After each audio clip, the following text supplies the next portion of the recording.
Chapter 1924. So it's General Fei Ying.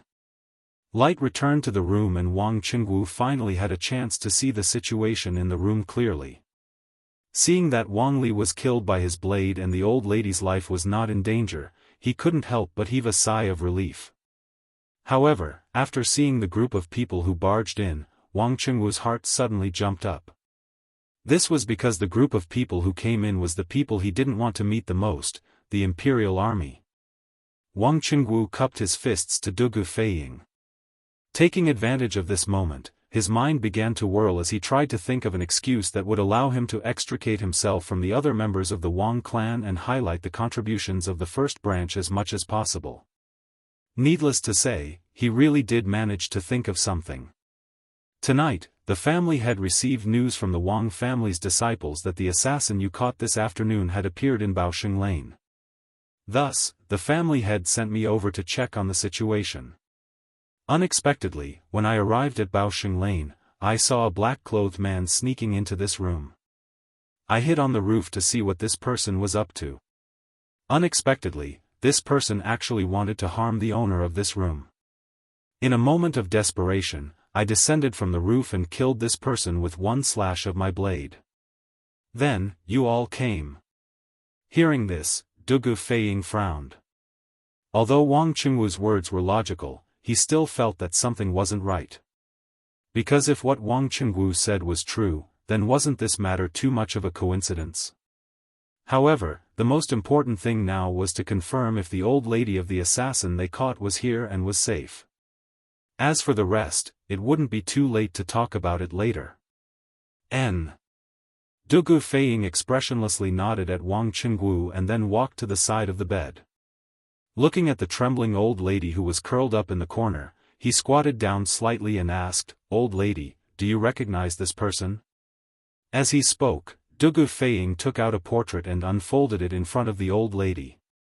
It was the portrait of Star Wolf that was plastered all over the city today.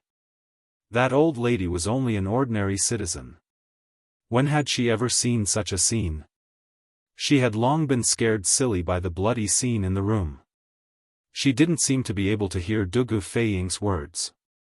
Seeing this, Dugu Fei Ying could only repeat his words a few more times and move the portrait closer to the old woman. Finally, the old woman caught a glimpse of the person in the portrait. Her lifeless eyes suddenly lit up. A moment later, she seemed to have recovered. She stood up excitedly and reached out to grab the portrait in Dugu Fei Ying's hands.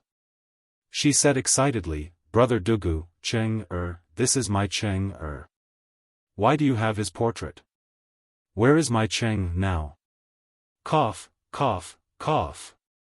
However, because she spoke too quickly, she couldn't help but cough again. Dugu Fei Ying's heart calmed down a lot when he saw that the old woman really knew the assassin. However, he also remembered that if this old woman was really the assassin's mother, then she should have tuberculosis. This disease was contagious, so Dugu Fei Ying took a step back and tried to keep a certain distance from the old woman. Then he smiled and said to the old woman as calmly as possible, "I'm sorry, but I'm sorry." "Auntie, do you mean that the person in the portrait is your son?" The old lady was stunned, then nodded and said, "Yes. This is my Cheng. Quickly tell me, where is my Cheng now?" Dugu Fei Ying was finally relieved after hearing the confirmation from the old woman. He smiled warmly and replied, "Auntie, your son is with us right now. For your safety, I need to bring you back. This way, you can also see your son while you're at it. What do you think?" Hearing this, the old lady nodded and said, "Good, good, good. As long as I can see my Cheng, I can go anywhere." Dugu Fei Ying turned to look at the two servant girls at the door and said, "The two of you are serving this old lady, right? In a while, follow me and leave together. You can also take care of the old lady on the way." The two servant girls looked timidly at Dugu Fei Ying, who was dressed in martial attire. After hesitating for a moment, they nodded and said, "Yes, General." Dugu Fei Ying nodded his head in satisfaction. Then, he turned his gaze to the masked man on the bed. He frowned slightly and went forward to remove the black mask from the man's face. Then, he asked in confusion, "Who is this man? Why does he want to kill you?" This question was naturally asked to the old lady. The old lady was still in a state of panic. Hearing Dugu Feiying's question, she was stunned for a moment. In just a short while, Wang Qingwu, who was standing at the side, walked over with large strides and said with a face of surprise, "It's actually him?" Dugu Feiying's eyes flashed as he turned his head and asked, "Who is it? Could it be that Commander Wang knows this person?" Wang Qingwu nodded with an ugly face, "I know. Of course I know. When we were fighting in the dark, I felt that the other party's martial arts were somewhat familiar, but I didn't expect it to be him. To be honest, this person is the second commander of our Wang family guards, Wang Li. He has always taken orders from our second elder. Now that he has appeared here and wants to kill this old lady, I think our second elder can't be separated from this matter. This is a serious matter. I have to go back and inform the family head as soon as possible. I will take my leave first." Wang Qingwu's idea was very simple. He couldn't let Dugu Feiying know that he knew Wang Li's identity in advance and followed the latter to the Baoxing lane. Otherwise, the two of them would be suspected of having a common enemy. Only by pretending that they met by chance and didn't know Wang Li's identity in advance could he completely remove the Wang family from this matter and show the Wang family's crucial contribution in protecting the witness to the greatest extent. The only loophole in this excuse was that the old lady had heard his conversation with Wang Li. However, the meaning of their conversation was mostly ambiguous. Under the situation where the old lady didn't know the cause and effect of the entire matter, based on those few words, she might not know the pros and cons of this matter. Moreover, it was him who had saved the old lady from Wang Li's hands. No matter what, he was the old lady's savior. He believed that the old lady wouldn't deliberately mention these details to Dugu Feiying. In addition, even if the old woman told Dugu Feiying about the conversation between him and Wang Li, it would not be a big deal. After all, he had killed Wang Li and saved the old woman. This was an irrefutable fact. Just based on this point, it was impossible for him and the power behind him to be on the same side as Wang Li. Wang Li's life was the Wang family's pledge of allegiance to Li heir and the imperial court. It's the second commander of the Wang family's guards. Hearing this, Dugu Feiying couldn't help but be shocked.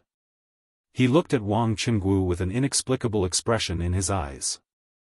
Then, he nodded at Wang Qingwu and said, "Since this has happened, we should indeed inform the Wang family head. Commander Wang, please return quickly." Wang Qingwu clasped his fists at everyone and said, "Then I shall take my leave."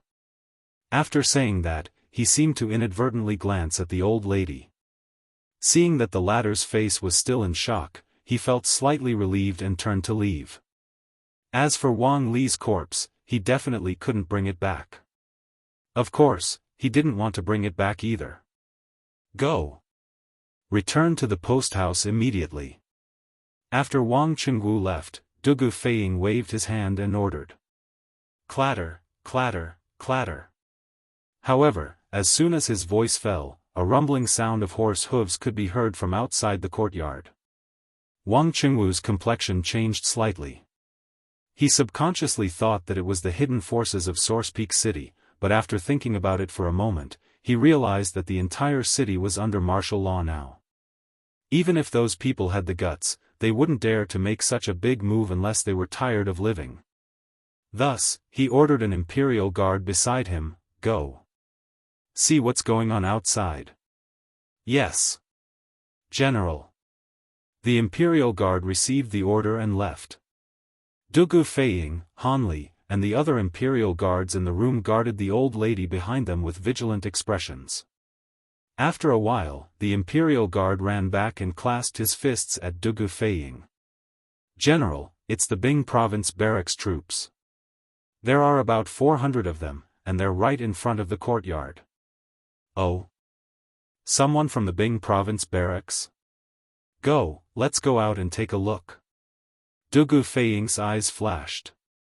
He turned to the two maidservants and the old lady and said, "Help Auntie out and follow me to the Taiyuan post house." "Yes, General." The two maidservants naturally didn't dare to disobey Dugu Feiying's orders. They bowed and accepted the order. Barracks Fang. Dugu Feiying cupped his fists and greeted Fang Gongteng as he led the group out of the courtyard. Fang Gongteng had seen Dugu Feiying before. At this moment, he quickly got off his horse and returned the salute. He said, "General Feiying? You guys are... Oh, I understand. You must have heard the news that the assassin's mother lives here. That's why you came, right?" Dugu Feiying nodded. "Yes. From what Barracks Fang said, you guys must have heard the news as well. I wonder how Barracks Fang got the news. Tonight's events were simply too coincidental. Wang Qingwu suddenly appeared here, and even Fang Gongteng suddenly appeared here with his troops." Dugu Feiying was really curious about where Fang Gongteng got the news. Fang Gongteng smiled and said, "Huh. After this Fang returned to the camp, I gathered all the soldiers who searched the city during the day and asked if any of them had encountered an old woman with tuberculosis during the day. I didn't expect that there really were people who had encountered her. In order to avoid any problems, this Fang immediately brought people here to investigate." At this point, Fang Gongteng also got the old lady supported by the two maidservants behind Dugu Feiying. He asked, "General Feiying, this should be the assassin's mother, right? I didn't expect that even though we rushed over, we were still one step behind you." Dugu Feiying smiled. "Barracks Fang must be joking. You and I are both protecting the safety of His Highness. But since you brought people here, come with me and escort this old lady back to the post house." "Of course." Fang Gongteng didn't even think about it and agreed. "Soldiers, listen to my order. Follow me back to the post house." Chapter 1925. Gao Yong, Zhang Chang, why are you here? On the street outside Jingren Square in Taiyuan City, Wang Qingwu, who was hurrying back to the Wang clan residence, happened to run into a group of people heading south of the city. Wang Qingwu couldn't help but be startled when he saw the leader of the group, and he hurried forward to greet him. When the two men saw Wang Qingwu, they quickly dismounted from their horses and bowed respectfully. "Senior Commander, we are following the Patriarch's orders and following the secret signal you left on the road. We are heading to meet you." "No need. The matter has been resolved. Come back with me." Hearing this, Wang Qingwu came to a realization and waved his hand. "Resolved?" The two were startled, and then one of them asked tentatively, "Then, what about the second commander?" "Dead." Wang Qingwu replied indifferently, and then impatiently urged, "There's been a change in the situation. Come back with me to report to the Patriarch." "Yes." Gao Yong and Zhang Chang cupped their fists and accepted the order, and then the group immediately changed from the rear to the front, heading toward the Wang clan residence in the northeast. Why are they going back? In the darkness, two armored soldiers were hiding in a corner, muttering to each other as they watched the Wang clan guard turn back. "Just now, I seem to have heard them call out something about Grand Commander. Could that person from the southern part of the city be Wang Qingwu of the Wang clan? What is he doing in the southern part of the city so late at night?" "You're asking me? Who should I ask? The question now is, should we continue to follow them?" "Follow my ass. Can't you see that they're going back to the Wang clan residence? Let's go back and report to General Dugu." "That's right. Then let's go back." The two stood up and headed toward the courier station in the north. Yes, these two were the two Imperial Army soldiers that Dugu Xian had sent to follow the Wang clan shadow guards. In the dilapidated house of Baosheng Lane, there was a soul-stirring assassination and rescue. After Dugu Feiying and his men left, everything returned to normal. However, two black-clothed men landed in the courtyard. They looked at each other, then entered the main house and began to search for something seriously. Their gazes swept over the furniture that had been knocked over, the tiles that had fallen from the roof, and finally landed on the bloodstain at the head of the bed and the deep knife mark on the wooden head of the bed. It's a saber mark. The other party pierced through a person, and the tip of the saber stuck into the headboard. Killed in one strike. His strength is above mine. One of the thinner men in black looked at the saber mark at the head of the bed and muttered to himself. Ha! It's just a saber seal, but it's enough to make you feel inferior. You're a Grandmaster realm expert. The other man in black, who was taller, couldn't help but snort. These two people were precisely the two most capable generals under Zhao Dian, Xian Yi, and Tian Ying. Of course, the two of them were secretly competing with each other. Xian Yi looked at Sky Eagle as if he was looking at an idiot. Then, he turned his head to look at the long and shallow saber mark on the wall and said indifferently, controlling a saber with qi and being able to condense it into a solid saber aura. This person is definitely a saber master, and his realm is definitely above the Grandmaster realm. In Source Peak City, I have only met one person like this. Tianying couldn't help but become serious. He stepped forward and looked at the long and narrow saber mark on the wall. It was as Xian Yi had said. It wasn't a physical saber, but saber qi, which could also be called a saber aura. He turned to Xian Yi and asked, "Who is it?" Xian Yi turned and said, "Wang Qinggu, the commander of the Wang clan Shadow Guards. I fought with him during the assassination of Dugu Xian in the south of the city."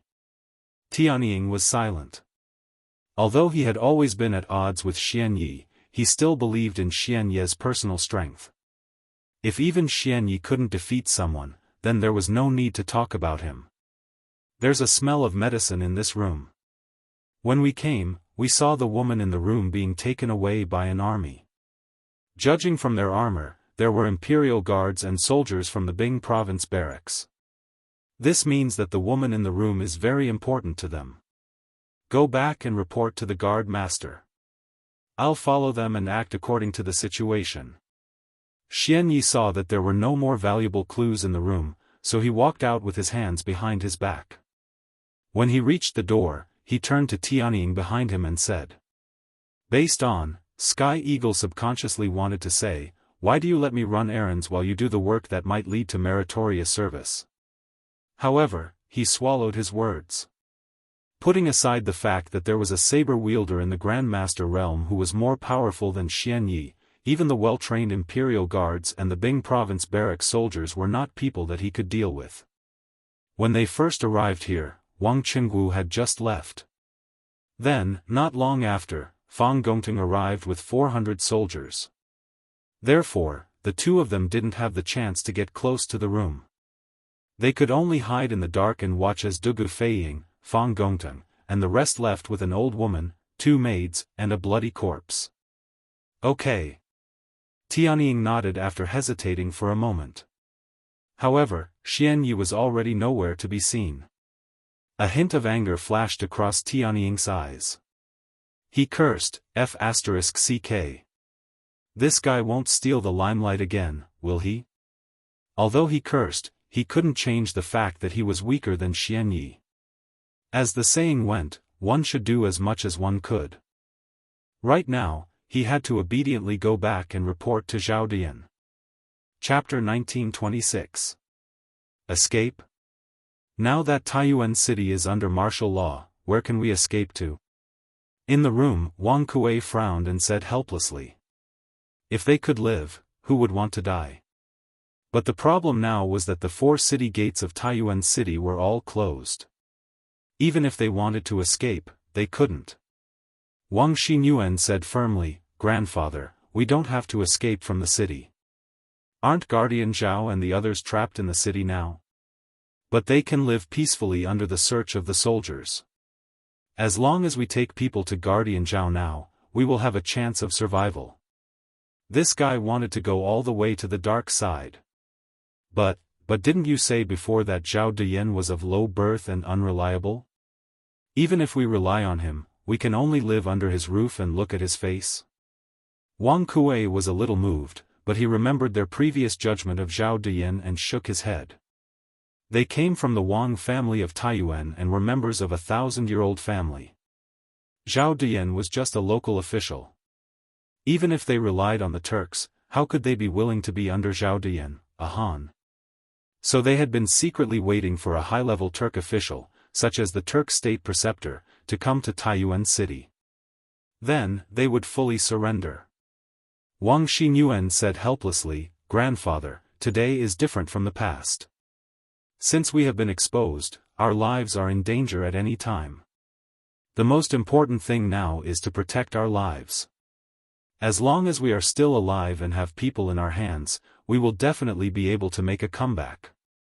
Relying on Guardian Zhao is just a temporary expedient." Sigh. "Alright then. Let's leave the mansion and find Guardian Zhao." Wang Kuei was stunned for a moment, then sighed and said. Wang Xinyuan hurriedly said, "Grandfather, we can't go to Guardian Lord Zhao empty-handed. In my opinion, we should quickly pack up some gold, silver, and valuables, and then take the assassins that you have been cultivating over the years, as well as some of the secret guards that are loyal to you. Only in this way will Guardian Lord Zhao be willing to accept us." As the saying went, one would not get up early if there were no benefits. From a certain perspective, Wang Xinyuan and Zhao Diyan were the same kind of people who crazily sought survival in the face of adversity. Wang Xinyuan understood that if he and Wang Kuei went to Zhao Diyan empty-handed, not only would Zhao Diyan not accept their surrender, he might even sell them out to Wang Yu or the imperial army. Because they had no value to Zhao Diyan. "You're right. There's no time to lose. I'll gather my men, pack up my valuables, and prepare to leave. However, most of the assassins this old man has trained are not in the mansion. After we escape, we will look for them." After being reminded by Wang Xinyuan, Wang Kuei came to his senses and quickly said. Then, he shouted outside the door, "Chizay, immediately gather your trustworthy brothers and gather in this courtyard in half an hour." Someone outside the door immediately answered, "Yes. Your subordinate obeys." In the room, Wang Kuei knew that there was not much time left, so he did not ask Wang Xinyuan to avoid him. He went directly to the table next to the bed in front of Wang Xinyuan and gently twisted the vase on it. With a ka-ka sound, the wall twisted and turned, and a secret compartment about 1 square meter in size appeared. Wang Xinyuan, who was standing behind Wang Kuei, could not help but flash his eyes. A trace of surprise and inexplicable emotion appeared on his face. Obviously, he did not expect Wang Kuei to be so secretive. A moment later, seeing Wang Yu take out a large crimson box from the secret compartment, Wang Xinyuan hurriedly went forward to help, but Wang Kuei signaled him with his eyes not to interfere. Wang Kuei put the wooden box on the table and then said to Wang Xinyuan, "Here are some gold, silver, jewelry, land deeds, store deeds, and servants' contracts that I have saved over the years. They should be worth about 40 to 50,000 strings of coins. There are some other things, but I don't think there's enough time to pack them up. Take these and leave first." Chapter 1927. Iron Egg, why haven't General Flying Eagle and the others returned yet? Did something happen at Baosheng Square? In Taiyuan Courier Station, Li Tai and Iron Egg were sitting in a side hall, anxiously waiting for news from Baosheng Square. Seeing that it was almost 9 o'clock, Li Tai could not help but ask. Iron Egg frowned. In truth, he had wanted to go with Dugu Feiying and Han Lijing to Baosheng Square, but his father had insisted that he stay behind to protect Li Tai. Before this, Han Lijing had already heard about how Iron Egg had disguised himself as Li Tai to attract the attention of some unknown faction in the city. In Han Lijing's view, given Iron Egg's personal friendship with Li Tai, as well as his own martial arts, he was the best candidate to protect Li Tai. General Flying Eagle is personally taking action, and my father is also there, so there shouldn't be any problems. Let's just wait patiently. Iron Egg was also worried, but he still spoke words of comfort. I hope so. Li Tai sighed. At this moment, a flurry of footsteps came from the gate of the courier station. The two looked at each other and hurriedly stood up to welcome the visitor. General Dugu is back. It turned out that Dugu Xian was riding a carriage back with a group of people from the Wang family. With the help of the imperial army, Dugu Xian got off the carriage and bowed to Li Tai. He asked, "Your Highness, this general heard that you have already found out the whereabouts of that assassin's family, and that Flying Eagle has already led people there. Has he returned yet?" On the way back, an imperial army soldier had reported to Dugu Xian. Thus, Dugu Xian learned that Star Wolf had spoken under Li Tai's interrogation, and that Star Wolf had an old mother who lived in Baoxing Square in the southern part of the city. Li Tai shook his head. "Not yet. But General Flying Eagle and the others have been gone for almost an hour. If things go well, they should be back soon." Dugu Xian nodded solemnly, then said meaningfully, "That's right. The Wang family is also making strange movements. I have left 2 people to monitor them. Tonight, Source Peak City should be very lively. Who knows, we might be able to uncover Zhao Diyan and the others who are hiding in the dark." "Oh? Are there any movements from the Wang family?" Li Tai's eyes lit up, and he quickly asked, "What is it? Could it be that this prince's previous guess was true? That there really is someone in the Wang family colluding with Zhao Diyan?" In the evening, when Han Lijing brought the intercepted secret letter to the post house, Li Tai learned of the contents of the letter and guessed that there was someone in the Wang clan who was colluding with Zhao Diyan, and this person was very likely the second elder of the Wang clan, Wang Kuei. Dugu Xian shook his head and said, "It's still unclear. This general only heard that the Wang family head had sent someone to follow a guard of the Wang family's second branch. This general had Zhao Eru and Shen Quan stay behind to keep an eye on them. When the 2 of them return, the truth will be revealed. So that's the case." Li Tai nodded thoughtfully, and then he said in a deep voice, "Although there is no clear evidence, this Wang family's second branch is definitely a major suspect. General Dugu, you have to send more people to keep an eye on them." "This general understands."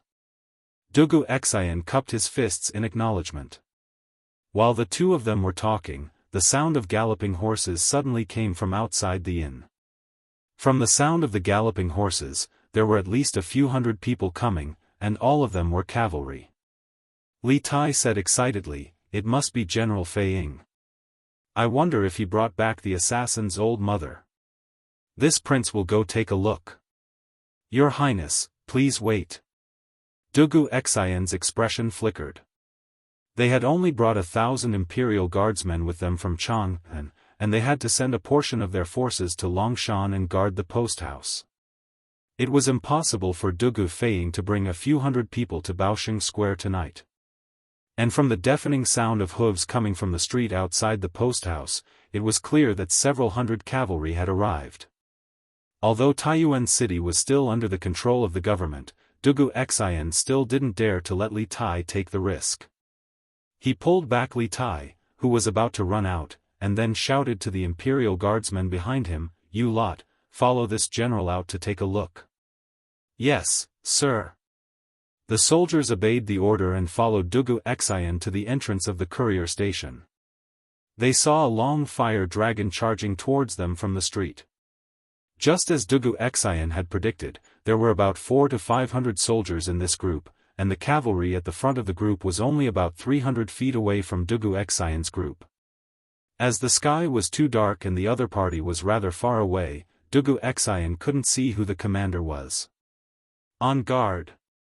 Dugu Xian shouted in a low voice.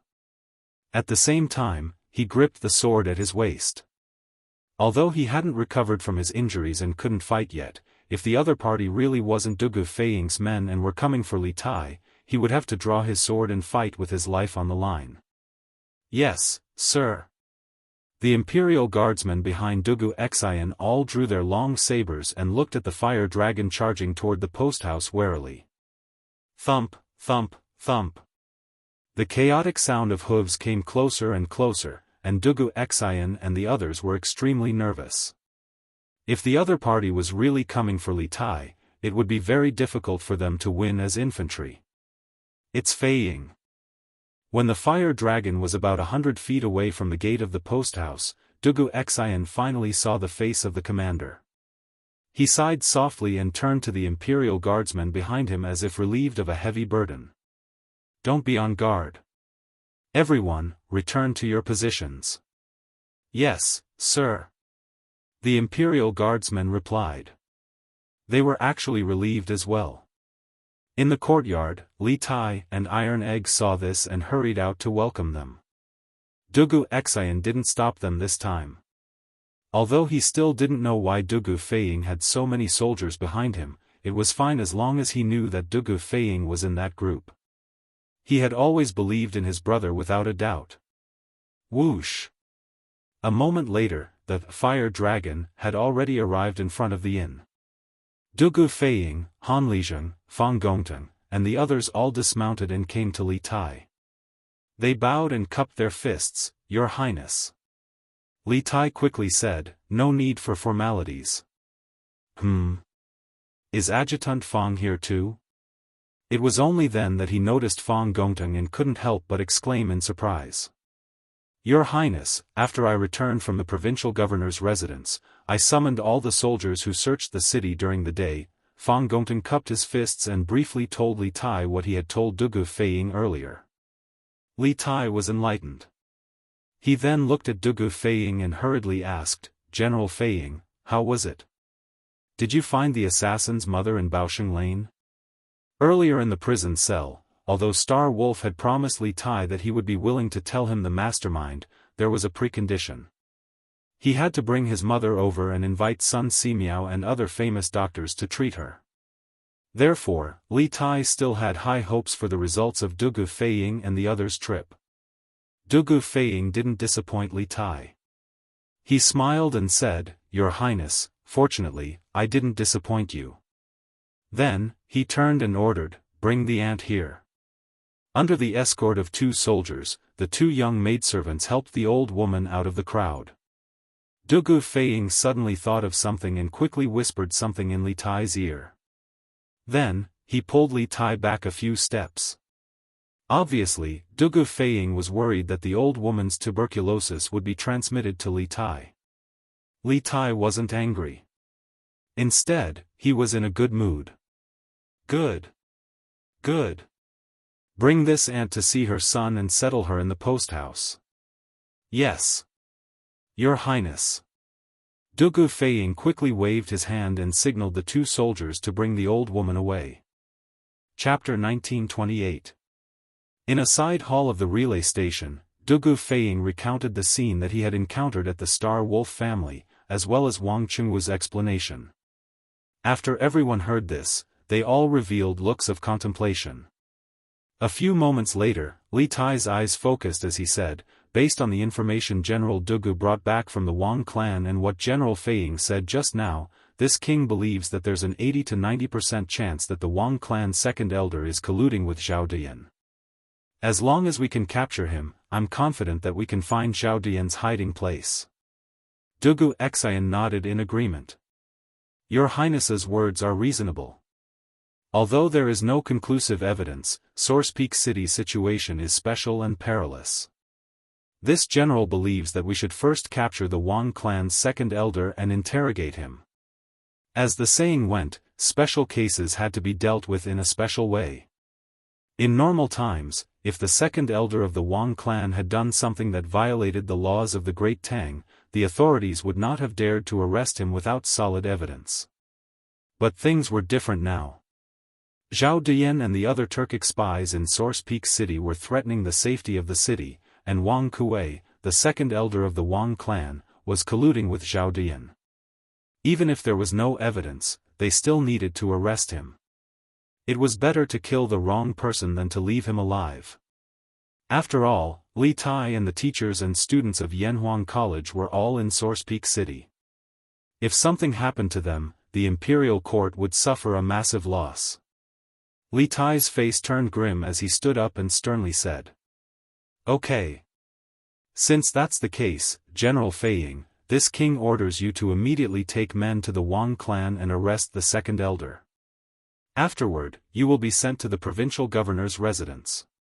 We will work with Governor Wang to interrogate him through the night. As for the Wang clan head, if he tries to stop us, say that he's acting on this king's orders. When the matter is over, have him come to find this king, and this king will give him an explanation. As the person with the highest status in the group, Li Tai knew that it was time for him to make a decision. This order had to be given by him. After all, the other party was the second elder of the Wang family of Taiyuan. Although he had no official position in the court, behind him stood a 1,000-year-old family. If Wang Kuei really colluded with the Turks, it would be fine. But if Wang Kuei was proved innocent, the one who gave the order to arrest him would have to bear the wrath of the Wang family. Therefore, Li Tai did not make things difficult for Dugu Xian and Dugu Feiying, and directly gave the order.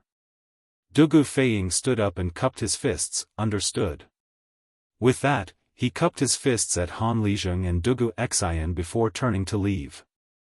At that moment, 2 imperial guards rushed in and saluted Dugu Xian and Li Tai. One of them said, "General, Your Highness, bad news. The Wang clan's second elder ran away." These two were none other than Zhao Eru and Shen Quan, whom Dugu Xian had left behind to monitor the Wang family's movements. Dugu Xian's expression changed. He ran? Why did he run away all of a sudden? What's going on? Dugu Feiying, who was about to bring men to capture Wang Kuei, turned back when he heard Zhao Eru's words. Zhao Eru panted. This subordinate doesn't know either. We followed the Wang clan's guards all the way to the south of the city, but they met Wang Qingwu halfway and turned back. The two of us also turned back. Not long after, we heard a commotion coming from the Wang clan's ancestral mansion. Many guards were sent out by the Wang clan's patriarch. This subordinate asked around and found out that the Wang clan's second elder, Wang Kuei, had led a group of trusted aides to kill the Wang clan's guards and escaped before we returned to the Wang clan. Preposterous. This Wang Kuei must have a guilty conscience, worried that Wang Qingwu would bring back evidence against him, so he escaped prematurely. Dugu Xian frowned, a little annoyed. Speaking of which, they were about to find Zhao Dian's hiding place, but one of the key criminals had escaped prematurely. No matter who it was, they would be depressed. After Li Tai finished listening to Zhao Eru's narration, he seemed to be deep in thought. At this moment, he opened his mouth and said, "It seems that the patriarch of the Wang clan and the second elder of the Wang clan are not on the same side. Otherwise, Wang Qingwu would not have stopped and killed Wang Li at the Triumph House, and Wang Yu would not have sent people to look for Wang Kuei with great fanfare." Dugu Xian nodded. The Wang clan's patriarch can't be on the same side as Wang Kuei. This subordinate believes that he should be more anxious to find Wang Yu than we are.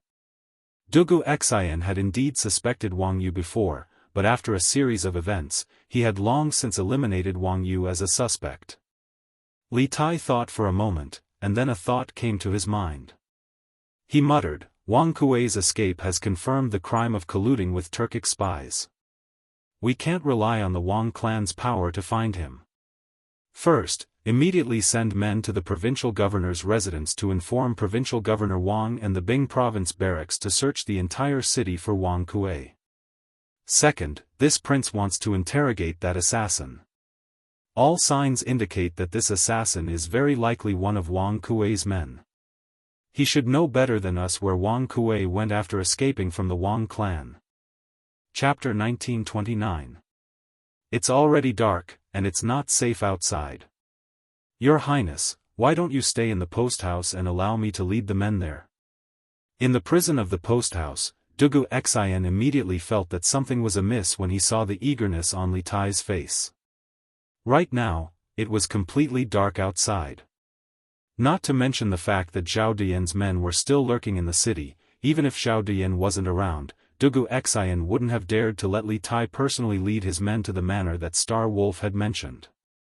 After all, that manor was filled with Wang Kuei's assassins and death warriors. If one of them was hiding in the shadows and suddenly attacked Li Tai, then the matter would be grave. Dugu Xian definitely couldn't take this risk. He would rather take the risk himself than let Li Tai take the risk. As expected, a hint of disappointment flashed across Li Tai's face when he heard Dugu Xian's words. The little fatty was used to a life of luxury and ease, so it was inevitable that he would like to take risks and seek excitement. However, it was mainly because he believed that it was impossible for anything to happen to him under the protection of the imperial army. Thus, he wanted to make a trip to the manor personally. Ahem. When did this prince say that he wanted to personally go? Li Tai coughed dryly and forced himself to say this. He then said seriously, however, General Dugu, you are still injured, so it's even more unsuitable for you to go. In this prince's opinion, it's better to let someone else go. He hadn't forgotten Gong's son Liang's previous instructions. Although most of the poison in Dugu Xian's body had been removed, he still couldn't fight for 7 days. Han Lizheng stepped forward and cupped his fists to Dugu Xian and Li Tai. If your highness and General Dugu trust this old man is willing to lead men to the manor. Dugu Xian and Li Tai looked at each other, and Dugu Xian finally said, this junior naturally trusts old Master Han's character. Fei Ying has already led men to the provincial governor's mansion and the Bing province barracks, and I'm injured. This junior is naturally grateful that old Master Han is willing to make this trip on my behalf.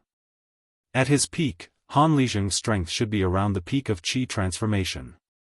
Although he was injured on the battlefield and was now old, he could still hold up against those below the Grandmaster realm. Of course, the most important thing was that Dugu Fei Ying wasn't at the post house, and Dugu Xian had yet to recover from his injuries. The Imperial Army's top fighting strength was lacking, so in this situation, Han Lizheng was indeed the most suitable person for this trip.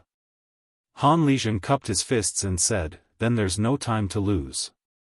General Dugu, please lead a troop of soldiers and horses to follow this old man to that mysterious manor. Dugu Xian turned to Xing Lang and asked, Wang Kuei's manor, how many assassins and loyalists are there? Dugu Xian's to decide how many men to send men to the manor, but to Dugu Xian, Dugu Zes to the manor. Dugu Wang to decide how many men to send men send there, as the send men's to send the men to send men to send. Wang Dugu Zes Dugu Han decided how many men to send a men to go Wang's men's as Wang's theirs. Ours t's have Wang, t's Li Tai s cheats, t's, 120 people. Around the body refining realm to the Qi transformation realm. Hearing this, Dugu Xian immediately felt troubled. If what Xing Lang said was true, then this team of assassins trained by Wang Kuei was completely comparable to an imperial army of the same scale. Of course, this was only on the surface. In a fight, a higher realm didn't guarantee victory. It also depended on the coordination of the battle formation. Zhao Eru. After thinking for a moment, Dugu Xian called out. This general is here. Zhao Eru, who had run back to the post house to report the news, ran in from outside the cell and bowed.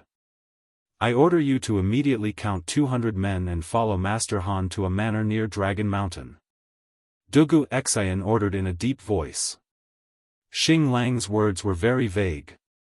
He only said that most of the 120 assassins were between the body refining realm and the Qi transformation realm, but he didn't say how many of them were in the Qi transformation realm. If more than 50% of the assassins were in the Qi transformation realm, then the 200 Imperial Army soldiers he sent would have a hard time winning. However, there was nothing he could do about it. 200 men was the most Dugu Xian could send out. After sending out these 200 men, there would only be around 200 Imperial Army soldiers left at the relay station. This general obeys. Zhao Eru cupped his fists and loudly acknowledged the order. He then turned around and went out to count the men. Who is it? Han Lizheng suddenly looked up at the roof and shouted. Then, he pulled out the Mo saber at his waist and threw it with all his might. The saber broke through the roof with a crash, and tiles flew everywhere. A large hole appeared in the roof of the cell. But at the same time, a man in black jumped off the roof and retreated, barely dodging Han Lizheng's saber. Then, the man in black realized that he had been exposed. He hurriedly stepped off the roof and used the momentum to fly away. Han Lizheng hadn't brought this saber from Yifang County. Dugu Feiying had someone prepare it for him before he went to Baosheng Lane with Dugu Feiying. He hadn't had time to return it after he came back. After him. After missing, Han Lizheng didn't have time to say anything else. He rushed out of the cell and chased after the man in black. Men! Follow old Master Han in pursuit. Dugu Xianxia's face was dark. They had been in the cell for so long, but they hadn't noticed that someone was eavesdropping on them from the roof. Strictly speaking, this was his dereliction of duty as the commander of the Imperial Army. But in truth, this wasn't his fault. He had yet to recover from his injuries, and he didn't even have 10% of his strength left. His perception of danger was naturally not as good as before. If he hadn't been injured, this sort of thing would never have happened. The courier station was instantly filled with noise and people. An Imperial Army squad mounted their horses and galloped in the direction that Han Lizheng had left. In the cell, Li Tai looked at the large hole in the roof with a thoughtful expression. Although Iron Egg was worried about his father's safety, protecting Li Tai was undoubtedly more important, so he didn't pursue. Dugu Xian was injured, so he didn't pursue either. Like Iron Egg, he stood guard by Li Tai's side. After about 5 minutes, Han Lizheng finally returned. Dugu Xian hurriedly asked, "Old Master Han, how was it?" Han Lizheng's forehead was covered in sweat. He shook his head and said with some shame, that black-clothed man's martial arts were very high, and his lightness skill was also excellent. I followed him for a while, but I lost him. Although he was at the peak of Qi transforming stage, he was good at fighting in battle, not lightness skill. Moreover, the black-clothed man's strength seemed to be above his. It was almost impossible to catch up. Dugu Xian was a little disappointed, but he still comforted him. That black-clothed man was able to sneak into the courier station and hide on the roof without us noticing. His strength must be extraordinary. It's understandable that old Master Han couldn't catch up. Li Tai then said, "I guess that black-clothed man is very likely a spy under Zhao Dian. If he heard our conversation just now, Zhao Dian will definitely send someone to the Dragon Mountain Manor to report to Wang Kuei. Our men must set off immediately and reach the Dragon Mountain Manor before Zhao Dian's men. It's best if we can intercept Wang Kuei halfway. Your Highness's words are reasonable. I'll take my men to the Dragon Mountain now."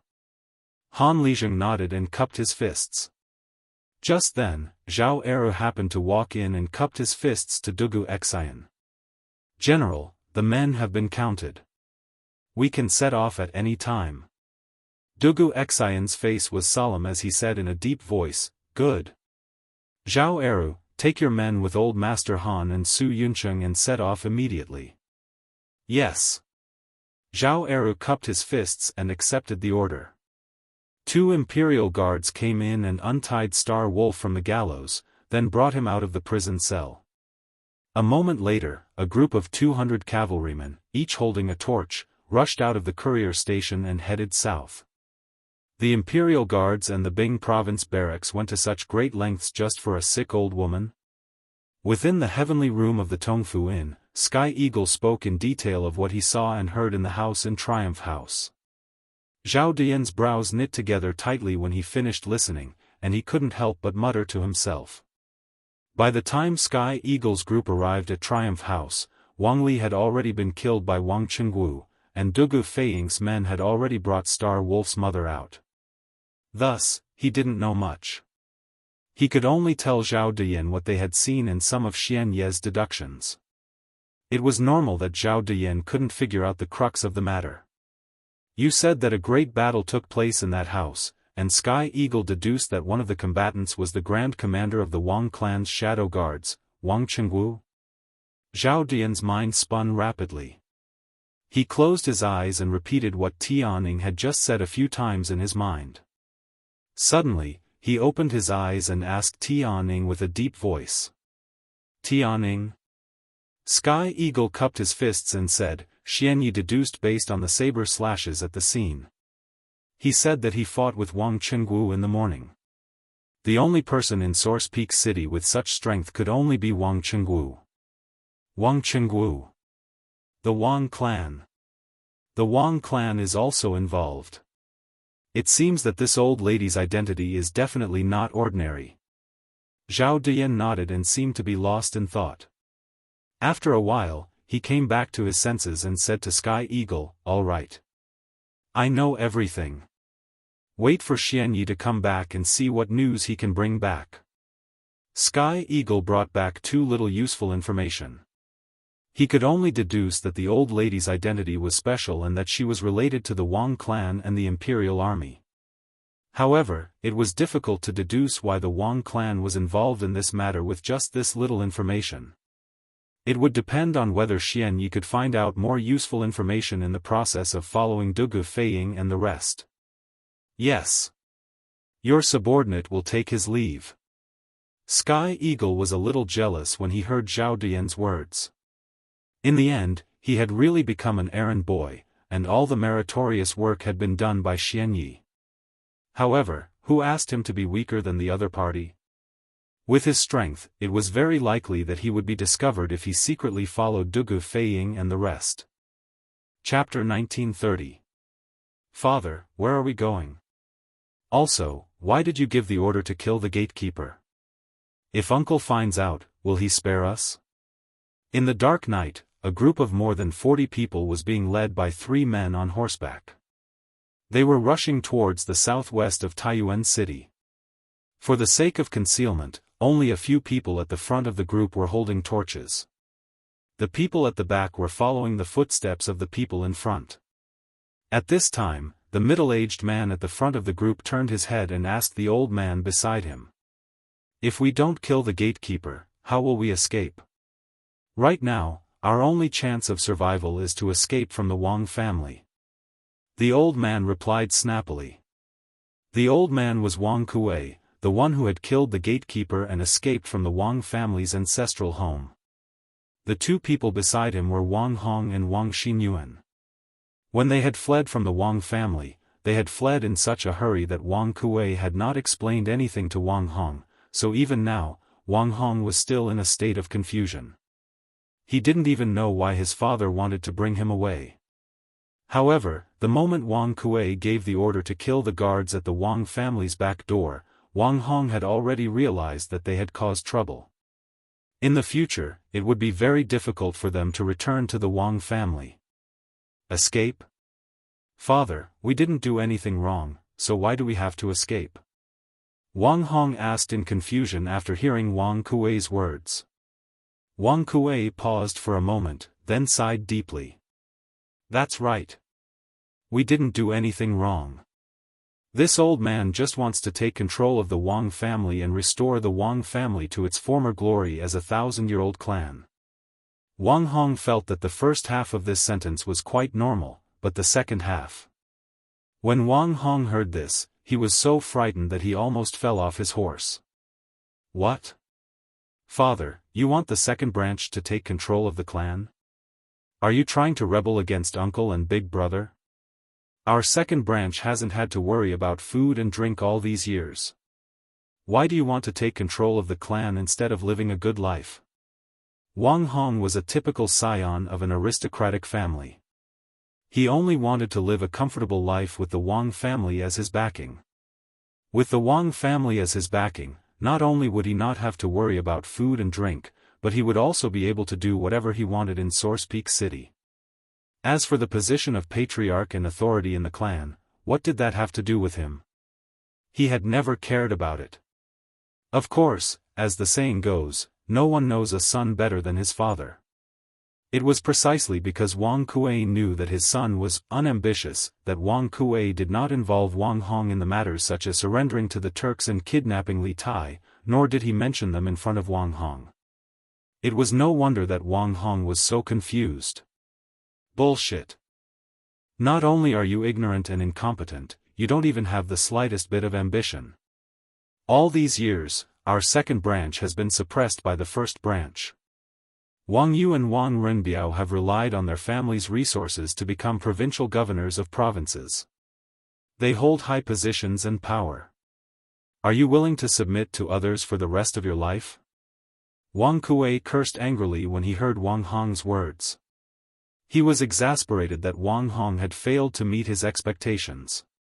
Perhaps he was used to being scolded by his father. Wang Hong subconsciously shrank his neck in fear, but he still couldn't help but whisper, "Submit to others? I'm living a good life in the clan. I don't feel like I'm beneath anyone." Wang Kuei was old, so his hearing was naturally not as sharp as a young man's. He did not hear Wang Hong's whispers. As the group continued forward, Wang Hong said, "Then father, in order to take control of the clan, what have you done recently?" "Oh, no, what have you done? If we go back now and admit our mistakes, will uncle and big brother forgive us?" Even though the person in front of him was his own son, Wang Kuei still had the urge to beat him to death at this moment. He glared at Wang Hong and said hatefully, "You useless thing, I shouldn't have taken you with me." Chapter 1931. Big brother, second brother really colluded with the Turks? And even tried to kidnap His Highness King of Wei? What is he after?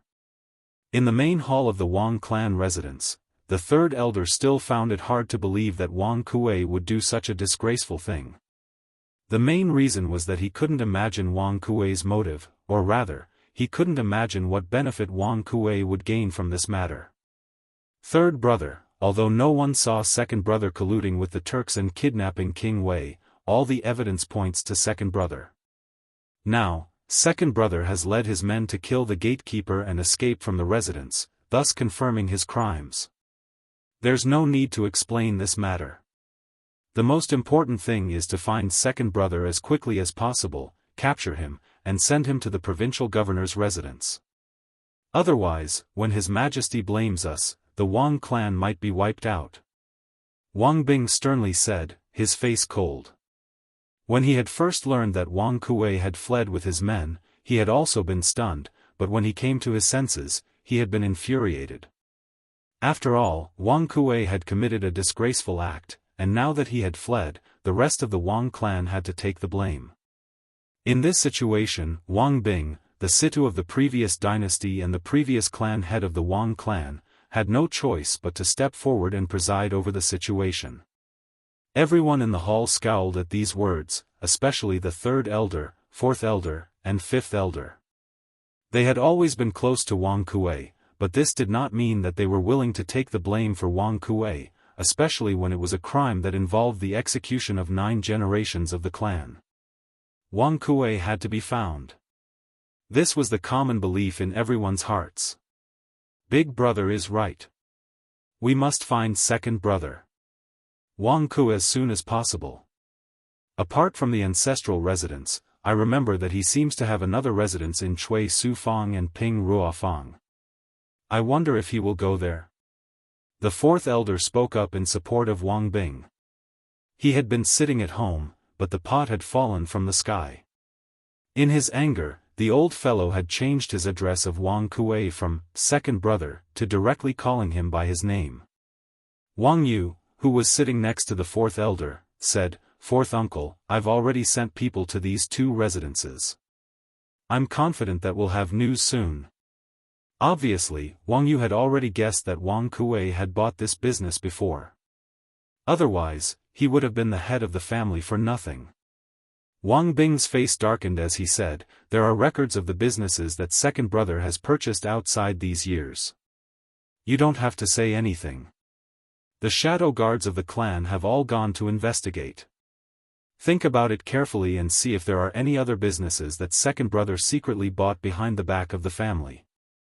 As soon as he said this, third elder and fifth elder, who were about to speak, swallowed the words that were already at the tip of their tongues.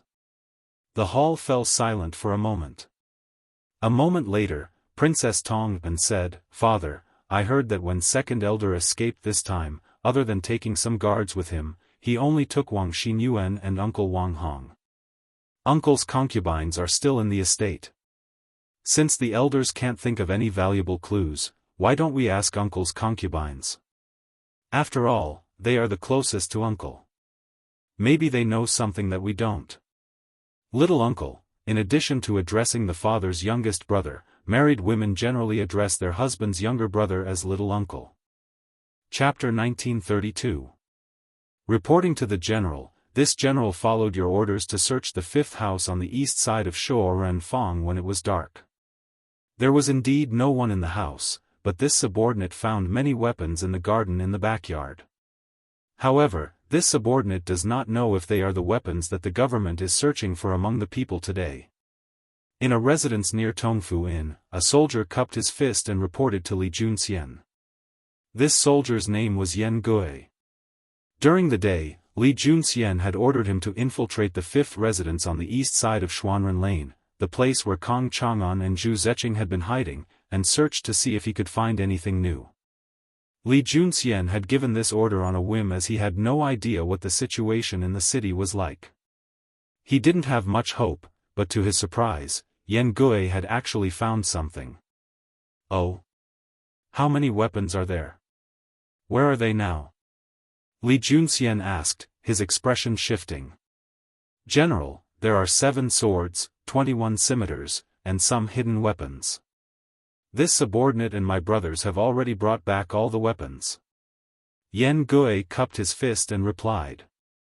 7 swords, 21 scimitars. And some hidden weapons? Li Junxian frowned and muttered, based on the number of weapons, the enemy doesn't have many people. But since Zhao Diyan dared to stir up a storm in the city and plot against all of Taiyuan City, he can't have just this much strength. This meant that the house was most likely the place where a portion of his subordinates once stayed. As the saying goes, a crafty rabbit has 3 burrows, and there must be many other places like this. This Zhao Diyan truly isn't simple. Li Junxian turned to another soldier and asked, Zhao Kong, I had you send a letter to the 100 Cavalry Department to investigate Zhao Dian's identity. Has it been sent? The soldier cupped his fist and replied, General, the letter has been sent. In addition, this morning, you ordered this general to take men to the north of the city to see if there were any carrier pigeons flying out. This general and my men stood guard in the north of the city until nightfall, but we did not see any carrier pigeons flying out. Should we continue to stand guard in the north of the city tomorrow? Near noon, Li Junxian had led 100 cavalry into the city. After learning about the current situation in Taiyuan City from Wang Liaoyuan, he had determined that the faction hiding in the city was probably a Turkic spy. Thus, he had sent Zhao Kong and his men to the north of Taiyuan City to intercept the carrier pigeons. Li Junxian shook his head. There's no need. We were too late. Zhao Diyan has already sent the letter. In the evening, he learned from Governor Wang at the provincial governor's manor that the letter that Han Lizheng brought to Taiyuan was sent by Zhao Diyan. He then knew that his order in the morning was still a step late, because Zhao Diyan had sent the letter out early in the morning. When they entered the city, it was already close to noon. The timing was perfect. Yes. Zhao Kong replied. Seeing that Li Junxian had no other orders, he stood back to the side. Zhao Kang's Zhao's names Wang's of the city was Zhao's Wang's Zhao Wang's have S's A's. Lord General. Yan Gui cupped his fist in acknowledgement. After some thought, he asked, then should this general continue to search the city for other Turkic spies? Li Junxian's brow furrowed in thought for a few moments, and then he shook his head. There's no need. Taiyuan City isn't big, but it's definitely not small either. Searching aimlessly is like searching for a needle in a haystack. To catch bandits, first catch the leader. As long as we can capture Zhao Diyan, the leader of the spies, his subordinates will be captured sooner or later. General is wise. This general will send the weapons to the provincial governor's residence. Hearing this, Yan Gui nodded in response, then turned and left. Chapter 1933. Just who are you people? why do you want to capture this old man? How dare you kidnap people in broad daylight? How dare you do such a thing? How preposterous! Do you have any respect for the law? As Li Junxian and the others approached the woodshed, they heard the bellowing of an outwardly strong but inwardly weak voice. Don't you want money? Release this old man and this old man will take you to get the money. Let me tell you, there are some people in this world that you can't afford to offend. If my second master learns that you've kidnapped this old man, all of you here will die. And you'll die a very ugly death, and it'll be too late to regret it. Oh. I hear that someone wants this general to die a very ugly death. At this moment, Li Junxian pushed open the door and interrupted the man's clamor. In the woodshed, a middle-aged man with his hands and feet tied sat on the ground. This man looked very fat, his face was full of wrinkles, and his eyes were very small, typical of squinting.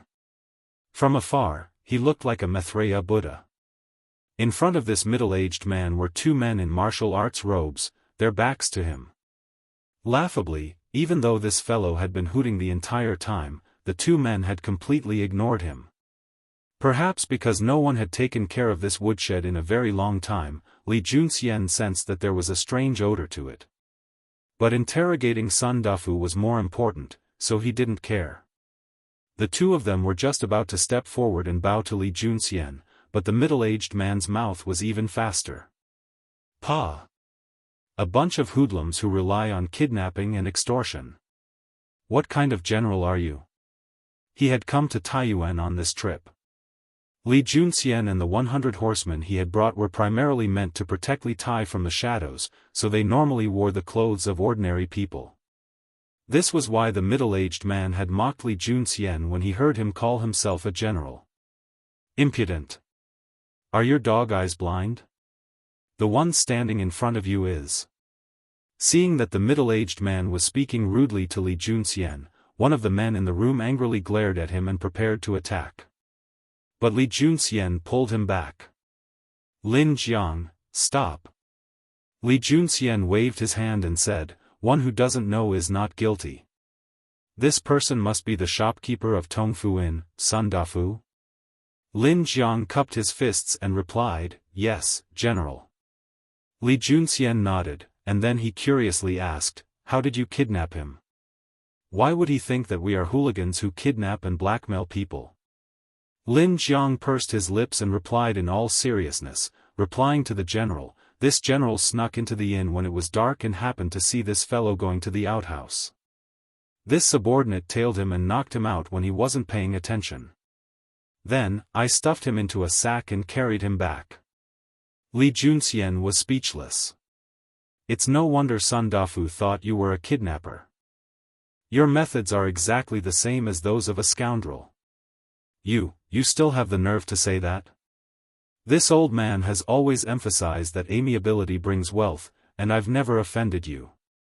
But a young man like you tried to sneak attack me, an old man who doesn't know any martial arts.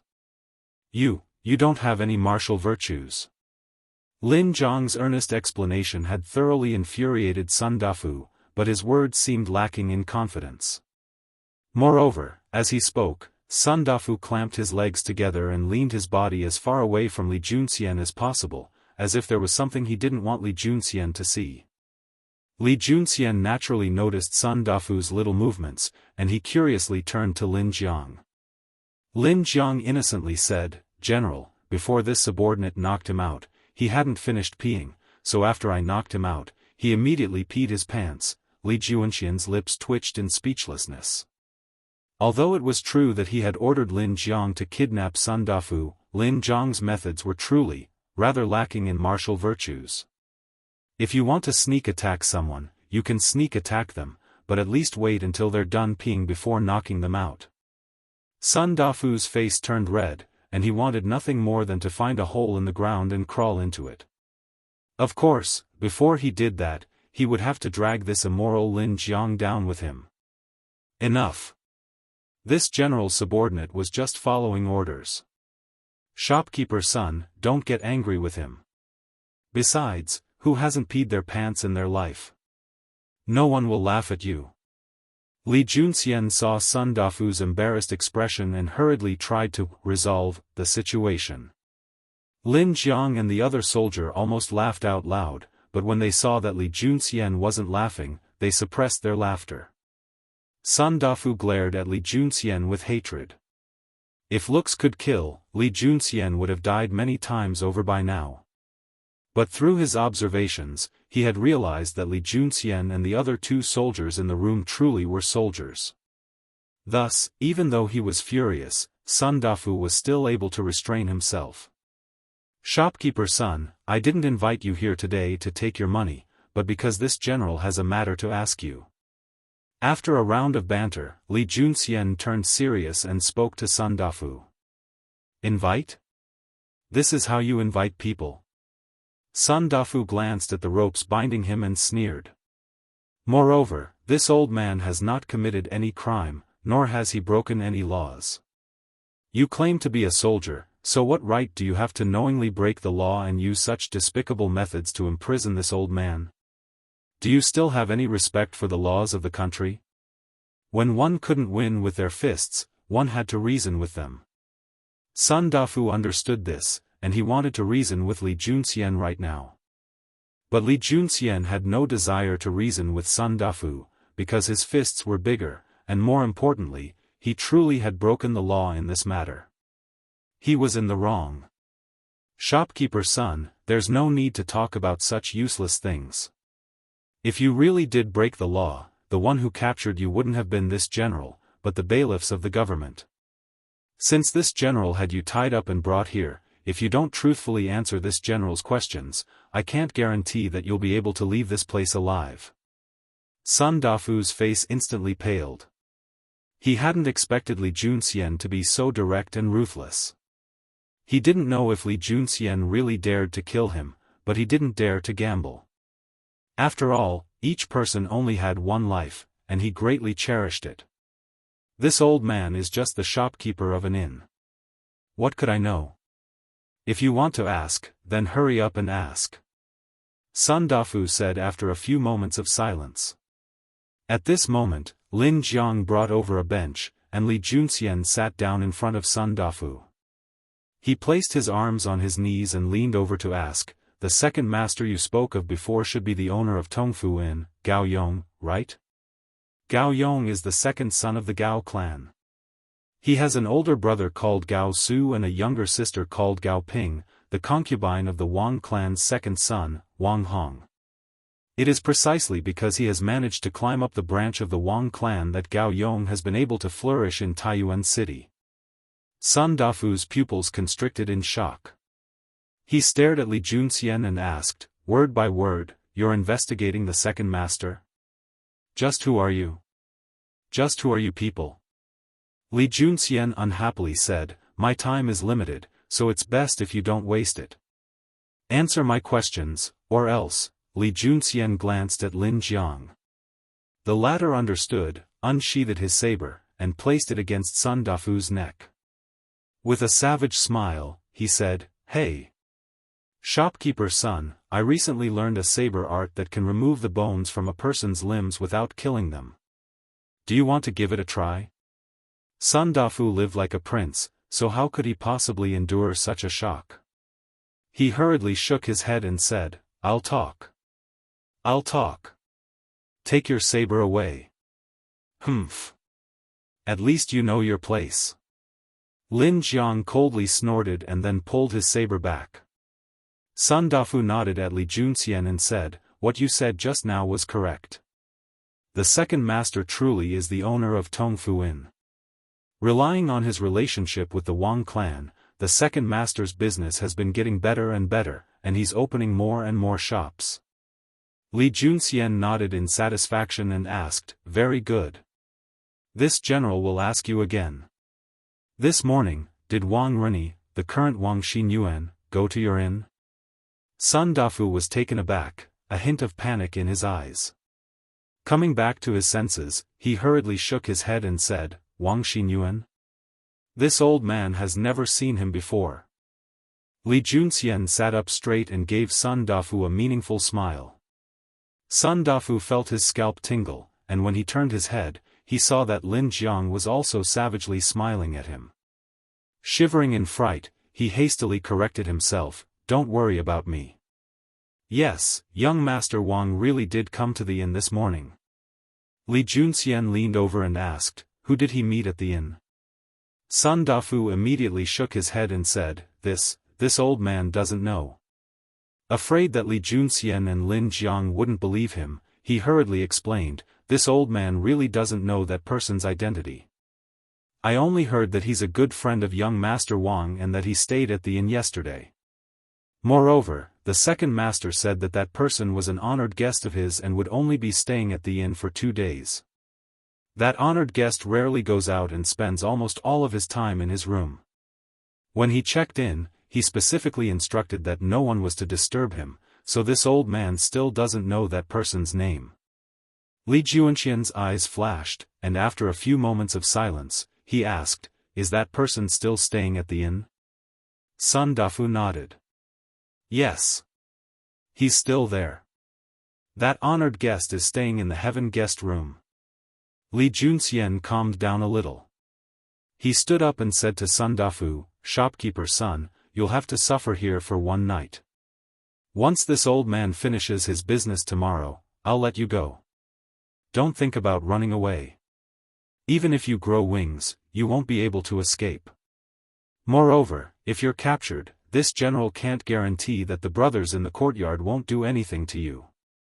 Sun Dafu's old face instantly became as pale as a bitter gourd. But the situation was stronger than him, so what else could he do but lower his head? Leaving the woodshed and entering the courtyard, Li Junxian muttered to himself, "The most dangerous place truly is the safest place. Zhu Zecheng was just captured in the heaven guest room, and someone is already staying there. This person is truly skilled and bold. Zhao Kong." After sighing with emotion, Li Junxian shouted into the courtyard, and a soldier quickly ran over. "This general is here. Immediately head to the provincial governor's residence and have Governor Wang bring soldiers to Tongfu Inn." Li Junxian ordered. "Yes." Zhao Kong cupped his fists and left. Li Junxian called out, "Lin Jiang." Lin Jiang cupped his fists and replied, "This general is here." Li Junxian ordered, "Leave 2 people to guard Sun Dafu. The rest of you, immediately follow this general to Tongfu Inn to capture him." "Yes." Lin Jiang cupped his fists and left to pass on the order. Li Junxian meaningfully whispered, "It's finally time to draw in the net. I hope that this is a big fish and not a small shrimp." Chapter 1934. At the same time, in the Wang clan ancestral home. As this matter concerns the survival of the Wang clan, this princess hopes that all of you will think carefully about where Second Elder and the others might have gone after fleeing the Wang clan. If Second Elder cannot be found in time, the Wang clan will be destroyed, and your good days will come to an end. In a side hall, Princess Tong sternly reprimanded a group of beautiful women dressed in gaudy silk dresses. Behind her sat an old woman with a head full of silver hair. Her clothes were rather simple, but her expression was rather dignified. This old woman was Wang Bing's wife, Madame Yang. She had been born a noble in the previous dynasty and had followed Wang Bing through the vicissitudes of dynasties and the ups and downs of troubled times. She was the supreme matriarch of the Wang clan. Ever since her son Wang Yu took over the Wang clan, the matriarch Yang and Wang Bing had retired from the clan. She no longer interfered in the affairs of the Wang clan, but Wang Kuei had colluded with Turkic spies and fled in fear of punishment. There was a high chance that the entire Wang clan would be dragged into the abyss, and the interrogation of Wang Hong's concubines required a woman of virtue and prestige. As Princess Tong was born in the imperial household of the Tang dynasty, her status in the Wang clan was rather high, but her seniority was still lacking. Thus, the astute Wang Bing had invited his wife to hold the fort. What Xiorong said just now was this old woman's intention. When the nest is overturned, no egg can remain intact. If all of you still want to have a good life in the future, think carefully. If you can help the clan find Second Elder as quickly as possible, you will naturally be rewarded. After Princess Tong and finished speaking, Matriarch Yang, who was sitting behind her, spoke. Soaring was Princess Tong An's nickname. In the entire Wang family, probably only old Madame Yang dared to call her that. When the matron standing in the side hall learned from Princess Tong and that Wang Kuei had colluded with Turkic spies and fled with Wang Hong and Wang Xinyuan in fear of punishment, they were at a loss for what to do. Back then, they had married Wang Hong, this softy, only because of Wang Hong's family background. Now that Wang Kuei had fled in fear of punishment, the second branch of the Wang family was most likely finished, and it might even affect the entire Wang family. As the saying goes, husband and wife are birds in the same forest, but when disaster strikes, they fly away separately. At this moment, most of the matrons were thinking of packing up their valuables and running away after returning to avoid being implicated when the emperor punished the Wang family in the future. However, there was still a portion of them who, after hearing old Matriarch Yang's words, still had a glimmer of hope for the Wang family. Old Madam, the clan has records of the businesses and private residences my father and husband have set up in Taiyuan City. As for the rest, how would we know? Husband and the others usually don't tell us. That's right. Husband rarely tells us these things. As for the old master, ever since this concubine married into the family, I have only seen him a few times. Husband has only favored Ping these past 2 years. Princess and old madam should ask her about this matter, right? Right. You should ask Ping. 3 women were a show, and there were now 6 or 7 women standing in this room. The chattering was so lively that it was like they were singing a show. Princess Tong and frowned. However, from what she heard, Wang Hong seemed to have only favored one concubine these past few years. Thus, she followed the matron's gazes and saw a petite, beautiful woman around 18 or 19 years old wearing a white silk dress. It has to be said that Wang Hong, this old fellow, is truly shameless. He's clearly in his 30s or 40s, but he still married an 18 or 19-year-old concubine. This is truly an old cow eating young grass, a fresh flower stuck in cow dung. Princess Tong and had been living with Wang Yu in Suizhou these past few years. She had only heard a little about the second branch, but she had never seen this woman called Ping before. You are Ping, Seeing Wang Hong's concubines looking at one of the young women, Princess Tong and walked over and asked the beautiful and petite woman. Greetings, Princess. This concubine is called Gao Ping. Husband has always called this concubine Ping. The young woman appeared rather nervous, but when she saw Princess Tong and come over and ask her a question, she hastily bowed and respectfully answered. Princess Tong and nodded and then asked, Ping, second elder colluded with Turkic spies and fled in fear of punishment. From what master has learned, Wang Hong did not participate too much in this matter. If you can help the clan find second elder as soon as possible, Wang Hong might be able to escape punishment. Think carefully. Did Wang Hong and second elder do anything out of the ordinary in the past few days? Or did Wang Hong and second elder secretly set up other businesses in the city that the clan is unaware of? Hearing Princess Tong and say that Wang Hong might be able to escape punishment, Gao Ping's eyes brightened. Although she and Wang Hong were an old married couple, just as those concubines had said, ever since she married into the Wang clan, Wang Hong had always doted on her. This made her feel love and warmth. There was still true love between them. If Wang Hong was innocent, the Wang clan's second branch would not have collapsed, and she and Wang Hong could return to their previous lives.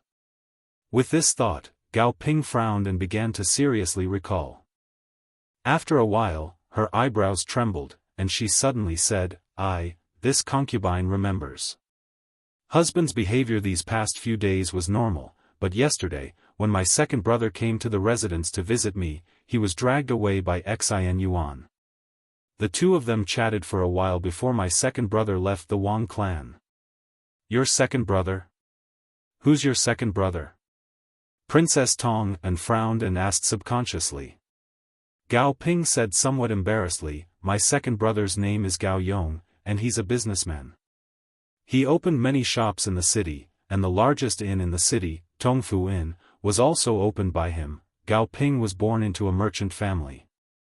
In terms of family status, Gao Ping and Wang Hong were indeed not compatible.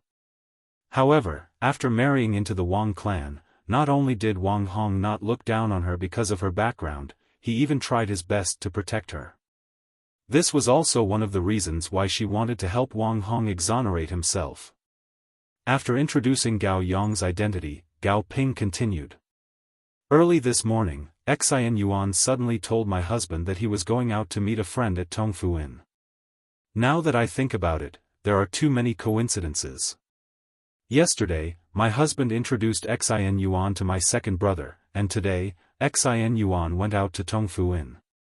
I have a feeling that they are hiding something from me and my husband. Moreover, Xian Yuan was imprisoned in the clan for a year before. Now that he has just been released, why would his friend be waiting for him at Tongfu Inn? Wang Xinyuan, Tongfu Inn. Princess Tong An's expression changed slightly. She had heard from Wang Yu that Wang Qinggu had found Wang Xinyuan sneaking out of the residence this morning. Unexpectedly, he had gone to Tongfu Inn. A few days ago, the Turkic Zhu Zeching, who had appeared in the city, had also been staying at Tongfu Inn. Now that Zhu Zeching had been arrested, Wang Xinyuan was still secretly running to Tongfu Inn. As for meeting a friend, who was he trying to fool? Who would meet a friend at an inn? Unless your friend was from another city. However, just as Gao Ping had analyzed, Wang Xinyuan had been imprisoned in the clan for more than a year.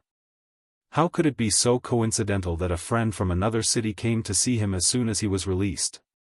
Therefore, Wang Xinyuan definitely did not go to Tongfu Inn to meet a friend, but to have an ulterior motive. Then there must be something wrong with Tongfu Inn. Apart from this, can you think of any other clues? Princess Tong An's mind was filled with thoughts. After she came back to her senses, she looked at Gao Ping and asked again. Gao Ping thought seriously for a moment, but finally shook her head and said, "No, that's all I can think of. Other than that, I don't think there's anything strange these few days." Good. All of you are dismissed. If you think of anything else, come and tell me immediately. Princess Tong An nodded and said to the women in the room. Yes. Wang Hong's concubines hurriedly left the side hall as if they had been granted amnesty. Only Gao Ping was the last to leave, a trace of worry on her face. Clearly, she was worried about Wang Hong's situation. Mother, what do you think? After the women left, Princess Tong An looked at the old woman sitting at the head of the table and bowed.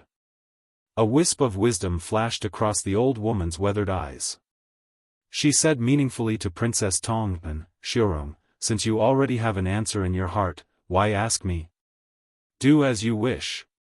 I believe that you can definitely save the Wang family." Princess Tong An was slightly shocked, and she immediately felt respect for the old woman in front of her. She bowed and said, "Then, this daughter-in-law will take her leave. I'll inform master and father now." Go. This old woman will return on her own." Matriarch Yang waved a hand at Princess Tong An. In the face of danger, her expression remained calm and composed. This Matriarch Yang had truly weathered all sorts of storms and experienced all sorts of ups and downs. In the main hall of the Wang family residence, after Princess Tong An told Wang Bing, Wang Yu, and the rest of the group about what Gao Ping had told her, Wang Yu couldn't help but exclaim, "Tongfu Tavern, it's Tongfu Tavern again." First, it was Zhu Zeching. Who's staying there now? In the afternoon, Wang Qinggu had reported to Wang Yu that Wang Xinyuan had left the estate early in the morning to meet with friends in the city. He had not expected Wang Xinyuan to go to Tongfu Inn. Just like Princess Tong An, he also felt that there was something wrong with Tongfu Inn. To be more precise, there was something wrong with the person Wang Xinyuan had met in Tongfu Inn. "Princess, are you saying that the matter of second son colluding with the Turkic spies is also related to the patriarch's son, Wang Xinyuan?" Third Elder's eyes flashed, and he looked at Princess Tong unmeaningfully. Princess Tong An's phoenix-like eyes focused, and she said unhappily, Third Elder, are you blaming my old master instead? Humph. Even if this matter is related to Wang Xinyuan, he's now a member of the second branch. When he was imprisoned, everything was fine. Who forced my old master to adopt Wang Runi to the second branch? He's causing trouble as soon as he's out. If you want to blame someone, you can only blame those people who forced my old master to adopt him to the second branch. You. Third Elder was furious, but due to Princess Tong An's status, he still restrained himself. He took 2 deep breaths and said, What are you saying? This old man was just asking casually. When did I ever blame the patriarch? Besides, it was the patriarch who willingly adopted Xinyuan to the second branch. Who in the estate would dare to threaten the patriarch? Humph. Seeing that Third Elder had given in, Princess Tong An sneered and did not continue to harp on this matter. Sitting at the head of the table, Wang Bing said solemnly, Enough. Right now, it's more important to find second son as soon as possible. After he finished speaking, he said to Wang Yu, since you and the princess both feel that there's something wrong with this Tongfu Inn, and the owner of this Tongfu Inn has a certain relationship with the second branch, then immediately send someone to the Tongfu Inn and investigate the guests inside. If you can find this Gao Yong, then that's even better. Perhaps he knows the whereabouts of the second branch. Yes. This son will arrange it right away. Wang Yu got up and cupped his hands to accept the order, then left the main hall with Princess Tong An. Chapter 1935. Taiyuan City, Tongfu Inn. Bang! Bang! Bang! Lord Guard. Inside the heaven-class guest room, Zhao Diyan was standing by the window, staring out. Suddenly, someone knocked on the door, followed by a low voice. Zhao Diyan's gaze turned cold, but he immediately relaxed because he recognized the identity of the person outside. He said calmly, Come in. The door wasn't locked. Xian Yi, dressed in black, pushed the door open and entered. After closing the door again, he quickly walked to Zhao Diyan, cupped his fists, and said, Lord Guard, I'm back. At this time, all the guests and waiters in the inn were resting. Naturally, Xian Yi couldn't enter from the main entrance of the inn. He could only climb in through the window like how he climbed out of the window earlier. However, even if he was given 10 guts, he wouldn't dare to climb through the window of Zhao Diyan's room. He climbed in through the window of the Earth-class guest room next door. After that, he didn't even have time to change his clothes before he came straight to Zhao Diyan. Did you find out anything? Zhao Diyan didn't beat around the bush and went straight to the point. Lord Guard, I found out that the fire in the long alley in the south of the city this afternoon was set by Wang Xinyuan. He knew that the King of Wei was going to personally escort a batch of supplies to Dragon Mountain, so he sent people to ambush in the south of the city in advance. He didn't expect to fall into the King of Wei's trap, and one of their assassins was captured alive by the other party. Xian Yi cupped his fists and slowly recounted the conversation between Li Tai and Su Yuncheng that he had eavesdropped on at the post house just now. When he finally learned the truth about the fire in the south of the city today, Zhao Diyan's face was as gloomy as water. He couldn't help but curse in a low voice, Wang Xinyuan and Wang Kuei, these 2 idiots. The other party deliberately revealed a little flaw and acted rashly. They really can't do anything right, but they're good at ruining things. Now that their whereabouts have been exposed, if they fall into the hands of the government, I'm afraid they'll ruin my plans. At this moment, if Zhao Diyan were a modern person, he really wanted to say, don't be afraid of godlike opponents, but be afraid of pig-like teammates. With the current situation in Taiyuan City, they had already formed a confrontation with the government forces in the dark and in the open. No one could do anything to the other. They were just waiting for the reinforcements to arrive. Then, he and Wang Kuei would launch an all-out attack. Then, the entire Taiyuan City would be theirs. However, the 2 idiots, Wang Kuei and Wang Xinyuan, after a series of stupid actions, directly broke the stalemate. It was very likely that the government would find a breakthrough here. But what Zhao Diyan did not know was that one of the carrier pigeons he had sent to Shieli Kagan had been intercepted by Han Lizheng. Even without Wang Xinyuan and Wang Kuei's disruption, Li Tai and the others had already learned of his plan. Although they would not be able to capture him in the short term, both the Great Tang border and Taiyuan City were now on guard. Even if his reinforcements really did come, they would find it very difficult to take Taiyuan City. But in any case, the disruption of Wang Xinyuan and Wang Kuei had accelerated Zhao Diyan's exposure and failure. Xian Yi cupped his fists and said, "Rest assured, Lord Wei. I heard from King Wei and Dugu Xian that Wang Kuei and Wang Xinyuan should have escaped. Wang Kuei has a secret manor near Longshan in the south of the city. Over the years, Wang Kuei has trained a group of killers in that manor. The killer captured alive by the Imperial Army today is one of them. The old woman that the Imperial Army took away from Baosheng Lane earlier is the killer's mother. Today, the provincial governor's mansion posted the portrait and reward notice of this killer all over the city. Wang Kuei wanted to send his men to kill the old woman to silence her. But he did not expect that the man he sent was killed by Wang Qinggu, the commander of the Wang family's shadow guards. Later, the old woman fell into the hands of the Imperial Army.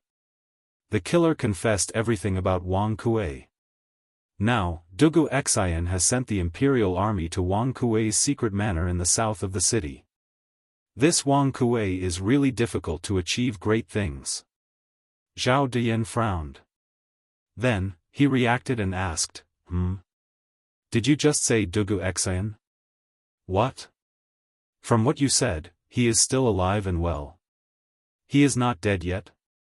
Chapter 1936. Coincidentally, just as Zhao Diyan was ordering Xian Yi to gather his men to attack Taiyuan Relay Station, Li Junxian was also gathering his men and preparing to head to Tongfu Inn.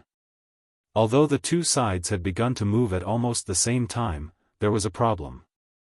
Li Junxian only had 10-some cavalry under his command, while Zhao Diyan had dared to attack the post house. This meant that he had more than 10-some subordinates, most likely 100 or 200. Moreover, these 200 couldn't all be staying at Tongfu Inn, as that would be far too conspicuous. As a result, Zhao Diyan would need to gather his forces much more quickly than Li Junxian. And the residence that Li Junxian was temporarily staying in was less than 1 li away from Tongfu Inn. Thus, Zhao Diyan couldn't possibly gather his men before Li Junxian arrived at Tongfu Inn. Lord Guard. Bad news. Zhao Diyan was preparing to go out and see how things were going when he heard Xian Ye's voice. Zhao Diyan's heart trembled. At this critical moment, he feared nothing more than an accident, and he feared nothing more than someone telling him bad news. He hastily opened the door, and Xian Yi rushed in. After closing the door, he clasped his fist before Zhao Diyan could ask anything. Lord Guard, your subordinate went to the innkeeper's room to ask him to gather our men, but there was no one in the room. Innkeeper's son, he, disappeared. Disappeared? Zhao Diyan frowned, a bad premonition rising in his heart. Back when they had first arrived in Source Peak City, they hadn't chosen to stay in the Tongfu Inn. Because there were many of them, it would be difficult for them to hide if they stayed in the inn. It would be very easy for the innkeeper and waiters to notice that something was amiss. So, only Zhao Diyan, Xian Yi, and Skyhawk stayed in the inn while the rest of them hid in various parts of the city. But after Wang Xinyuan and Wang Kuei surrendered to them, Zhao Diyan learned that the owner behind the scenes of the Tongfu Inn was actually related to the second branch of the Wang family. As a result, he didn't have to worry about all of them moving in and alerting the innkeeper or waiters. He directly ordered Xian Yi to gather all of their spies in the city into the inn and stuff them into the empty guest rooms of the inn. As for those that couldn't be stuffed, Gao Yong and Wang Kuei helped to arrange for them to stay in a few houses near the Tongfu Inn. It was because of this that Xian Yi had thought of asking the innkeeper, Sun Dafu, for help when Zhao Diyan ordered Xian Yi to gather his men. Only in this way could they gather all their men in the shortest amount of time. But Xianyi had never expected that Sun Dafu, who had been staying at the inn for the past few days, would actually disappear. Didn't Gao Yong say that Sun Dafu would be staying at the inn to cooperate with us? How could he suddenly disappear? Could it be? Zhao Diyin muttered in dissatisfaction. Then, he suddenly thought of a possibility, and his face instantly became extremely gloomy. He frowned and said in a deep voice, "Not good. It's very likely that someone has set their sights on Tongfu Inn. We've been exposed. Then what should we do?" Xianyi was shocked when he heard this and asked subconsciously. Then, he hurriedly cupped his fists and said, "Lord Guard, please evacuate immediately. Your subordinates are willing to risk their lives to escort you." Chapter 1937. What? A group of people is coming from the east? Aren't the relay station and the provincial governor's mansion in the north? Why are there people coming from the east? And they are so fast. In the alley behind Tongfu Inn, Zhao Diyin was shocked when he heard Sky Eagle say that there was a group of people coming from the east. However, when he came to his senses, he could not help but feel a little strange.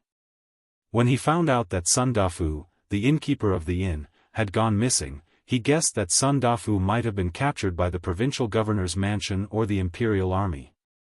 However, the provincial governor's mansion and the relay station were in the north of Taiyuan City. Even if the other party had sent people to surround the inn, they should have come from the north.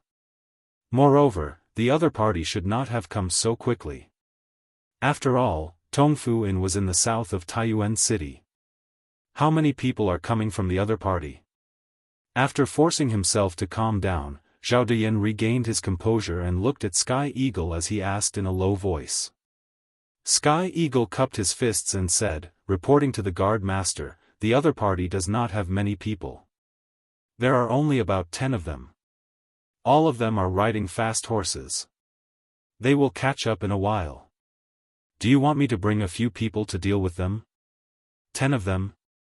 All of them are riding fast horses." Zhao Diyin's heart sank when he heard this. Of course, he knew that Taiyuan City would implement a curfew system at night. Those who dared to ride horses in public in the middle of the night either had their heads kicked by a donkey, or the other party really had an official background.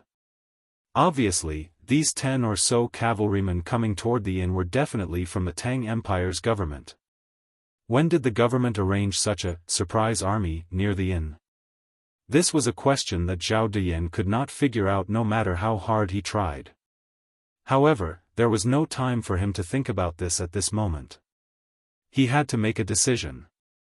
Although the cavalry coming from the east didn't have many people, they were fast. If he didn't pay attention to them, the other party would first miss the inn and then chase after them from behind. Or, the other party might guess their intentions and go to the post house to report in advance. However, if he followed Sky Eagle's suggestion and sent people to intercept the cavalrymen, on the one hand, they only had about 100 people.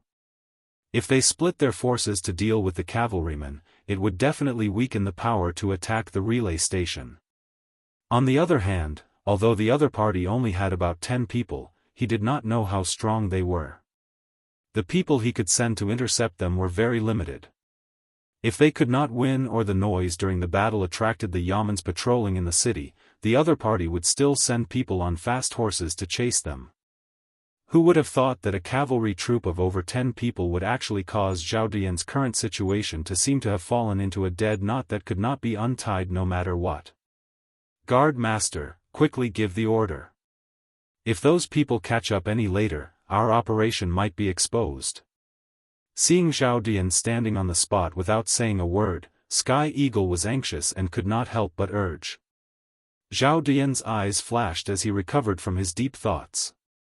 Just a moment ago, he suddenly thought of a plan that satisfied both sides and was extremely bold. Taking 2 deep breaths, Zhao Diyin looked at Sky Eagle and Xianyi and said in a deep voice, "Xianyi, Sky Eagle, the 2 of you lead these people to attack the relay station immediately. You must capture Li Tai alive. Leave 10 people behind and follow me back to the relay station. What? Sky Eagle and Xianyi turned pale with fright when they heard this. They hurriedly said, Guard Master, you must not do this. Xianyi hurriedly said, the other party only has about 10 people. I'll lead people to eliminate them now and then chase after them to assist Guard Master in attacking the relay station. We definitely won't waste any time. That's right. Guard Master. The other party only has about 10 people. Why do you have to personally take the risk? Sky Eagle also said. Zhao Dian's face was extremely grim. He looked at the 2 people before him and said coldly, Humph. After knowing that I'm in the inn, the other party only has about 10 people who dare to surround the inn. Why do you think this is? Humph. This is because either there's a top-notch expert among them, or these 10 over people are only the enemy's vanguard. After they find out the actual situation, the enemy's main force will immediately surround us. Hearing Zhao Dian's words, Xianyi and Sky Eagle calmed down one after another. Indeed, if there was a top-notch expert among the enemy, then they would be utterly unable to finish the battle in a short period of time. If there was a large force following behind the enemy, then it would be even more troublesome. Chapter 1938. Immediately send a message to our men near the inn. Tell them to bring their weapons to the inn immediately. After Zhao Dian returned to the heavenly guest room, he could already vaguely hear the da-da-da sound of horse hooves coming from the east street. At this moment, he called over a subordinate and instructed him. He did not know the exact name of this subordinate because he had too many subordinates. Xianyi, Sky Eagle, and the others had all taken away experts.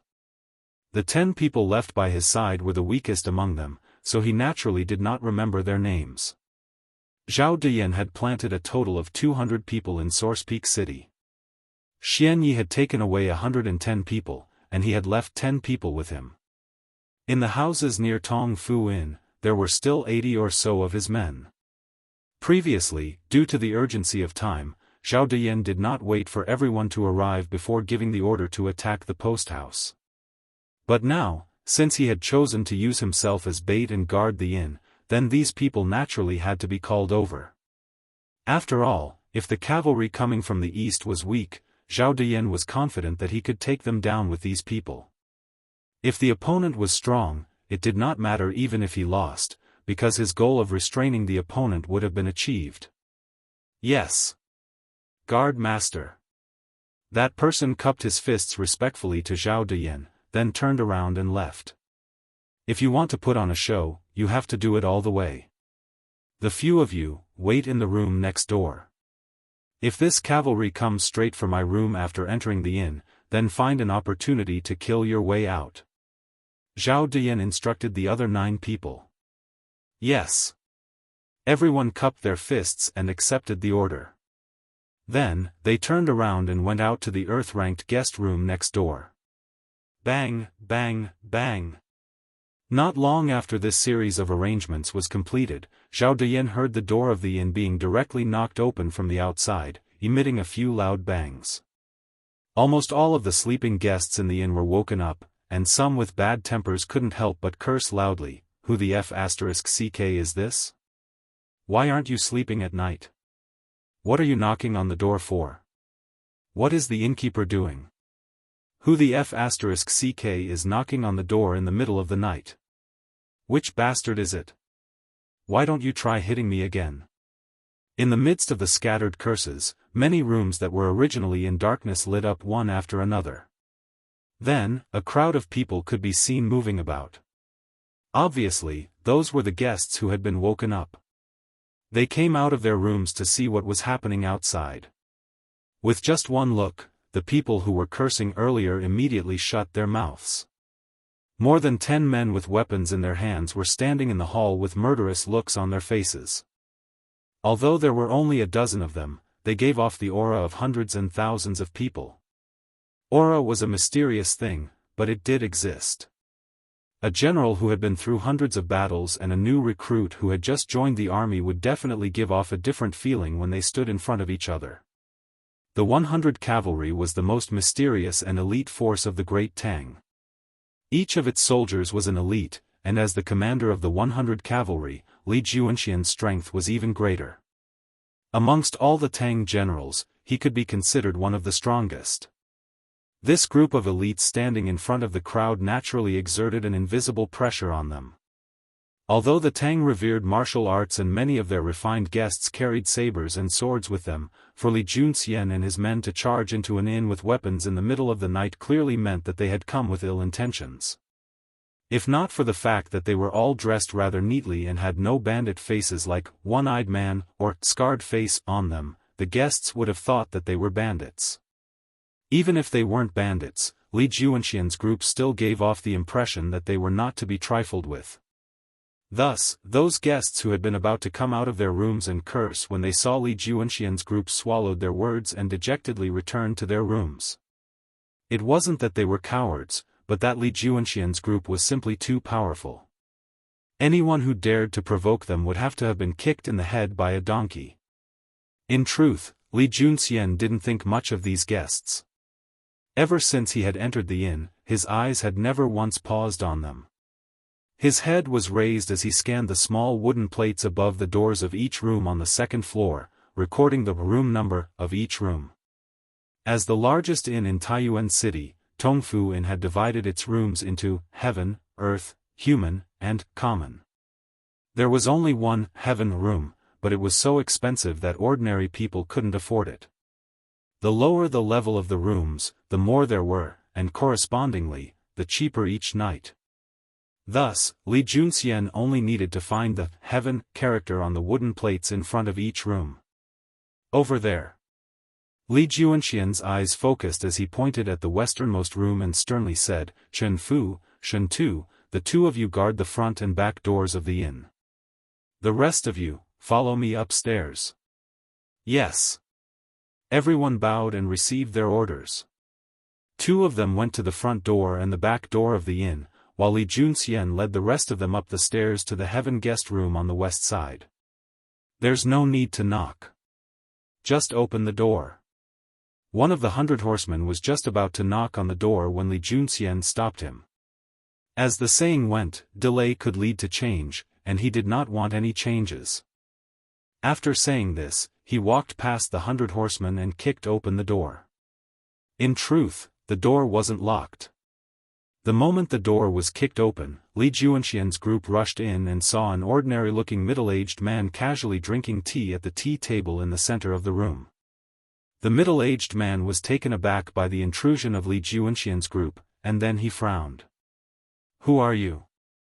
Why have you barged into this one's room? Li Juanxian frowned when he saw that there was only one person in the room, a seemingly refined middle-aged man who didn't seem to know any martial arts. He began to wonder if his previous judgment had been wrong, but since he was here, he had to get to the bottom of this matter. He signaled the people around him with his eyes, and several of the riders went to guard the door and the windows to prevent the middle-aged man from escaping. Li Juanxian sat down across from the middle-aged man and stared at him. Instead of answering his question, he asked, "Why?" "There's no need for you to know who we are. First, tell me who you are. Where did you come from? Why have you come to Taiyuan City?" The middle-aged man scowled in displeasure and coldly snorted. "Humph. Good sir has barged into someone else's room in the middle of the night. It's fine if you don't give an explanation, but now you're questioning me? Truly tyrannical. Do you really think there's no law in Taiyuan City?" Li Juanxian couldn't be bothered to waste words with him, so he bluntly said, "Don't waste words with me. I'll give you one more chance. If you can't clearly explain your background, we'll arrest you and send you to the authorities. Once we're there, we'll slowly talk to you about the law." "Arrest me? This one has not committed any crime, nor has he stolen or robbed. What right do you have to arrest me?" The middle-aged man coldly sneered. Li Juanxian chuckled. "Ha! You're not going to speak? Come, arrest him and send him to the provincial governor's residence for interrogation." Although he couldn't be sure of the middle-aged man's exact identity, since he was connected to the Wang clan's second branch, and on the way to the inn, Li Junxian had learned that Wang Kuei had fled for fear of punishment. This meant that the Wang clan's second branch truly had colluded with Turkic spies. Since this middle-aged man had secretly met with Wang Xinyuan, this meant that he was in cahoots with Zhao Dian. At the very least, he was someone Zhao Dian had sent to liaise with the Wang clan's second branch. After saying this, Li Junxian got up and prepared to leave. The two horsemen at his side began to approach the middle-aged man, clearly intending to capture him. A hint of panic flitted across the middle-aged man's face, and he hurriedly said, Are you from the authorities? Fine, I'll speak. This one is Yu Dexing, a native of Yunzhou. I came to Taiyuan to buy some goods. Once I'm done, I'll return. A merchant of Yunzhou? A playful smile appeared on Li Junxian's face as he indifferently asked, Then do you have a talisman scroll? A talisman scroll was equivalent to a modern letter of introduction. In ancient times, one needed an identity card to stay in an inn. However, this identity card was not the same as the modern one, but something similar to a letter of introduction. Although ancient China did not have an information system to manage household registers, it had a complete household register system long ago. In order to distinguish between people, the ancients had invented travel permits, door tickets, fish tokens, and tooth tokens to prove one's identity. The majority of ancient China rarely had the opportunity to travel, and only a few people had the need for such things. If an official or merchant was on a business trip or engaged in an official foreign activity, they would have a talisman scroll or a talisman scroll. These talismans, sections, and scrolls were all proof of identity for staying in an inn in the early days. They were equivalent to modern letters of introduction. Later on, courier scrolls and letter tokens were also proof of travel. Without a proof of travel, it was impossible to stay in an inn, especially one run by an official. In the Tang dynasty, officials of rank 5 and above had a fish token issued by the imperial court to prove their identity. If an ordinary person wanted to travel, they had to report it to the prefect inspector or fangzheng.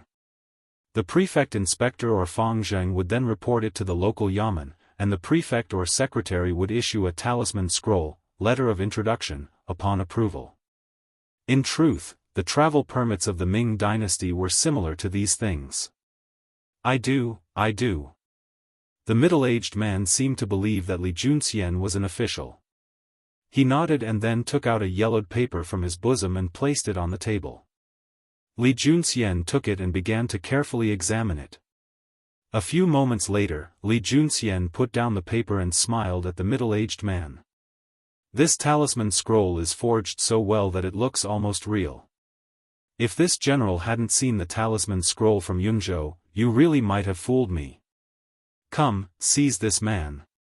The middle-aged man grimaced and immediately backed away, harshly saying, My talisman scroll really can't be any more real. Good sir is deliberately making things difficult for a deer as a horse. Just what are your intentions?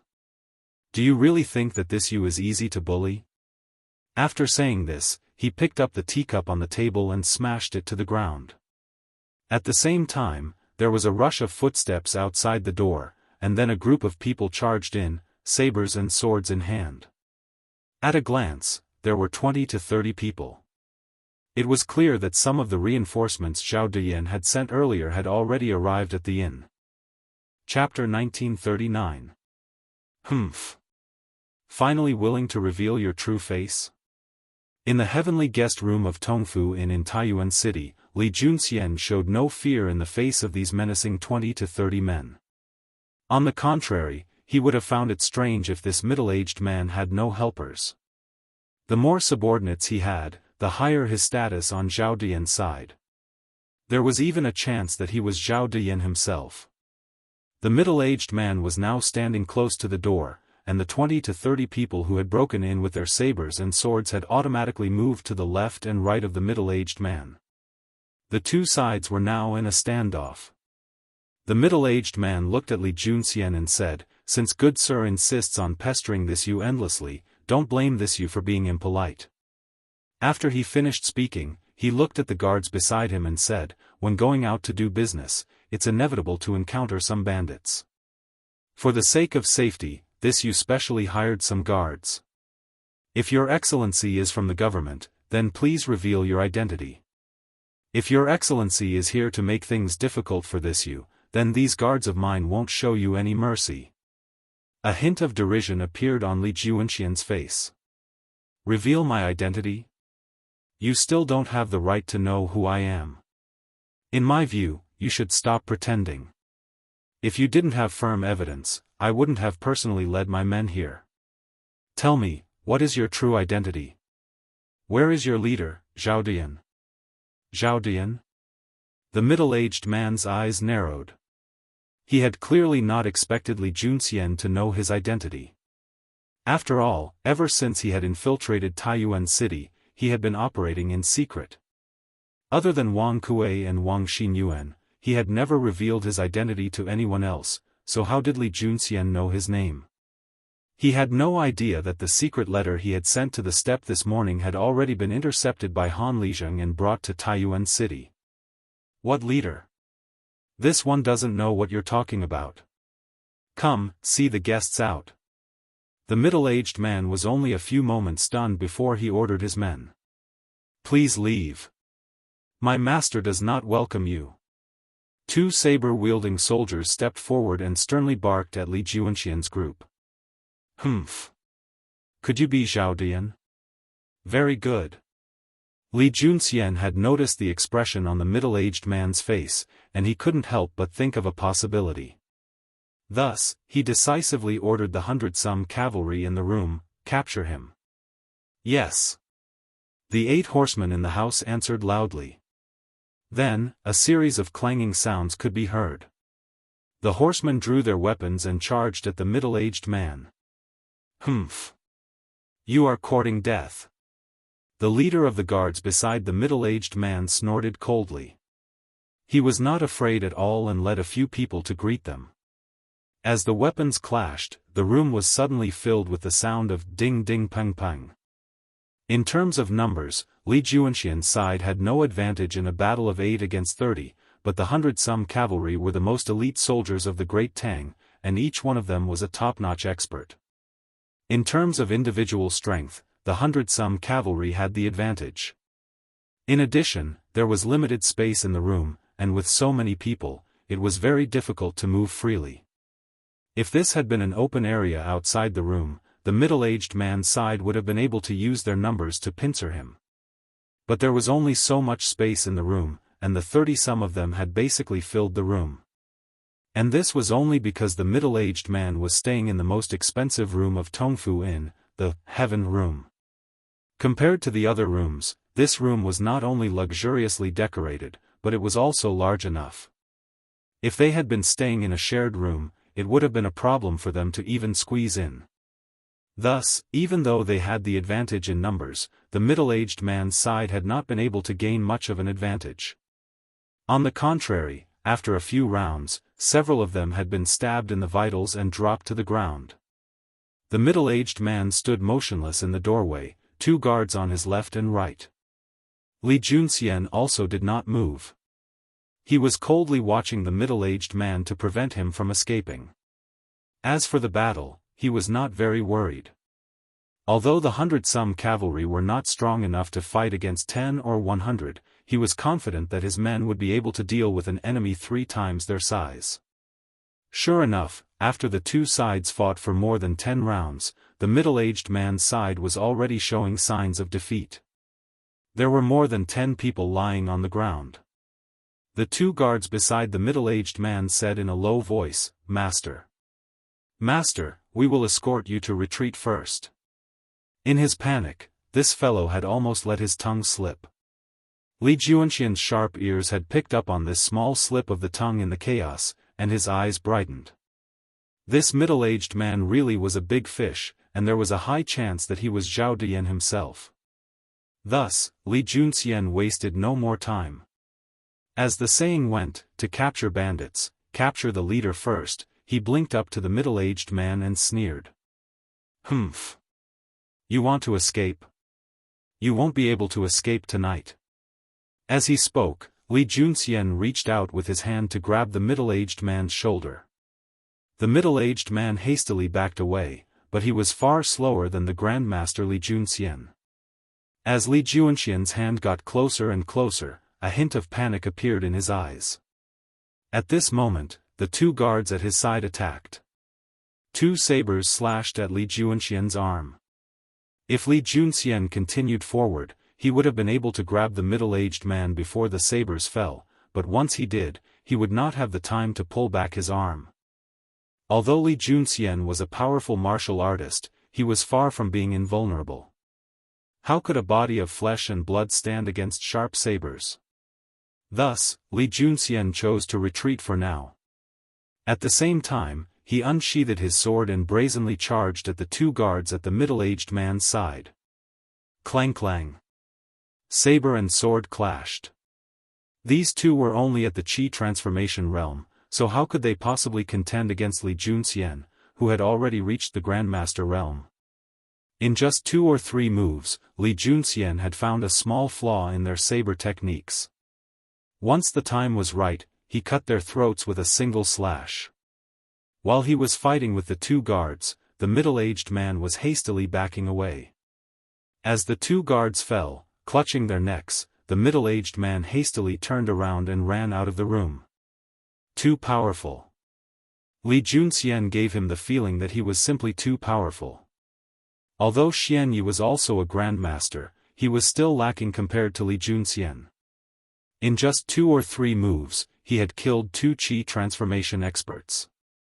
Even if all the 30-some people in the room had attacked together, they probably wouldn't have been able to do anything to Li Junxian. Humph. Li Junxian sneered as he saw the middle-aged man fleeing faster than a rabbit. With a tap of his foot, the middle-aged man felt a gust of wind, and then he saw Li Junxian standing in front of him. You still want to run?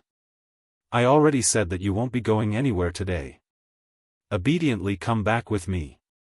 Li Junxian indifferently said. A hint of panic flitted across the middle-aged man's face. Suddenly, he heard hurried footsteps outside the inn. A smile appeared on the middle-aged man's lips as he turned to look at the entrance and then said to Li Junxian, "Heh? Run?" This god never said anything about running. No matter who you are, all of you will die here today. Li Junxian followed the middle-aged man's gaze and saw that 50 to 60 armed warriors had entered the entrance of the inn. Cough, cough, of course, not all of them were wielding weapons. If one looked carefully, one could see that 10 of them were unarmed. Chen Fu, who had been assigned by Li Junxian to guard the entrance of the inn, had been forced to retreat into the hall on the first floor of the inn by these 50 to 60 warriors.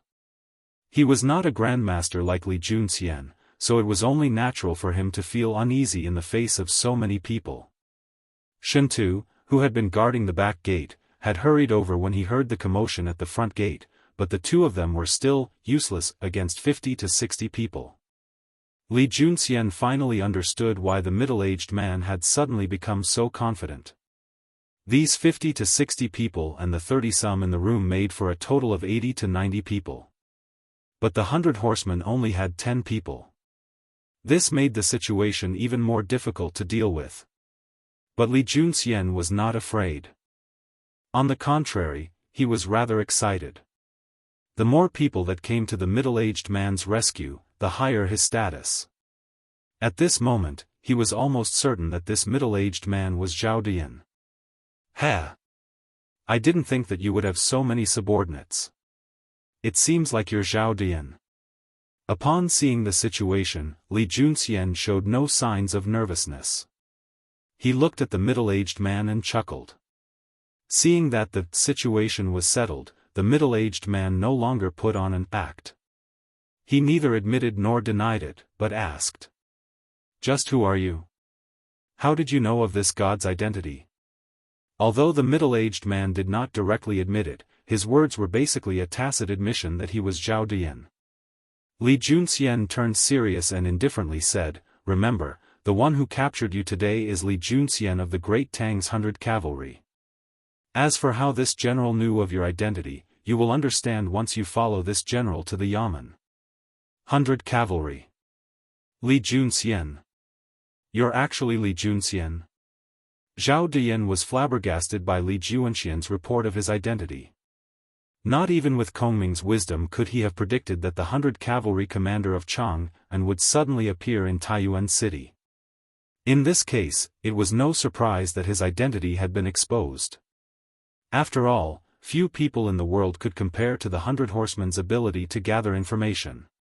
So that's how it is. No wonder shopkeeper's son suddenly disappeared. No wonder you were able to find this place. However, this god came to Taiyuan and managed to take down the 100 Cavalry commander of the Great Tang.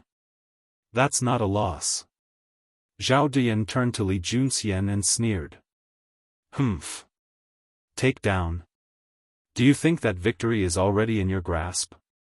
Li Junxian jeered, do you think they're faster, or this general is faster? As he spoke, Li Junxian vanished. A moment later, he appeared at Zhao Diyan's side, one hand clamping down on Zhao Diyan's shoulder while the other clamped down on Zhao Diyan's neck. The warriors in the hall had no time to react, only enough time to shout, brotherly, you're in the middle of nowhere. Lord Guard. Release Lord Guard. Chapter 1940. Qingke, why haven't you gone to bed yet? In Taiyuan Post Station, Iron Egg's room, Iron Egg couldn't help but ask when he saw Li Tai come in. It was almost 8:00 in the evening in modern times. Most people had already eaten dinner and gone to bed. In the post station, other than the Imperial Guards on night patrol and Han Lijeng and the others who went to Wang Kuei's manor near Longshan, the rest of the people had already returned to their rooms after dinner. It can't be helped. The ancient people's biological clocks were like this. Iron Egg was sitting at the table and reading a book.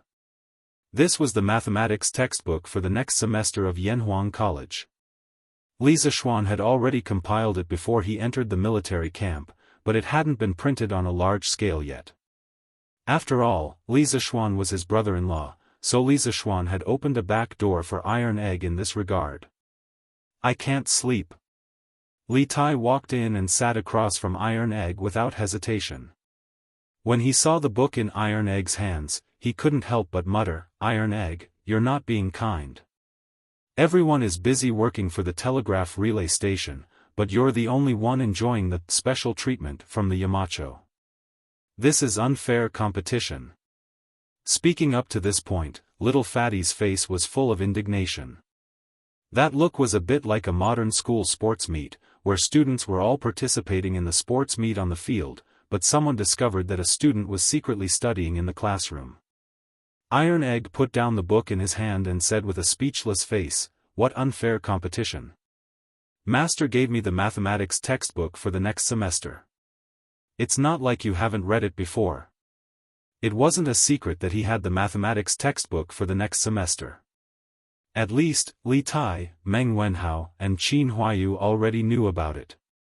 Moreover, they had borrowed it from Iron Egg before, and Iron Egg had never rejected it. The world seems to be stable now, but I always feel that it will soon enter an eventful period. As a student of Yanhuang College, I have to follow my master's wishes and establish a heart for the world, a life for the people, and a life for the past. In the second half of the year, when the war between the Tang Empire and the Turks starts, Yanhuang College will definitely not be able to stay out of it. At that time, we might have to run around like we are now. Therefore, I want to use the time every night to prepare for the next semester's classes in advance to avoid falling behind in my studies. Iron Egg suddenly sighed and said softly as he closed the book and placed it on the table. Just as he said, when Li Zishuan founded Yanhuang College, he hoped to cultivate a group of people who were truly useful to the country and the people, not bookworms who only knew how to study. Therefore, whether it was the Battle of Guan City in April, the killing of locusts in June, or the establishment of telegraph relay stations in Taiyuan and Yunzhou, all of these events more or less had the shadow of Yanhuang College's students. As the first batch of students of Yanhuang College, and as Li Zixuan believed, they were the golden generation of Yanhuang College. Iron Egg, Li Tai, and Li Ke's cohort of students had high hopes for Li Zixuan. Li Zixuan hoped that not only could they study well in the academy, but that in the process, if the country needed them, the students of the academy had to be there for them. If the Tang Empire's golden age wanted to last forever, it needed too many people who could serve the country. This was the main reason why Li Zixuan risked universal condemnation to establish the engineering school and Yanhuang College. Chapter 1941. Taiyuan was a large city in the north, so the Taiyuan post house wasn't small at all. There were a total of 28 individual buildings in the post house, and each building had a few to over 20 guest rooms. In the dark night, 8 Imperial Army soldiers stood on the roofs of the buildings in the east, west, south, north, southeast, southwest, northeast, and northwest of the courier station. Using the weak light from the stone lanterns in the courtyards of the courier station, the 8 Imperial Army soldiers stood on high points and meticulously scanned the entire courier station. Below them, there would be a group of soldiers patrolling with torches every once in a while. Although Dugu Xian didn't expect Zhao Diyan to send people to attack the posthouse tonight, the defense of the posthouse didn't relax because of this. There were both open and hidden sentries. If an unknown person broke into the posthouse, these Imperial Army soldiers on night duty would be able to immediately discover it and issue a warning. This was the Imperial Army. No matter when or where, they wouldn't abandon their superb military discipline. Whoosh! In the night, a thin needle with a cold glow flew straight toward the Imperial Army soldier on the east side of the building. It wasn't daytime, and there was no moon tonight. The Imperial Army soldier on the roof naturally couldn't see this thin needle. However, when the thin needle was about to reach him, he could still feel the turbulence in the air. But at this time, it was already too late for him to dodge. The thin needle silently pierced through the Imperial Army soldier's throat without any reservation. He didn't even have time to make a sound before he clutched his throat and fell straight to the ground. Based on the way he fell, when he hit the ground, he would definitely make a sound and attract the attention of the other troops. But at this moment, a black shadow flew over. Before the Imperial Army soldier fell, he caught the latter's body and gently placed him on the roof. As there was only a faint light in the courtyard and no light on the roof, the fall of this Imperial Army soldier didn't attract the attention of the hidden sentries at the southeast and northeast corners that were closest to him. After putting down the Imperial Army soldier's body, the black shadow didn't stop and headed straight for the hidden sentries at the southeast corner. Whoosh! Whoosh! Using the same method, the black shadow quietly eliminated the 3 hidden sentries that the Imperial Army had placed in the southeast, east, and southwest of the posthouse in less than 15 minutes. At this point, all the hidden sentries in the east of the posthouse had been eliminated by the black shadow. It had to be said that this shadow's strength was indeed formidable. The black shadow flew to the east wall of the posthouse. Below the wall, there were actually more than 100 people hiding. The black shadow said to the people below in a low voice, "The hidden sentries on the east side of the posthouse have been eliminated. Follow the plan." Yes. Everyone responded in a low voice. Then, a dozen or so black shadows rushed to the front and back doors of the posthouse, while the other 90 or so black shadows leaped over the wall and entered the posthouse. The black shadow flew to the east wall of the posthouse. Below the wall, there were actually more than 100 people hiding. The black shadow said to the people below in a low voice, "The hidden sentries on the east side of the posthouse have been eliminated. Follow the plan." Yes. Everyone responded in a low voice. Then, a dozen or so black shadows rushed to the front and back doors of the posthouse, while the other 90 or so black shadows leaped over the wall and entered the posthouse. A dozen or so black shadows rushed to the front and back doors of the posthouse, while the other 90 or so black shadows leaped over the wall and entered the posthouse. Chapter 1942. What's going on outside? Outside the room, Dugu Xian called over the guard at the door and asked in a low voice. "General, there's a warning from our brothers at the east of the post house. General who has already led his men there." The guard at the door cupped his fists and replied. "I'll go and take a look." Dugu Xian's expression turned grim. "Wang Tong, Guojian, the two of you stay here to ensure His Highness' safety. If the situation turns bad, immediately evacuate with His Highness." The two of them looked at each other, then cupped their fists and said in unison, "General, we'll go with you." They were Dugu Xian's personal guards. Naturally, wherever Dugu Xian went, they would follow. Dugu Xian's expression was cold as he said sternly, "This is a military order. Do the two of you dare to disobey a military order?" Seeing Dugu Xian's anger, Wang Tong and Guojian lowered their heads, not daring to say another word. Dugu Xian tightened his grip on the sword in his hand. This was the sword that had accompanied him in battle for many years, and it had never left his side. However, he had been seriously injured this time and had almost died. Because of the severity of his injuries and the doctor's warning that he could not use martial arts for the time being, his sword had been removed by Dugu Feiying and placed on the sword rack. When he heard the sound of an enemy attack from outside, Dugu Xian had not hesitated and had come out with his sword. As the leader of this army, there was no reason for him to be a coward in the face of a great enemy. "I'll leave this place to the two of you. Remember, even if the two of you lose your lives, you must ensure His Highness' safety." Dugu Xian said in a low voice as he patted Wang Tong's shoulder, then left with his sword. His tone was no longer as stern as before. It was just that his back looked a little tragic and desolate. Dugu Xian had a strong premonition that the enemy tonight was no ordinary person. The guess that Li Tai had mentioned to him earlier might very well be true. Zhao Diyan had really gathered all his men to launch a sneak attack on the post house. "Yes, General." The two personal guards felt a little sour in their noses as they looked at Dugu Xian's bleak back and cupped their fists. The location of the incident was actually very close to Dugu Xian's room. It didn't take long for Dugu Xian to arrive at the scene. At that moment, the Imperial Army and a group of unidentified men in black were already engaged in battle. There were many scattered torches on the ground, which meant that they had already lost a lot of men. Only the Imperial Army would carry torches. The people who came to ambush the post house definitely wouldn't have brought their own torches. With the light from the scattered torches on the ground and the stone lanterns in the courtyard, Dugu Xian was able to make out the situation. The other side had around 100 men while the Imperial Army had more than 200. While it seemed like they had the advantage in numbers, the Imperial Army had no advantage in the overall situation. Among the group of black-clothed men, there was a thin and slightly shorter man who was constantly flying through the crowd. Every time he waved his sleeve, there would be a few flashes of silver light. Then, a few Imperial Army soldiers would be killed by those flashes of silver light.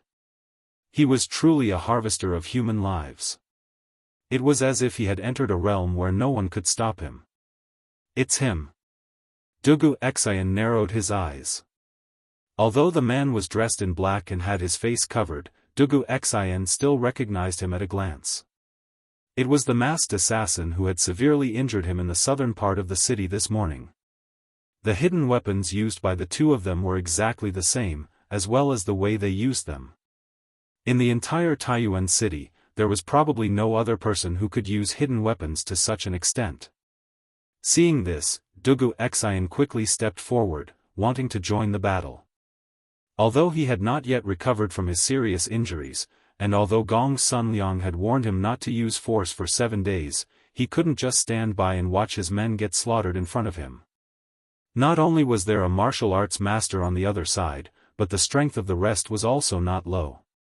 Dugu Xian could clearly see that among the more than 100 men, there were at least 6 or 7 martial arts masters at the peak of the Qi transformation realm. There were nearly a dozen martial arts masters at the late stage of the Qi transformation realm. Although these people were fighting individually on the battlefield without any cooperation, the Imperial Army soldiers without a commander had already been beaten into a daze. There was no need for them to cooperate in battle. The main reason was that Xianxia's individual strength was too strong. As the only martial arts master on the battlefield, he was like a living king of hell.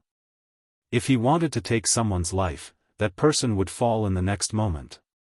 Such tyrannical strength was completely terrifying. Although the Imperial Army soldiers had undergone a long period of training and were not afraid of death, none of them wanted to die in such a humiliating manner. Therefore, under such circumstances, Wuxia Xianxia had no choice but to take the field himself. General. The Imperial Army soldiers at the back were the first to notice Wuxia Xianxia. At first, they were surprised. After all, they had more or less heard about Wuxia Xianxia's injuries. After the surprise, they were ecstatic. A large part of the reason why the Imperial Army was being suppressed and thrown into disarray was because they did not have a commander on their side who could match the top martial arts masters of the enemy. In other words, they did not have a backbone. With Wuxia Xianxia's appearance, this problem was easily solved. This was because in the eyes of the Imperial Army, Wuxia Xianxia was an invincible existence. Even if he had not recovered from his injuries, he was still the spiritual faith of the Imperial Army. Nodding slightly at the Imperial Army soldiers, Wuxia Xianxia quickly walked into the ranks. Circulating qi in his dantian, Wuxia Xianxia roared, "Generals, listen up. Set up the formation. Goose formation." This was a roar that contained qi. At this time, although the courier station was filled with battle cries, Wuxia Xianxia's roar still clearly reached the ears of every Imperial Army soldier. In the morning, he had been severely injured by Xianyi and had almost died. After a day of recuperation, although Gong Sunliang had ordered him not to fight, this did not mean that he did not have the ability to fight. In truth, after a day of recuperation, Wuxia Xianxia had recovered about 50% of his qi, and he was now able to fight against Xianyi. But after this battle, he was likely to be even more injured. At best, his cultivation would be damaged, and at worst, he would lose his life. Wuxia Xianxia naturally understood the consequences, but with the enemy before them and Li Tai's safety threatened, he could no longer care so much. He had to fight and buy time for Li Tai to retreat. "Yes, sir." A loud roar instantly woke up the Imperial Army from their stupor. This battle-hardened army immediately had a backbone. The 200 or so Imperial Army soldiers responded loudly. Immediately after, the Imperial Army soldiers that were fighting with Xianyi and the others quickly broke away from the battle. Then, according to the formation that they had been trained in, they quickly split into 3 rows. The left and right wings were arranged in an echelon formation, forming an inverted V shape. This was the goose formation. The tip of the inverted V was where the strongest fighting force of the Imperial Army was gathered. Wuxia Xianxia was naturally in the middle. In this way, not only could he protect the 2 flanks and the rear, he could also prevent the enemy from circling around. Facing this group of martial arts experts, Wuxia Xianxia wanted to use the goose formation to defend the east side of the courier station. On one hand, he could prevent the enemy's top experts from slaughtering his own soldiers. On the other hand, he could quickly stabilize the situation and buy time for Li Tai's safe retreat. Otherwise, if any of these martial arts experts went around them to find Li Tai, it would be a great threat to Li Tai and Iron Egg. However, he did not know that before he came, someone had already gone around the Imperial Army to find Li Tai. Seeing the Imperial Army get into a battle formation under the command of a young general, the leader of the men in black could not help but frown. This was because he knew that fighting alone was the strength of this group of people, and cooperation in battle formations was the strength of the Imperial Army. Once the Imperial Army got into formation, it would not be easy for them to slaughter the Imperial Army as they had before. The situation of the battle could very well be reversed. After seeing the young general's appearance, the leader of the men in black could not help but sneer. "Wuxia Xianxia? Humph. Still want to resist stubbornly? I wonder how much strength you have now. From the voice, who else could this leader be but Xianyi, who had tried to assassinate Dugu Xian in the morning? You'll know how much strength I have after you try. Dugu Xian's face was flushed. It seemed that he had recovered to his peak condition. He answered Xianyi indifferently, then raised his sword to the sky and ordered loudly, "Kill! Kill! Kill! Kill!" The 200 Imperial Army soldiers had been suppressed for a long time, and their stomachs were already filled with anger. Dugu Xian's shout of "Kill!" completely ignited the flames of vengeance in their hearts. The Imperial Army soldiers all responded loudly, and under Dugu Xian's lead, they charged toward the group of men in black with weapons in hand. In an instant, their momentum was like a rainbow. Dugu Xian's calm and confident tone made Xianyi feel a little uneasy. For a moment, he couldn't help but start to doubt the poison he had concocted. According to common sense, once his weapon or hidden weapon scratched the enemy, even if the enemy didn't die immediately, they would die within 2 hours of the poison acting up. Dugu Xian had been poisoned by several weapons in the morning, but not only was he completely fine, he was even able to wield his sword. This did not make sense. Could it be that his strength has really recovered completely? But, how is that possible? Xianyi could not help but think to himself. The reason why more than 100 of them had dared to attack the posthouse tonight was that they had concluded that Dugu Xian had not yet recovered from his injuries and that his strength was less than 10%. If Dugu Xian had really recovered completely, then their surprise attack tonight would have no chance of success. Xianyi's heart was in a mess at this moment. Kill. Although Xianyi had thought so much, it was only a matter of a moment. Seeing Dugu Xian leading the Imperial Army to attack, Xianyi felt a little uneasy, but he did not show any weakness on the surface. He waved behind him and shouted the word, "Kill," then led the charge toward the Imperial Army. To be precise, he was charging toward Dugu Xian. To capture the thief, one must first capture the king. This was a decisive battle between kings and kings. Chapter 1943. Reporting. Night, Grasslands, Tujue Royal Court. In the evening, the Grassland coalition of 10 tribes launched a fierce offensive against Tuli, causing Tuli to suffer disastrous losses. After Xieli received the battle report, he couldn't help but be overjoyed. He specially set up a banquet in the royal court to entertain the 10 tribal chiefs. At this time, the banquet had already ended for quite some time. Xieli was just about to rest when he heard a series of urgent shouts coming from outside the tent. Xieli couldn't help but frown and said, "Come in." Although he didn't like to be disturbed when he was sleeping, Xieli knew in his heart that the soldiers outside the tent dared to come to him at this time. They definitely had urgent military information to report to him. The curtain was lifted. A soldier dressed as a Tujue, but his face looked like a Han, quickly walked in. The soldier came to Xieli's front. His hands tightly clenched a slip of paper. He bowed to Xieli and saluted. Reporting to Khan, Guard Lord sent urgent information from Taiyuan. Khan, please take a look. Finished speaking, he raised the letter in his hands above his head.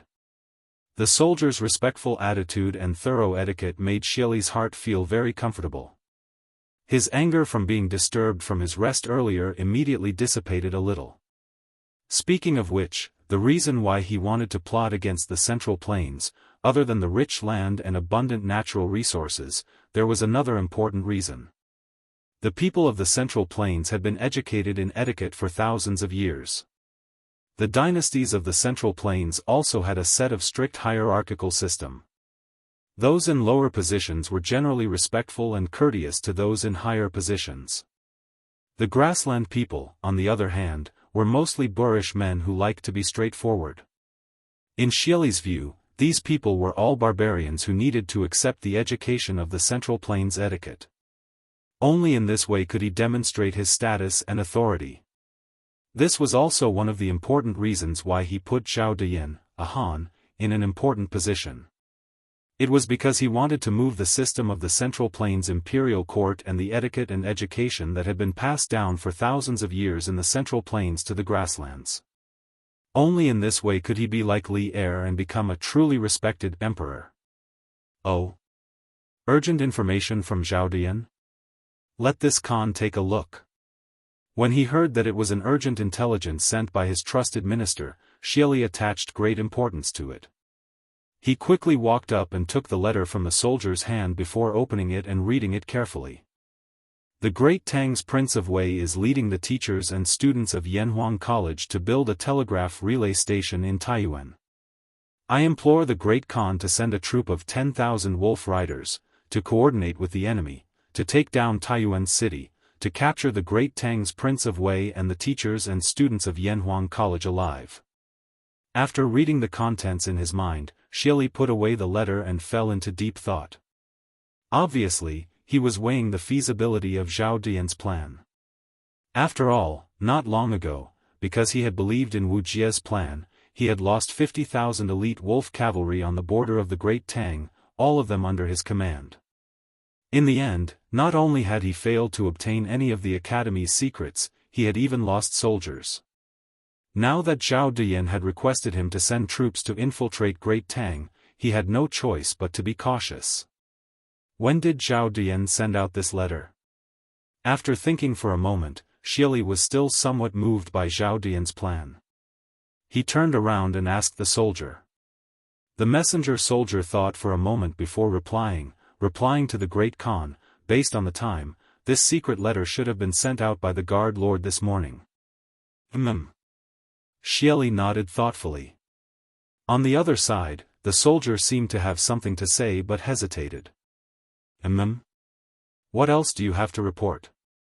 Xieli seemed to have sensed something as he turned his head to look at the messenger soldier and asked. Replying to the Great Khan, according to the usual practice, the guard lord would use 2 carrier pigeons to send 2 letters each time he sent a letter back to prevent any accidents on the way. However, this time, the guard lord sent a carrier pigeon back to the grasslands, but we only received a single carrier pigeon. Chapter 1944. Jia, why did father call you over just now? In a large tent to the west of the Eastern Turkic royal court, a beautiful Turkic woman lifted the curtain and walked in. A tall and mighty black-robed man was seated in front of a couch, wiping a spiked club in his hand. Upon seeing the black-robed man's actions, the woman's cheerful steps suddenly stopped. She stood a few steps in front of the black-robed man and couldn't help but ask. Wu Jia, are you leaving the steppe again? The black-robed man in the tent was none other than the Turkic state teacher, Wu Jia. Last month, after failing to infiltrate the Great Tang and steal the secrets of Yanhuang College, Wu Jia had fled back to the steppe and returned to his old life. Even though Wu Jia and Ashina Shi had lost more than 40,000 elite Turkic wolf cavalry in the battle on the Great Tang border, Wu Jia's terrifying strength and his irreplaceable role on the steppe meant that Xieli had only punished Ashina Shi and not Wu Jia. At that time, Wu Jia had fought several top experts within the borders of Great Tang, and he had also fought the half-step Grandmaster Xian Qing of Longhu Mountain outside the Dragon Gate. He had suffered some injuries, but after more than a month of recuperation, his injuries had basically healed. Kagan wants me to lead soldiers to Taiyuan tomorrow. Hearing the woman's voice, Wu Jia's action of wiping his mace suddenly stopped, not even bothering to raise his head as he replied faintly in his hoarse voice. Listening to the meaning in his words, when Xieli told him to go to the tent just now, it should be to arrange for him to lead 10,000 wolf cavalry to go to Taiyuan and cooperate with Zhao Dian from the inside and outside, to thoroughly take down Taiyuan city. Looking at it this way, Xieli had made up his mind to take the risk according to Zhao Dian's plan. What? Father wants you to lead soldiers to the Great Tang again? How can this be? The woman cried out in alarm and then angrily said, last time, when father sent you to Chang'an, you almost didn't return. Although your martial arts are formidable and unparalleled, the people of the Central Plains have a saying that 2 fists are no match for 4 hands. Moreover, the martial arts world of the Central Plains has as many experts as the clouds. If you are surrounded by them, you will definitely be injured again. Why did father give you such a dangerous mission? No. I have to go find father. After saying this, the woman turned to leave. The woman's full name was Ashina Shuyen. She was the pearl of Xieli Kagan's palm and one of his most beloved daughters. Stop.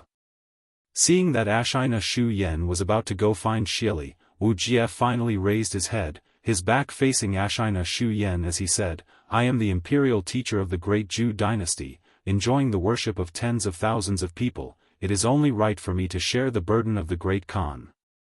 Besides, no one can hurt me. This last sentence showed Wuxia's confidence in his own strength. Even though he was slightly injured when he fought with Xian Qing before the Dragon Gate, he didn't think that Xian Qing's strength was higher than his. It was mainly because he had escaped from Cloud Mountain to the Dragon Gate. Before he fought with Xian Qing, he had already fought with Mo Huai, the bearded guest, Dugu Xian, Dugu Feiying, Li Zishuan, and many other top experts. At that time, he had used up more than half of his true qi, which was why he had suffered a small loss in the hands of Xian Qing. If both of them were at their peak, he believed that Xian Qing would be defeated within 100 moves. Ashina Shuyen stopped in her tracks and turned around. She stomped her feet angrily and said, "Humph. Father has so many warriors under his command. Why do you have to take the risk? What mission did father send you to Taiyuan for?" As the little princess of the Eastern Turkic Khaganate, Ashina Shuyen's loyalty to the Eastern Turkic Khaganate was unquestionable. Therefore, Wuxia didn't hide it from her. After thinking for a while, he said, half a month ago, Zhao Diyan led the wolf guards to sneak into Taiyuan. Now, he and his men are trapped in Taiyuan city. Apart from him, there are also King Wei of Great Tang and some teachers and students from Yanhuang College. The Khagan wants me to lead a team of wolf guards to sneak into Great Tang and surround Taiyuan city. Together with Zhao Diyan, not only can we take down the city, we can also capture King Wei of Great Tang and the teachers and students from Yanhuang College back to the grasslands. What? Father sent you to attack Taiyuan? Ashina Shuyen was shocked when she heard this. She had thought that Xieli had sent Wuxia to infiltrate the Great Tang like the last time, just to carry out a mission to steal information. She had never imagined that Xieli would send Wuxia to attack the Great Tang's largest city in the north, Taiyuan City. That was not the Great Tang's border, but the inner pass. Not to mention the height and thickness of Taiyuan City, if Taiyuan City was besieged, the surrounding provinces and counties would immediately send reinforcements. Xieli sending Wuxia on this mission was no different from sending Wuxia to his death. How many soldiers did father give you? After coming back to her senses, Ashina Shuyen asked. In Ashina Shuyen's view, to penetrate deep into the heart of the Great Tang's Guangzhong and attack a major city like Taiyuan City, it would be impossible to succeed without at least 100,000 soldiers. 10,000 elite wolf guards. Wuxia indifferently replied. Then he added, this is Zhao Dian's plan. He has already made arrangements in Taiyuan City. 10,000 soldiers is enough to take down Taiyuan City. Moreover, the situation on the steppe is unstable, and Khagan is concentrating his forces to encircle Tuli. He can't spare too many men. But when she heard the name Zhao Diyan, a hint of anger flashed across Ashina Shuyen's face. She angrily stomped her foot and indignantly said, Zhao Diyan. It's that treacherous and hateful Han Zhao Diyan again. Father sweat, he must have been possessed by the devil. Ever since he was placed in an important position by father, not only did he bring the hypocritical habits of the Central Plains to the steppe, he also pushed aside all of father's trusted generals. Father's prestige on the steppe is now far inferior to before. Also, Wuxia, you are the state teacher, the #1 expert of the steppe. Zhao Diyan doesn't dare to do anything to you on the surface, but I feel that once his position under father's command is stabilized, he will definitely push you aside just like he did everyone else. Previously, you failed to sneak into Yanhuang College to steal information and then fled to the Great Tang border. Not long after that, Zhao Dian took the initiative to personally infiltrate the Great Tang. I feel that he wants to use this opportunity to prove himself in front of Father so that he can replace you in the future. This time, you are leading troops to attack Taiyuan City. Even if you succeed, the credit will not fall to you, but to Zhao Dian. In the words of the Central Plains, you are making a wedding dress for someone else. Hearing this, Wu Jie didn't feel indignant or indignant. Instead, he maintained a calm expression. Because Ashina Shu Yan's words had taken a bit too long, Wu Jie had already picked up his mace and continued to wipe his face. After Ashina Shu Yan finished speaking, Wu Jie only gave a faint "n" and then calmed down and continued to busy himself with the matter at hand. Seeing this, Ashina Shu Yan was furious. She couldn't help but walk up to Wu Jie and fiercely stomp her foot. Wu Jie, I've said so much to you, why haven't you responded at all? Wu Jie didn't immediately respond to Ashina Shu Yan. He put down the silk cloth in his hand and carefully examined the mace. After making sure that the stains on it had been wiped clean, he stood up and looked at Ashina Shu Yan. I don't care. I don't care about this contribution. If Zhao Dian wants it, he can take it. But I must go on this trip to the Great Tang, and I have my reasons. I also have my reasons. Hearing the latter half of Wu Jie's words, Ashina Shu Yan couldn't help trembling, her right hand involuntarily stroking her left wrist. Beneath her sleeve was a priceless black carp bracelet of exquisite craftsmanship. The last time they came back from the Great Tang, Wu Jie had told her that he met a little girl in Cloud Mountain who wore the same jade bracelet as her. He had asked her if she knew this girl, but Ashina Shu Yan said she didn't. Since then, there had been some estrangement between the two of them. Now, the relationship between the two of them had become even more estranged. Ashina Shu Yan was clear in her heart that the reason Wu Jie had to go was most likely because of the girl who wore the same bracelet as her. In addition, I also want to know who I am. Wu Jie picked up his mace and was about to walk out of the tent, but just as he was about to reach the entrance, he suddenly stopped and muttered to himself before opening the tent's curtain and walking out. Inside the tent, when she heard Wu Jie's last sentence, Ashina Shu Yan's face suddenly turned pale and a trace of panic appeared in her eyes, as if she had foreseen something terrible was about to happen. Wu Jie's sentence seemed to have no beginning or end, but it also seemed to have a deep meaning. The amount of information contained in it was too much. Wu Jie. Wu Jie. After a long while, she finally came back to her senses, then quickly turned and ran out of the tent, frantically calling Wu Jie's name. Southeast of the grassland, Tuli's troops, Tang Jian's tent. At this time, Tang Jian was sitting at the table, reading a book and drinking tea leisurely. The book was a good book, and the tea was naturally good tea. It was the immortal tea that was currently popular in the Great Tang, and countless rich people fought over it. This thing was not available in the grassland because the people of the grassland basically didn't like to drink tea. Besides, even if they liked to drink tea, they couldn't buy tea leaves like the immortal tea. After all, this thing was in short supply in the Great Tang. These tea leaves were naturally brought over by Tang Jian from the Great Tang. If he didn't drink it now, it would only benefit Tuli and Ni Shu Tua. Grand Duke, you still have the leisure to read and drink tea?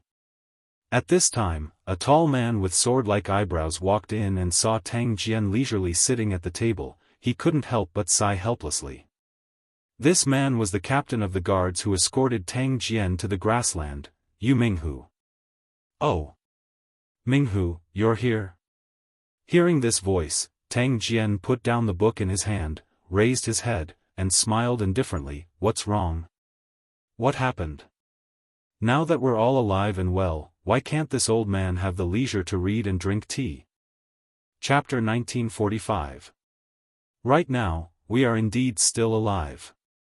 But if this continues, I estimate that in 2 days, our heads will be separated from our bodies. Southeast of the grassland, Tuli's troops, Tang Jian's tent. Yu Minghu looked at the leisurely Tang Jian and helplessly smiled. Tang Jian still had a leisurely attitude. Hearing this, he asked with a smile, "Why do you say that, Minghu?" Compared to the other courtiers in the current court, in terms of intelligence, Tang Jian might not be as good as Fang Xianling and Zhangsun Wuji. In terms of decisiveness, he might not be as good as Du Ruhui. In terms of honesty, he might not even be as good as Wei Zheng. But regardless of whether he was in good times or bad, Tang Jian was always able to maintain an optimistic attitude. It was this optimistic attitude, coupled with his unique vision, that allowed him to have a place for himself in the imperial court of the early Tang dynasty, where the stars were shining brightly. Yu Minghu was not as well-mannered as Tang Jian. He said worriedly, "Today, Tuli suffered a defeat. He and his trusted generals want to vent their anger on Duke. But according to this subordinate's estimation, in the next few days, Tuli will suffer even more defeats. According to their nature, I'm afraid that when the time comes, they will make things even more difficult for us." At this point, Yu Minghu deliberately paused. Seeing that there was still no reaction on Tang Jian's face, he could not help but continue. In today's battle, Tuli's troops lost 40,000 troops. Moreover, according to this subordinate's knowledge, the ones besieging Tuli's troops were only the other tribes of the grassland that rely on Xieli. They were not Xieli's elite wolf riders. Although there are still 2 days left until the 8th month, this subordinate estimates that if the 10-tribe coalition cannot completely take down Tuli's troops by tomorrow night, on the last day of the 7th month, Xieli will definitely gather his elite wolf riders and launch an all-out attack on Tuli's troops. Xieli has been able to control the grassland tribes for the past few years. The wolf riders under his command have unparalleled fighting strength. Moreover, the Turkic state preceptor, Wuxia, is an expert of the great Grandmaster realm. If he also participates in the battle, Tuli's troops will definitely not last a day. At that time, even if Tuli does not kill us, if we fall into Xieli's hands, I am afraid it will be difficult for us to survive. As a warrior, Yu Minghu was even more aware than Tang Jian of the terror of a martial Grandmaster expert. Although no matter how powerful a warrior was, he would not be able to defeat a well-trained army. However, if an expert like a martial grandmaster were to lead an army and personally lead this army into battle, then the combat power of this army would be raised by several levels. With the current situation of Tuli's troops, if Wu Jia were to lead a 10,000-man wolf cavalry army to attack, Tuli would never be able to resist. In the end, Xieli didn't want to consume his strength right now. Wu Jia and the wolf riders were his trump cards, and until the last moment, he wouldn't use them easily. Wu Jia, is that Wu Jia who snuck into Cloud Mountain alone and led the Turkic wolf cavalry outside Longmen Pass to escape the encirclement of the Great Tang's 4 provinces? Hearing the name Wu Jia, Tang Jian's expression finally changed, raising his head and asking meaningfully. Yu Minghu nodded and replied, "It is that person."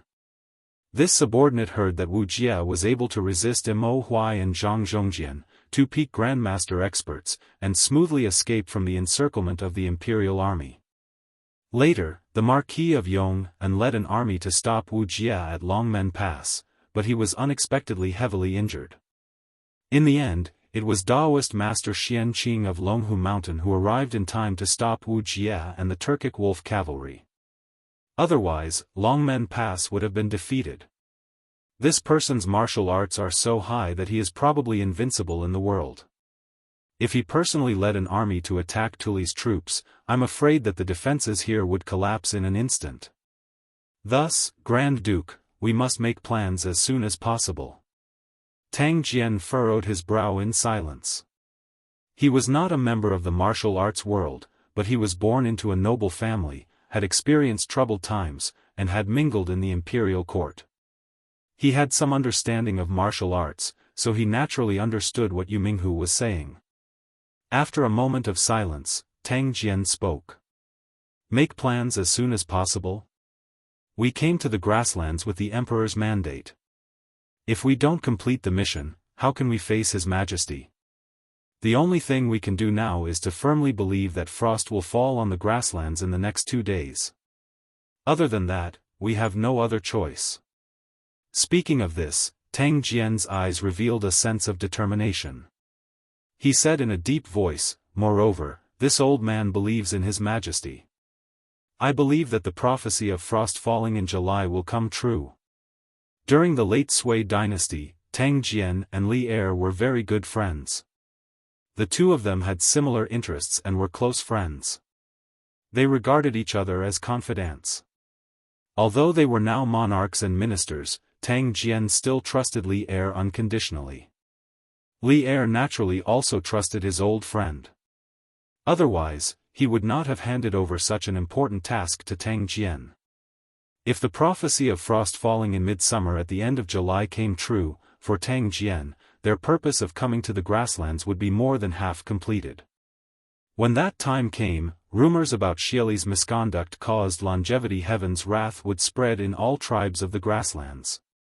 Those tribes of the grasslands who were originally disloyal to Xieli would probably rise up and resist Xieli's tyranny together.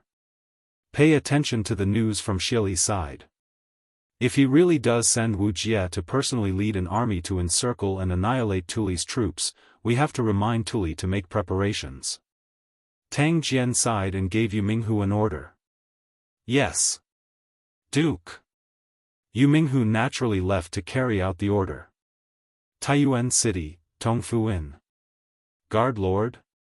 It seems like your status in the grasslands is not low. Earlier, when the 50 to 60 people had suddenly charged into the inn, Li Junxian had immediately dashed forward and grabbed the nearby Zhao Dian. At this moment, hearing the cries of the warriors downstairs, Li Junxian gripped Zhao Dian's neck and coldly laughed.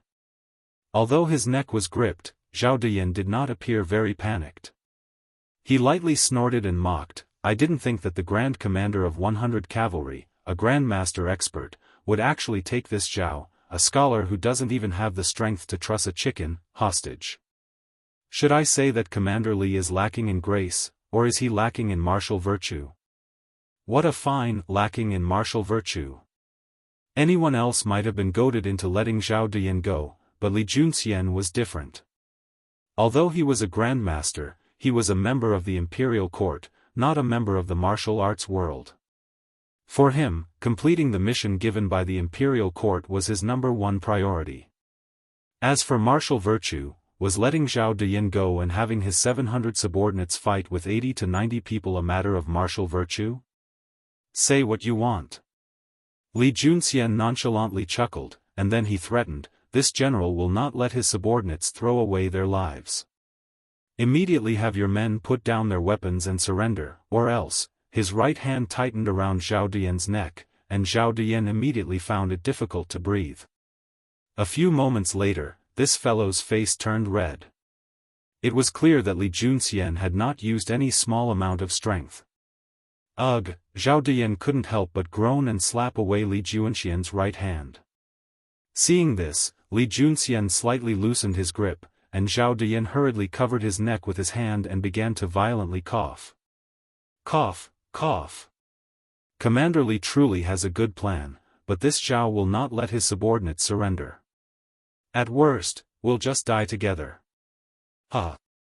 If I can kill a commander of 100 Tang cavalry, this Zhao Dian's life will be worth it. Contrary to Li Junxian's expectations, Zhao Dian was not intimidated by Li Junxian's threat. On the contrary, he was even more vicious than Li Junxian. After mocking Li Junxian, Zhao Dian looked down at his subordinates and shouted, "Kill, don't worry about this god."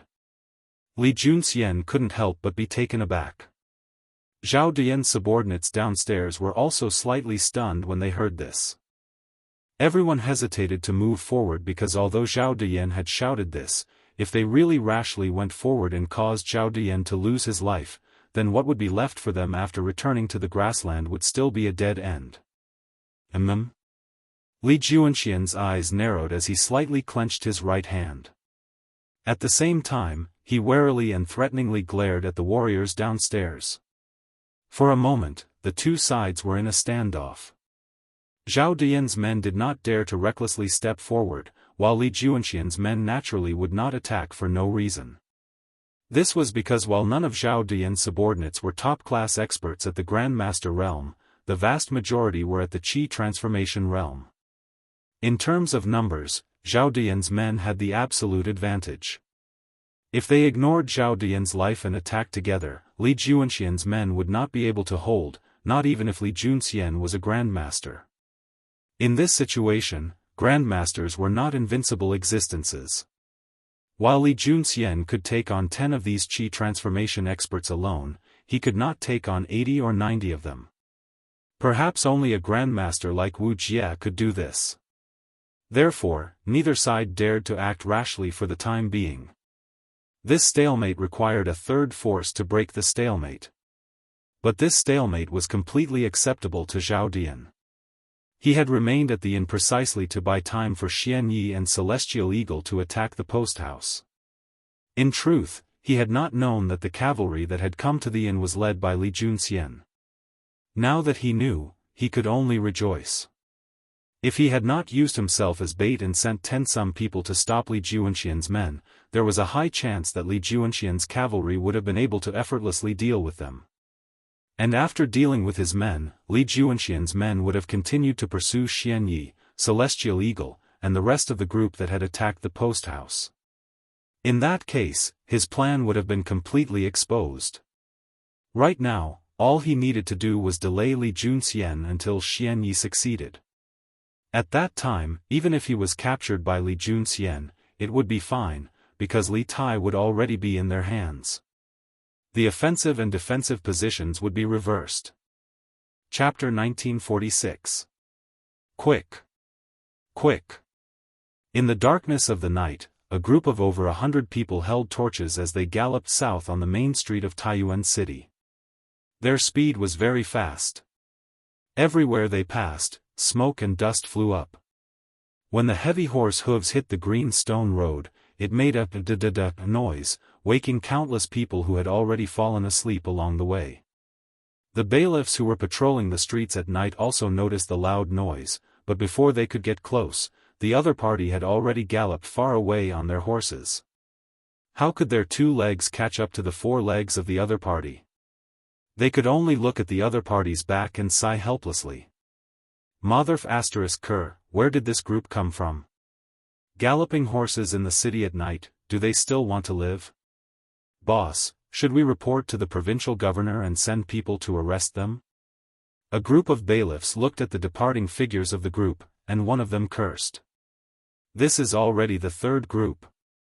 But the first 2 groups were the Imperial Army and the soldiers of the Bing Province barracks. This group looks like ordinary people. Another person chimed in. Pa! Pa! The leader of the bailiffs angrily slapped the 2 of them on the head and said, "Don't worry. All of you, shut up. Which ordinary family can afford to raise so many horses?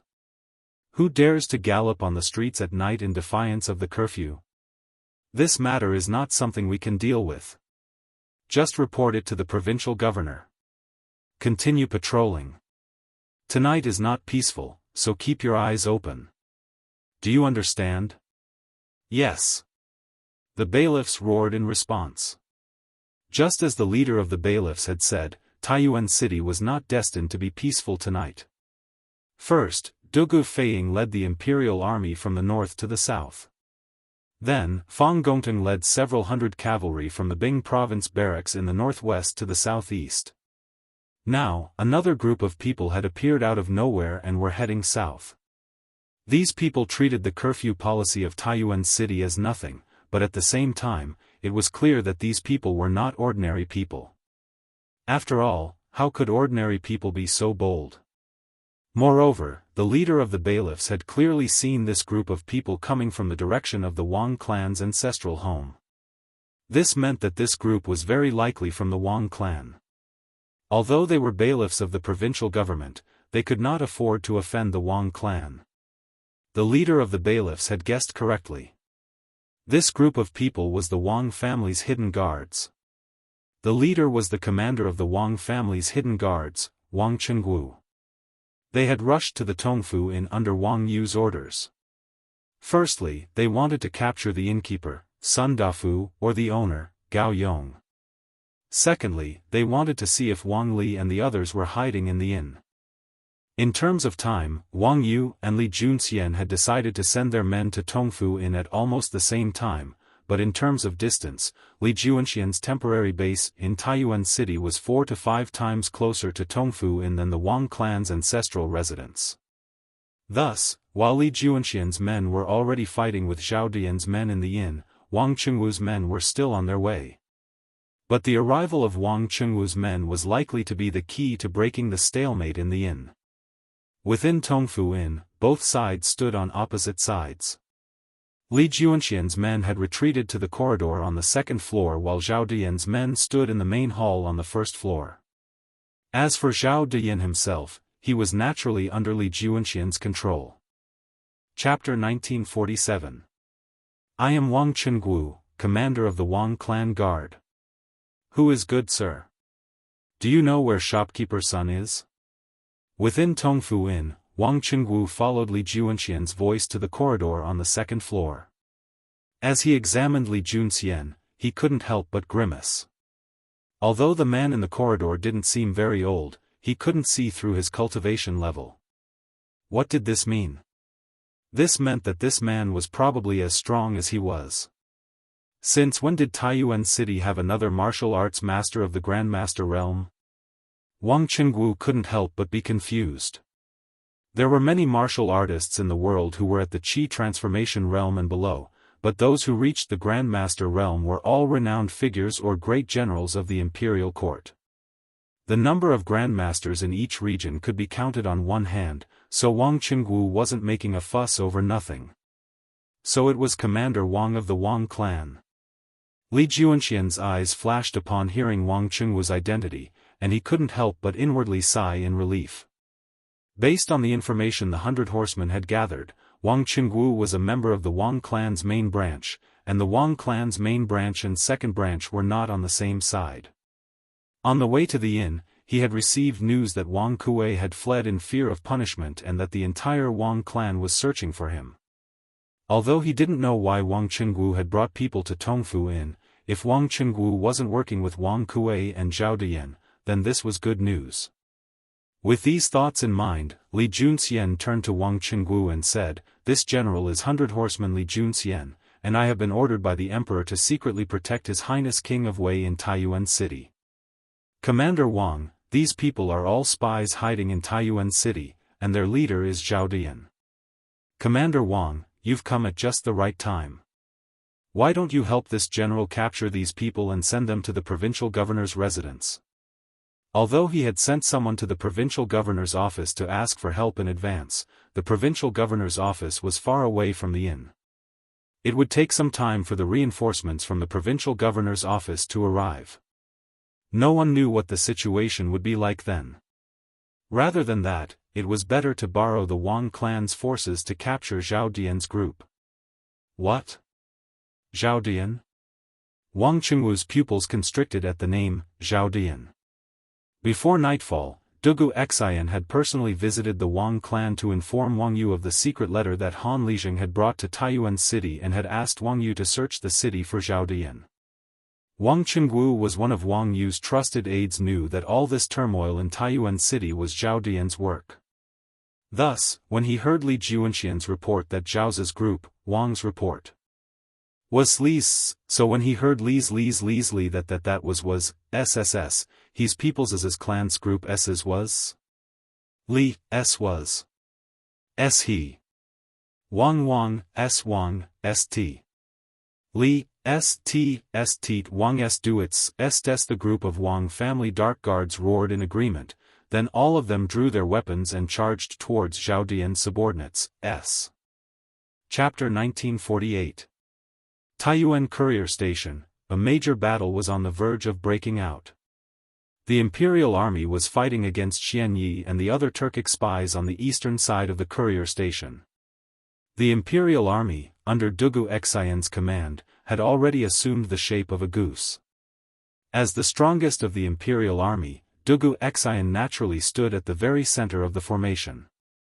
His direct opponent was the strongest of the enemy, Xian Yi. In terms of martial arts, both Dugu Xian and Xian Yi were at the initial stage of the Grandmaster realm. Dugu Xian's advantage lay in his exquisite swordsmanship. In terms of swordsmanship, there were no more than 10 people in the world who could defeat him. On the other hand, Xianxia's advantage lay in his bizarre movement techniques and his innumerable sneak attacks. This morning, Dugu Xian had fought with Xianyi in the southern part of the city. But at the time, Xianxia's side had outnumbered him, and they had even used hidden weapons, poisons, and all sorts of underhanded sneak attacks. Only then had Dugu Xian been defeated and heavily injured. In a direct confrontation, Xianyi might not have been a match for Dugu Xian. But there were no ifs in this world. In a confrontation between two armies, the most important thing was the final outcome, not the methods used in the process. The winner was king, and the loser was a bandit. For Dugu Xian and Xianyi, this was a battle where one of them would die. Only the victor could survive. However, Dugu Xian had yet to recover from his injuries, and he could only use 50% of his strength at most. As a result, his chances of victory were extremely slim. Clang! Dugu Xian raised the sword in his hand and poured his true qi into it. The sword hummed with a clang. This sword had a spirit, and the Dugu clan had invited the master swordsmith Zhang Crow to forge it. Although it was not as famous as the Crow 9 swords, it was still extremely sharp. Ever since Dugu Xian had made some small achievements in martial arts, this sword had always been by his side. The sword had no name, but the experts who had fallen to it were all top-notch experts who had long been famous. At this moment, this sword seemed to be able to sense the resolve in its master's heart. As the sword hummed, it began to tremble. This was excitement, or perhaps anxiety. Because he had been recovering from his injuries, Dugu Xian was not wearing armor, only a white robe and a black cloak. At this moment, Dugu Xian's long hair and cloak fluttered despite the lack of wind. A moment ago, he had looked like a weak and wounded soldier, but now, as he raised his sword and poured true qi into it, his aura quickly reached its peak. In terms of aura, he was no weaker than when he was at his peak. Sensing Dugu Xian's rapidly rising aura, Xianyi could not help but be shocked. Has Dugu Xian really recovered his full strength? This didn't make any sense. Even if all the poison he had left in Dugu Xian's body had been cured by Gong Sun Liang, Dugu Xian could not have recovered to his peak state so quickly, unless he was a celestial immortal who was impervious to all poisons. Solitary wind swordsmanship. Xianyi's mood was very complicated at this moment. He found it hard to believe, but Dugu Xian did not give him the chance to continue thinking. Dugu Xian stomped on the ground and soared into the air. His left hand formed a sword seal, and his right hand held the sword as he executed a series of complex sword moves. His speed in the air skyrocketed again, and he and his sword were like a stream of light in the night sky, stabbing straight at Xianyi. This was the Dugu clan's sword technique, the solitary wind swordsmanship. In terms of sword moves, the solitary wind swordsmanship was not as exquisite as the Dugu 9 swords, but Dugu Xian had been practicing this sword technique for more than 10 years and had long reached the point of mastery. There was no absolute good or bad sword technique in this world. Once a sword technique reached the point of mastery, its power could not be underestimated. The main reason Dugu Xian had been able to use the first 7 moves of the solitary wind swordsmanship in such a short time was that this sword technique had already been deeply ingrained in his bones. He could create sword moves with just a wave of his hand. Secondly, when Li Zishuan had deduced the sword moves of the Dugu 9 swords and taught them to Dugu Xian had discovered that his solitary wind swordsmanship had some similarities with the Dugu 9 swords. The two complemented each other, and the solitary wind swordsmanship that Dugu Xian was using had been improved, and its power was far greater than before. Fast. Dugu Xian was originally only about 60 meters away from Xianyi, but he had become one with his sword. Under the stimulation of his sword move, he and his sword were as fast as flowing light. The distance of 60 meters was covered in an instant. Before Xianyi could recover from the shock on his face, Dugu Xian's sword had already arrived. Dugu Xian, who had yet to recover from his heavy injuries and had lost much of his strength, had chosen to take the initiative and attack. Moreover, his first attack was a sure kill strike without any fancy moves. Before this, who could have imagined that Dugu Xian would attack in such a domineering and powerful manner? The Imperial Army soldiers were dumbfounded. Dugu Xian had been ambushed in the southern part of the city in the morning. He had been poisoned and severely injured, and he had almost died. Almost all the Imperial Army soldiers knew about this. In their view, after a day of recuperation, Dugu Xian had at most recovered a portion of his strength. There was no way he could have returned to his peak condition. But what was the situation now? The chilling sword aura that was wreaking havoc around Dugu Xian did not seem like something that a heavily injured person should be able to exude. The Turkic spies behind Xianyi were also dumbfounded. Before they came to the post house, hadn't Zhao Dian and Xianyi said that Dugu Xian had been heavily injured and was an arrow at the end of its flight? But the strength that Dugu Xian was displaying now did not seem like an arrow at the end of its flight at all. Roar! Although Dugu Xian's attack was very fast and caught him off guard, Xianyi was a grandmaster expert, after all. After a brief moment of shock, Xianyi roared under the powerful threat of death. He did not draw his sword to block Dugu Xian's attack. Instead, he chose to retreat with all his might. Dugu Xian had gathered all his strength in this attack, and his sword momentum had already reached great mastery. Xianyi did not dare to meet this attack head-on in a hurry. Moreover, he was best at assassination and hidden weapons, not head-on combat. Therefore, his only choice now was to retreat and avoid the attack for the time being. When Dugu Xian's attack failed and he switched to another move, he would strike again and deal the fatal blow.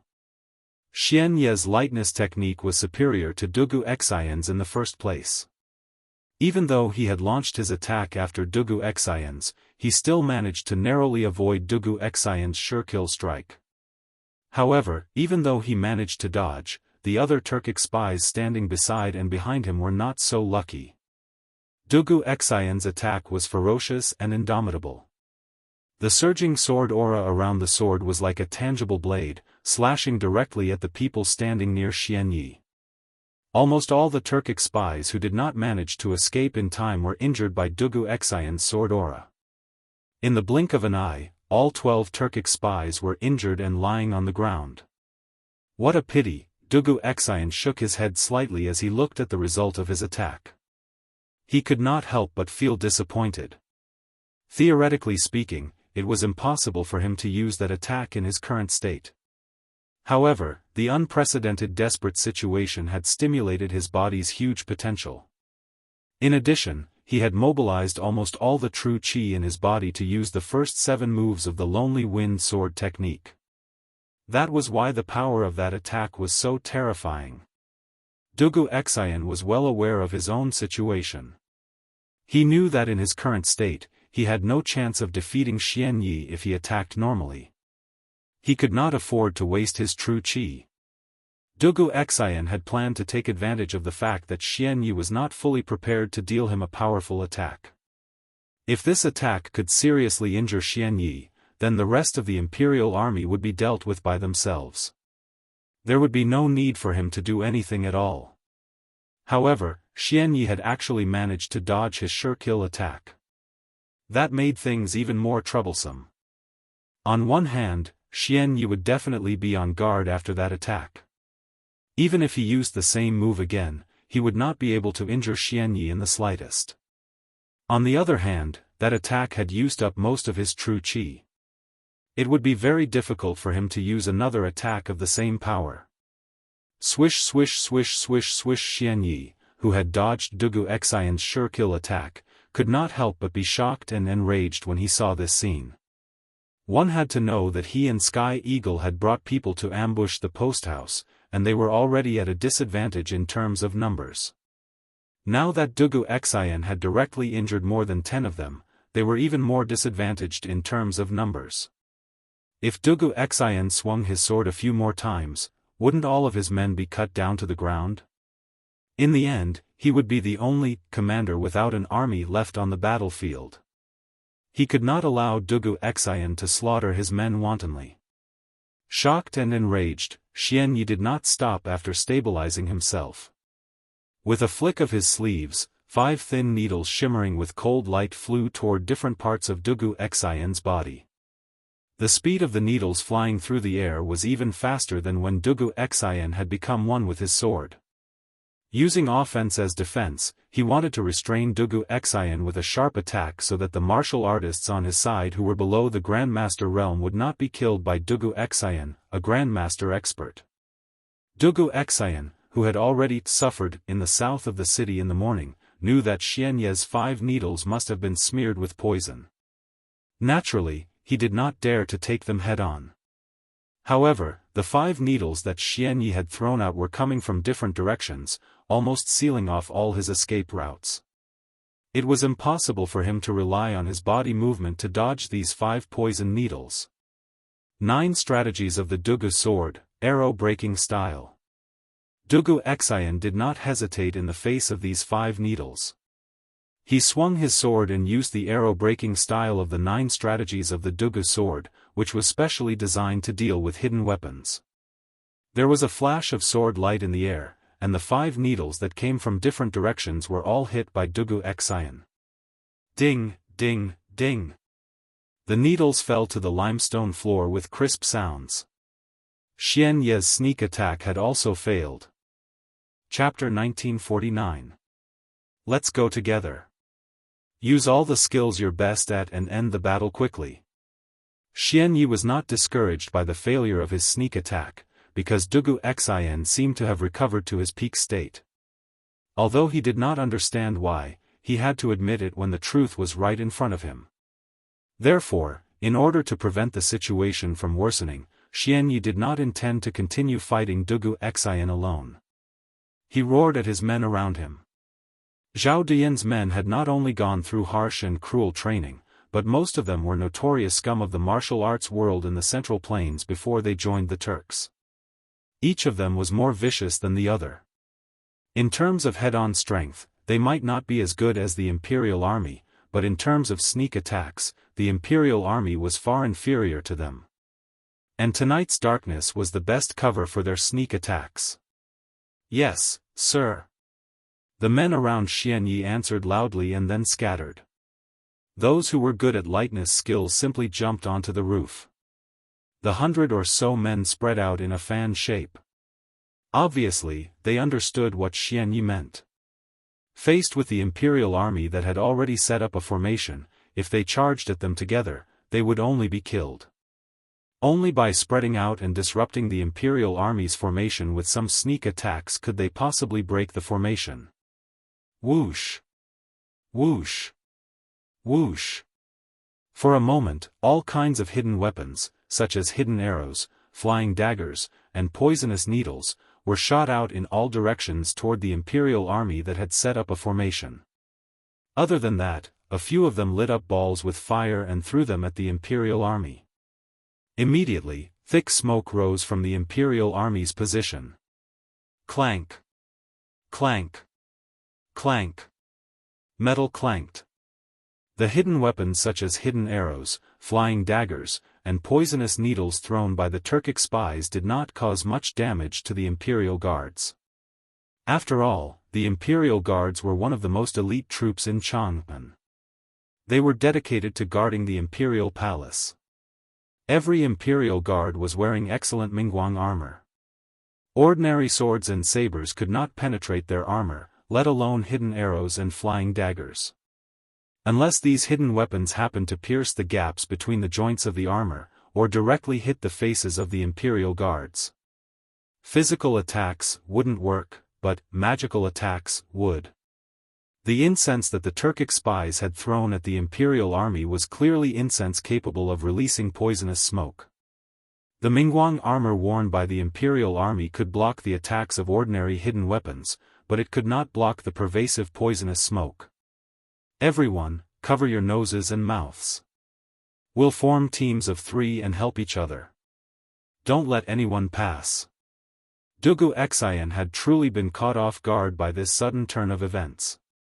His original plan had been to use his life to hold down Xian Yi and leave the rest of the small fries to his imperial army.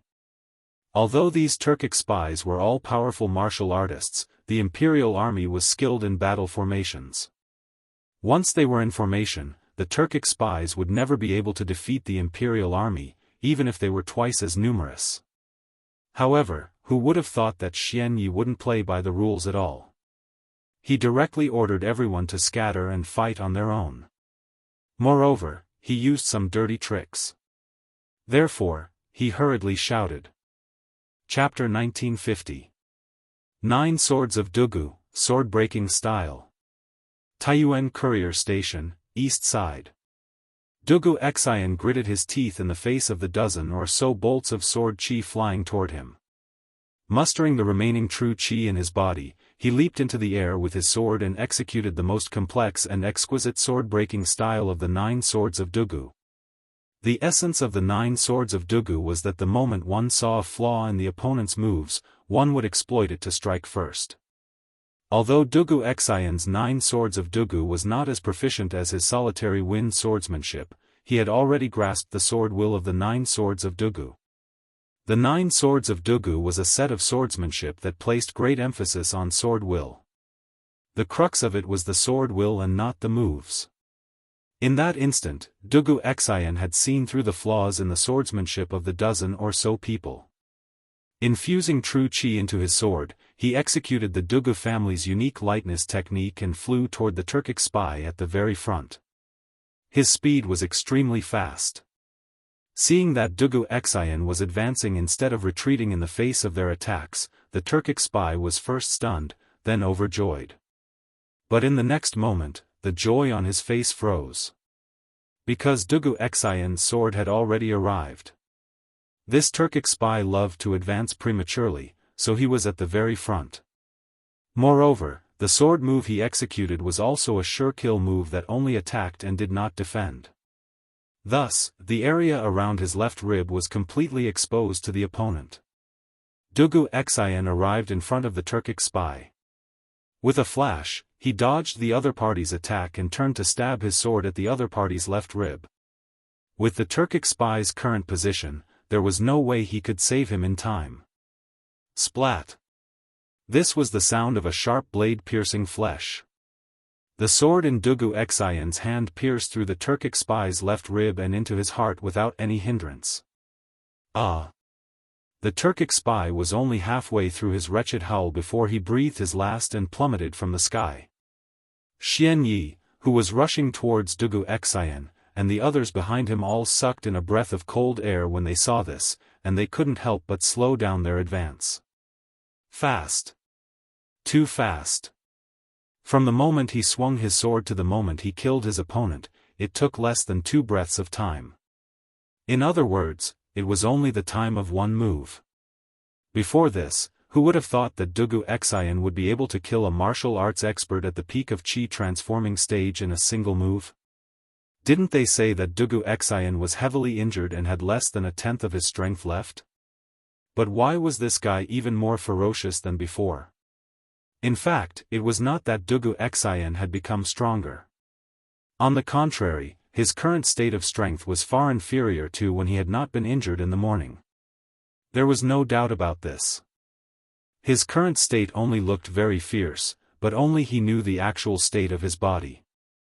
Whether it was injuring more than a dozen Turkic spies with a single sword or killing a chi transformation stage expert with a single move, Dugu Xian had done it under the premise of overdrawing his own life potential. In addition, the solitary 9 swords and solitary wind swordsmanship were indeed exquisite and peerless supreme swordsmanship, and he had to pay a heavy price for it. Bam! The Turkic spy whose heart had been pierced by Dugu Xian's sword fell heavily to the ground. At the same time, Dugu Xian also landed on the roof. However, if one were to look closely, one would be able to see that his body was a little unstable at this moment. However, the night was very dark. Although there were many scattered torches on the ground, the light on the roof was still very poor. Thus, Xian Yi and the others did not notice this detail. Who else? Bring it on if you don't want to die. I, Wuxia Xianxia, will accompany you to the end. Wuxia Xianxia roared as he faced Xian Yi and the others with his sword in hand. There was a hint of heroism and arrogance in his voice. Apart from that, there was also a hint of the sorrow of a hero at the end of his road. Wuxia Xianxia knew that he was truly an arrow at the end of its flight. He could not hold on for much longer. If the other party charged at him without regard for anything else, he would probably only be able to last a few rounds at most. However, the people behind Xian Yi were frightened out of their wits by Wuxia Xianxia's arrogant roar. They all stopped their attacks and landed on the roof. Xian Yi was enraged when he saw this. He roared angrily and said, "You bastard!" He roared, "A bunch of idiots. He's just scaring you. Are you so easily frightened? Even if he wasn't injured, even if he was in peak condition, he still wouldn't be a match for us. All of you, attack together and finish him off as quickly as possible. Kill anyone who dares to take another step back." Xian Yi couldn't be blamed for being so angry. The situation on the battlefield was truly very unfavorable for them. Their 10-some experts were being held back by Wuxia Xianxia alone while the rest of them were fighting with the 200-some Imperial Army soldiers. The Imperial Army soldiers were in groups of 3, helping each other out. Their coordination was ingenious, and they fought very methodically. As a result, Xian Yi's men were at a complete disadvantage. In just a few moments, several of their men had already died at the hands of the Imperial Army. In such a situation, every time they lost a man, the pressure on the survivors would increase. This was because the Imperial Army soldiers who had been besieging Wuxia Xianxia would go and help the other Imperial Army soldiers who were still fighting after they were freed up. This was a chain effect. Once they were at a disadvantage, it would only get worse and worse until all of them died here. Yes. The people behind Xian Yi couldn't help but be stunned when they heard this, but they quickly reacted. That's right. Didn't they already defeat Wuxia Xianxia in the south of the city when he wasn't injured? Although they didn't know why Wuxia Xianxia looked so fierce now, it was impossible for him to have recovered from the injuries he suffered in the morning. As such, their chances of defeating Wuxia Xianxia again would be even higher. That's right, these people were the ones who had followed Xian Yi in the morning to ambush and injure Wuxia Xianxia in the south of the city. Understanding this, the crowd gathered their morale. Under Xian Yi's lead, they once again raised their swords and stabbed at Wuxia Xianxia. Wuxia Xianxia groaned inwardly. He had taken the initiative to attack and kill a peak chi transforming expert with one strike in order to intimidate these people and make them cower in fear. This way, he could buy as much time as possible for Li Tai to escape. However, Xian Yi didn't fall for it.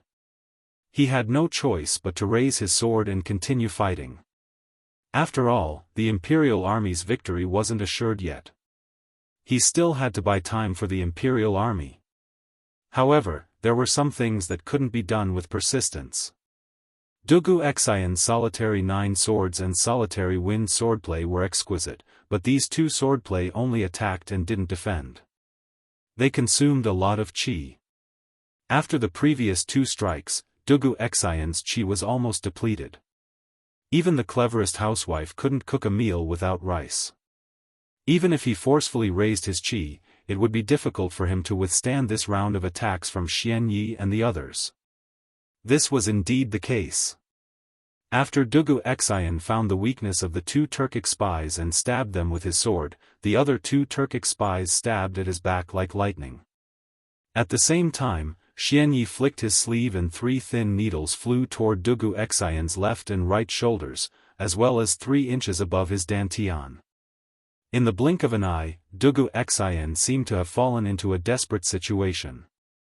The situation changed so quickly that it caught everyone off guard. Wuxia Xianxia used his light body movement technique to dodge, but due to the lack of chi, his movements were still half a beat too slow. The 2 long swords directly pierced through Wuxia Xianxia's shoulder blades, while the 3 thin needles that flew towards him pierced into his left and right shoulders and abdomen respectively. Compared to the position that Xianyi had originally aimed at, the needles were about an inch off target. Puff, puff, puff. The first two sounds were the sound of sharp swords piercing flesh. The last sound was the sound of Dugu Xian, who had yet to recover from his injuries, being injured again. He couldn't help but spit out a mouthful of blood, which contained bits of his internal organs. Although these two swords hadn't taken his life, they had aggravated his injuries. If he wasn't treated in time, he wouldn't be able to live for long. More importantly, the 3 thin needles that Xianyi had driven into his body were coated with poison.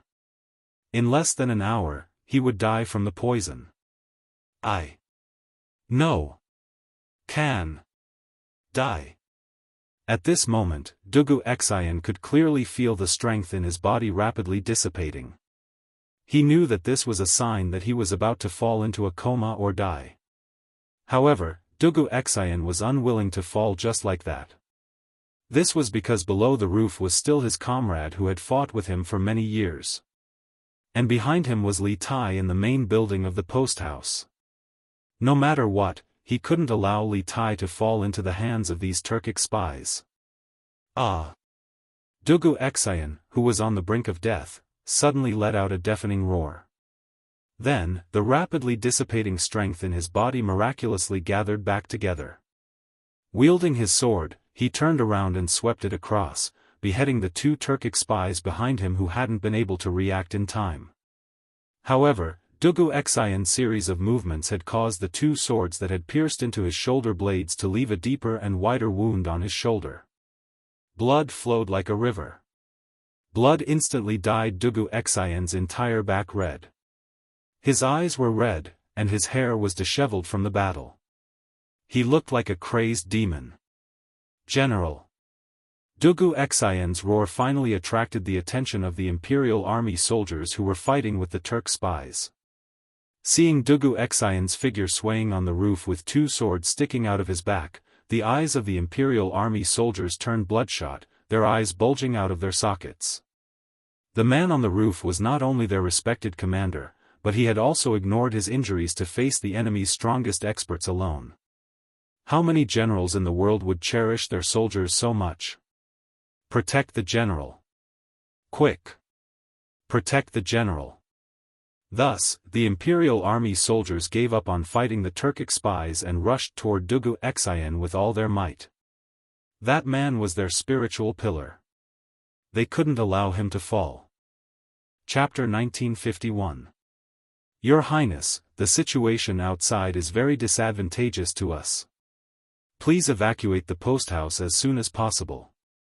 We are willing to risk our lives to help Your Highness break out of the encirclement. The deafening roar of Dugu Xian when he was heavily injured by Xianyi and the others clearly traveled to the room where Li Tai was staying in the central building of the post house. When the 2 Imperial guards at the door heard the mournful, painful, and sorrowful roar, they couldn't help but change their expressions. A trace of anxiety and unease flashed across their faces, but after a moment of hesitation, they resolutely turned around and pushed open the door, solemnly cupping their fists in greeting to Li Tai. After realizing that something had happened to Dugu Xian, the first reaction of these 2 Imperial guards was to rush out to rescue Dugu Xian. However, they couldn't help but recall what Dugu Xian had said before he left. Wang Tong, Guojian, the 2 of you stay here and protect His Highness. If the situation is bad, immediately evacuate with His Highness. Remember, even if you lose your lives, you must ensure His Highness's safety. Military orders must be obeyed. A soldier's duty was to obey orders. Whether it was in ancient times or modern times, it was always so. Guojian and Wang Tong both understood that the reason Dugu Xian had risked his life to fight the assassins outside was to ensure Li Tai's safety. If they went to rescue Dugu Xian now, not only would they fail to save Dugu Xian, they would also fail to live up to Dugu Xian's loyalty. Therefore, after a brief moment of hesitation and struggle, the 2 of them finally chose to carry out their orders and protect Li Tai as he safely evacuated from the post house. Before Dugu Xian had left, he had said that if the situation was bad, they were to immediately evacuate with Li Tai. Dugu Xian's painful and mournful roar meant that the situation was not good. It was very likely that the other party had already heavily injured Dugu Xian. If Dugu Xian, the top fighter of the Imperial Guard, was heavily injured, then it was only a matter of time before the rest of the Imperial Guard were defeated. The situation is not good? Inside the room, Li Tai abruptly stood up when he heard this. He looked at Guo Jian and Wang Tong and asked with a frown, "That loud roar just now, was it General Dugu?" A trace of pain flashed across Guo Jian and Wang Tong's faces. Soon after, Guo Jian cupped his fists and replied, It's the generals. There must be a peerless expert among them. Otherwise, they wouldn't have been able to injure the general. Therefore, Your Highness, please follow us and retreat immediately." What? Li Tai was both shocked and furious when he received confirmation from the two of them. After pondering for a moment, he suddenly thought of something and shook his head. "No. I can't retreat like this." After saying that, Li Tai looked at Iron Egg beside him and said, "Iron Egg, don't we still have communication fireworks? Quickly take the communication fireworks to the roof and light them up. General Fei Ying and the others will definitely come to the post house's rescue when they see it." The teachers and students of Yanhuang College came to Taiyuan mainly to build a telegraph relay station. During the process, the teachers and students of the college couldn't stay together forever. After all, if they wanted to build a telegraph relay station as soon as possible, they had to work together. In order to prevent accidents from happening during the mission, Dugu Xian had given all the teachers and students of the college a communication fireworks before entering the city. This was to be used to call for help in an emergency. The reason why Li Tai didn't think of using the communication fireworks immediately was that tonight's attack was too sudden. Not only did he not think of it immediately, but Iron Egg and Dugu Xian also didn't think of it. "Your Highness, your body is priceless. How can you put yourself in danger? Moreover, the general risked his life to fight the assassins despite his injuries in order to protect your safety. If you don't retreat, won't you be letting down the general's loyalty?" Wang Tong's eyes were red as he cupped his fists to Li Tai and spoke in a rough voice. Iron Egg couldn't help but advise, "Qing Ke, Brother Wang is right. We won't be of much help if we stay here. Why don't we retreat first and then go to the provincial governor's mansion to get reinforcements? Otherwise, won't we be wasting General Dugu's efforts?" Li Tai shook his head resolutely. "No. I can't just watch General Dugu and these Imperial Army soldiers throw their lives away without doing anything. Moreover, there are still some teachers and students of our college staying in the post house.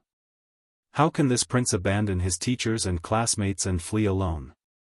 Li Tai used to be very afraid of death, but after staying in the college for more than a year, the word righteousness had appeared in his mind. Leaving aside the fact that Dugu Xian had dutifully protected them all this time, a month ago, when the Tujue state preceptor Wu Jie had snuck into the college to steal the secret files, if not for Dugu Xian's timely arrival with his troops, Wu Jie would have very likely massacred the college. If that had happened, the casualties that night would have been even greater. And the losses would have been even greater. Based on this point alone, the college owed Dugu Xian a great favor. Not to mention, Dugu Xian himself had a very close personal relationship with Li Zixuan, the Yamacho of Yanhuang College. Therefore, although Dugu Xian was only a subject of the house of Li, Li Tai couldn't bear to see him die like this. Iron Egg heard this and couldn't help but fall silent. In fact, how could he bear to see Dugu Xian and the rest of the Imperial Army soldiers die? But in the current situation, they had to make a choice. No matter what, Li Tai couldn't have anything happen to him in Taiyuan City. Otherwise, more people would die because of him. Thinking of this, Iron Egg steeled his heart and quietly took a step back. Then, he prepared to chop Li Tai's back with his hand. Chapter 1952. Just as Li Tai was debating if he should stay behind and fight to the death with the Imperial Army and the Academy, Dugu Xian, who had been heavily injured on the east side of the courier hostel, finally could not hold on any longer. Facing forward, he fell straight to the ground. Dugu Xian felt his consciousness rapidly falling into darkness, and he gradually lost all feeling in his body. The dissipating power did not gather back. This time, a miracle did not happen. Or rather, a miracle had never happened before. The previous time was merely a final burst of consciousness from the dying Dugu Xian due to his strong willpower and conviction. General. When the imperial army rushing over saw Dugu Xian fall straight from the roof, they could not help but widen their eyes in anger. They quickened their steps, ignoring the Turkic spies chasing after them, and ran even faster in the direction of Dugu Xian's fall. Bam! Fortunately, the imperial guards managed to catch Dugu Xian before he hit the ground. Unfortunately, the strong collision and impact had caused the two swords in Dugu Xian's back to sink 2 inches deeper into his flesh. General! General! Please wake up. Seeing the man who was usually invincible like a god of war now covered in blood and barely breathing, the imperial army's eyes were red with grief. Quick! You guys take the general and retreat first. Leave this to me and the other brothers. A middle-aged man with a round face and short beard, looking very dignified, ordered the imperial army around Dugu Xian. Yes. Commander Hu. The imperial army replied. Then, they carefully pulled out the 2 swords on Dugu Xian's back and prepared to leave with Dugu Xian on their backs. Old Hu. Don't worry about me. Quick, pull back the defense line and protect His Highness. We must hold on until Fei Ying and the others come back. At this moment, Dugu Xian, who was lying on the back of an imperial army soldier, spoke with difficulty. His voice was very soft and could easily be drowned out in the chaos of the battlefield. However, the middle-aged man with a round face and short beard happened to be beside him and naturally heard what he said. Quick! Everyone, retreat immediately to Yiqing Pavilion and protect His Highness. The middle-aged general did not immediately reply to Dugu Xian's words. Instead, he shouted at the imperial army soldiers around him. The Yiqing Pavilion he mentioned was the name of the main building in the center of the courier station. It was also where Li Tai, Iron Egg, and the others were hiding. Yes. In the imperial army, Dugu Xian had the highest status, followed by Dugu Fei Ying. Other than the 2 brothers, this round-faced, short-bearded Hu general had the highest status. Thus, the imperial army would still respond to his orders. After giving the order, Hu Lang commanded the imperial army to continue evacuating with Dugu Xian. At the same time, he shouted to Dugu Xian, General, no matter what you say, our brothers will not abandon you. This old Hu's life was saved by you back then. Even if I have to die, this old Hu will die before you. We must protect His Highness, and this old Hu must also save you. Hu Lang straightened his neck, his face filled with stubbornness. Under his lead, Dugu Xian was swiftly brought away from the battlefield. While Xian Ye's Turkic spies had tried to stop them, they were all cut down by Hu Lang and his imperial army soldiers. The imperial army quickly pulled back their defensive line and retreated toward the main building of the courier station. Strangely, Xian Yi and the others, who had severely injured Dugu Xian, did not intervene during this process. Instead, they stood on the roof and watched coldly. Leader, why don't we pursue and kill Dugu Xian? A Turkic spy asked in confusion. This was indeed the best opportunity to kill Dugu Xian. There's no need. Xian Yi shook his head and confidently said, Dugu Xian is already dead. Moreover, our goal is about to be achieved. Chapter 1953. Okay. Brother Wang, Brother Gua, take care of yourselves. My master and I will definitely treat you to a drink after this. In the room of the Taiyuan post station, Iron Egg finally looked at Wang Tong and Guo Jian and said solemnly after a short hesitation and struggle. Although he really wanted to have a big fight with this master who was at the peak of the chi-forming realm in front of him, because only through a real life and death battle could his martial arts improve faster. Just like when he fought against Ming Huan in Guan City. Not long after that battle, he broke through to the chi-forming realm. However, Iron Egg knew very well that this was not the time for him to show off his bravery. Protecting Li Tai's safety was the most important task at the moment. He had to make a choice. Good. To be treated to a drink by Marquis, Wang Tong, have not lived in vain. Brother Iron Egg, I'll remember what you said. I'll remember it too. Hearing this, Wang Tong and Guo Jian laughed heartily and said loudly.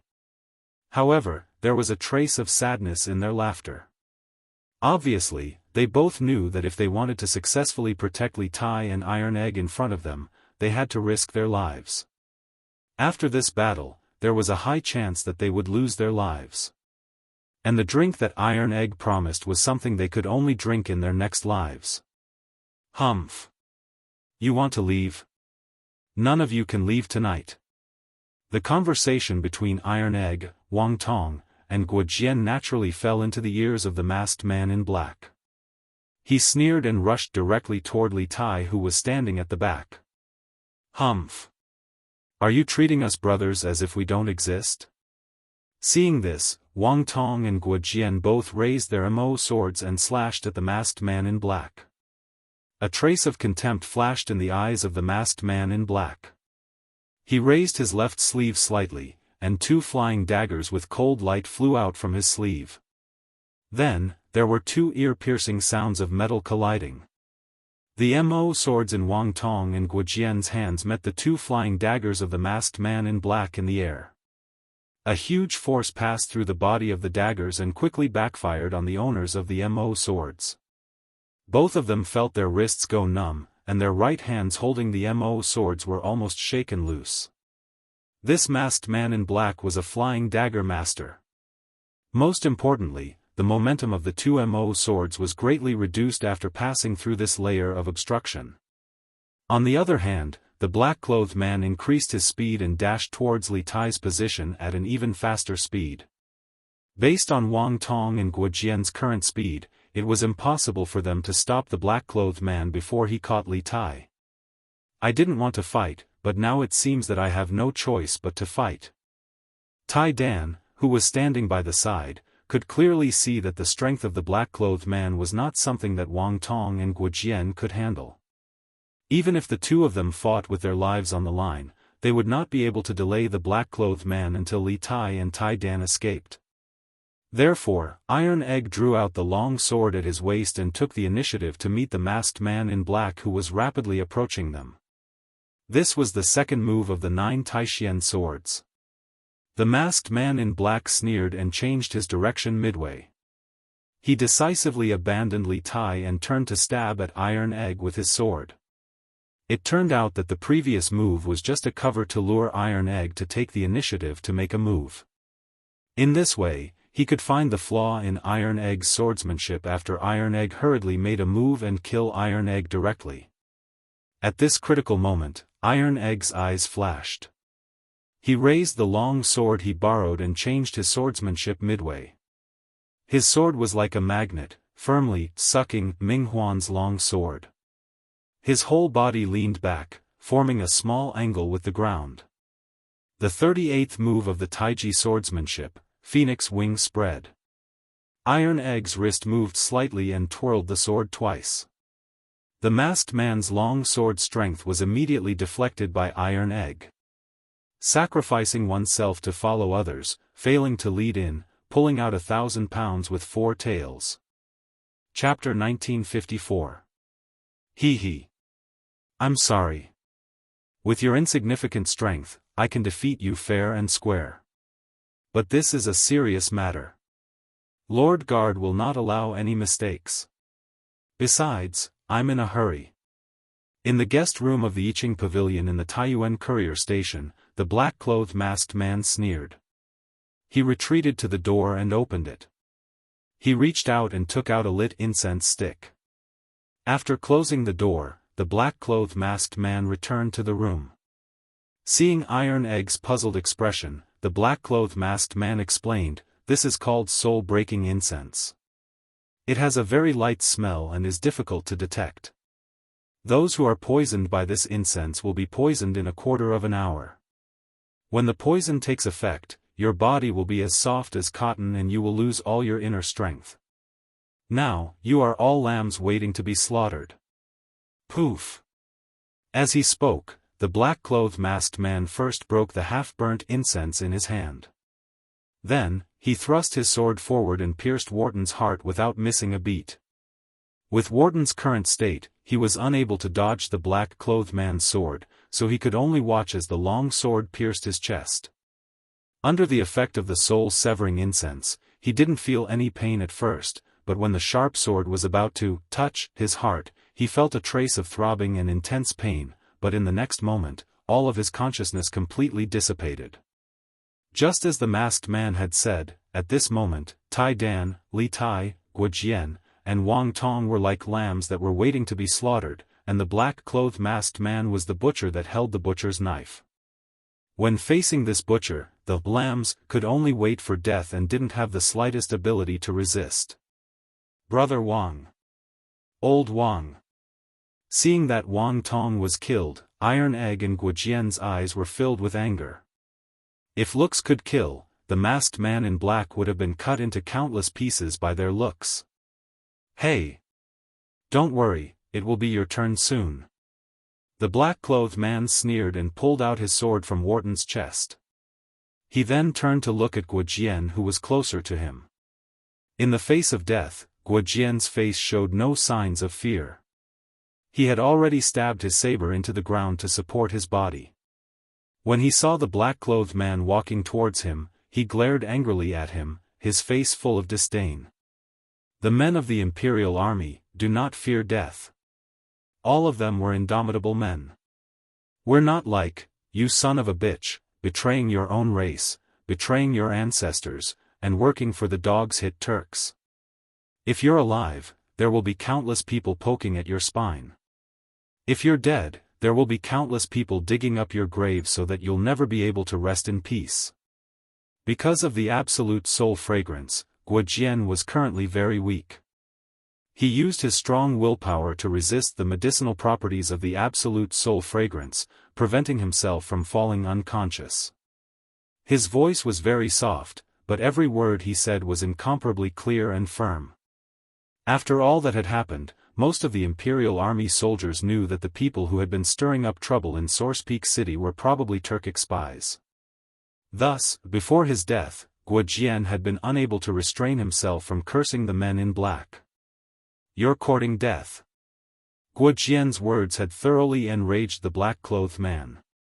Eyes wide with rage, the black-clothed man lunged forward and slashed his sword at Guo Jian's neck. "Big brother Guo." A popping sound could be heard as blood splattered everywhere.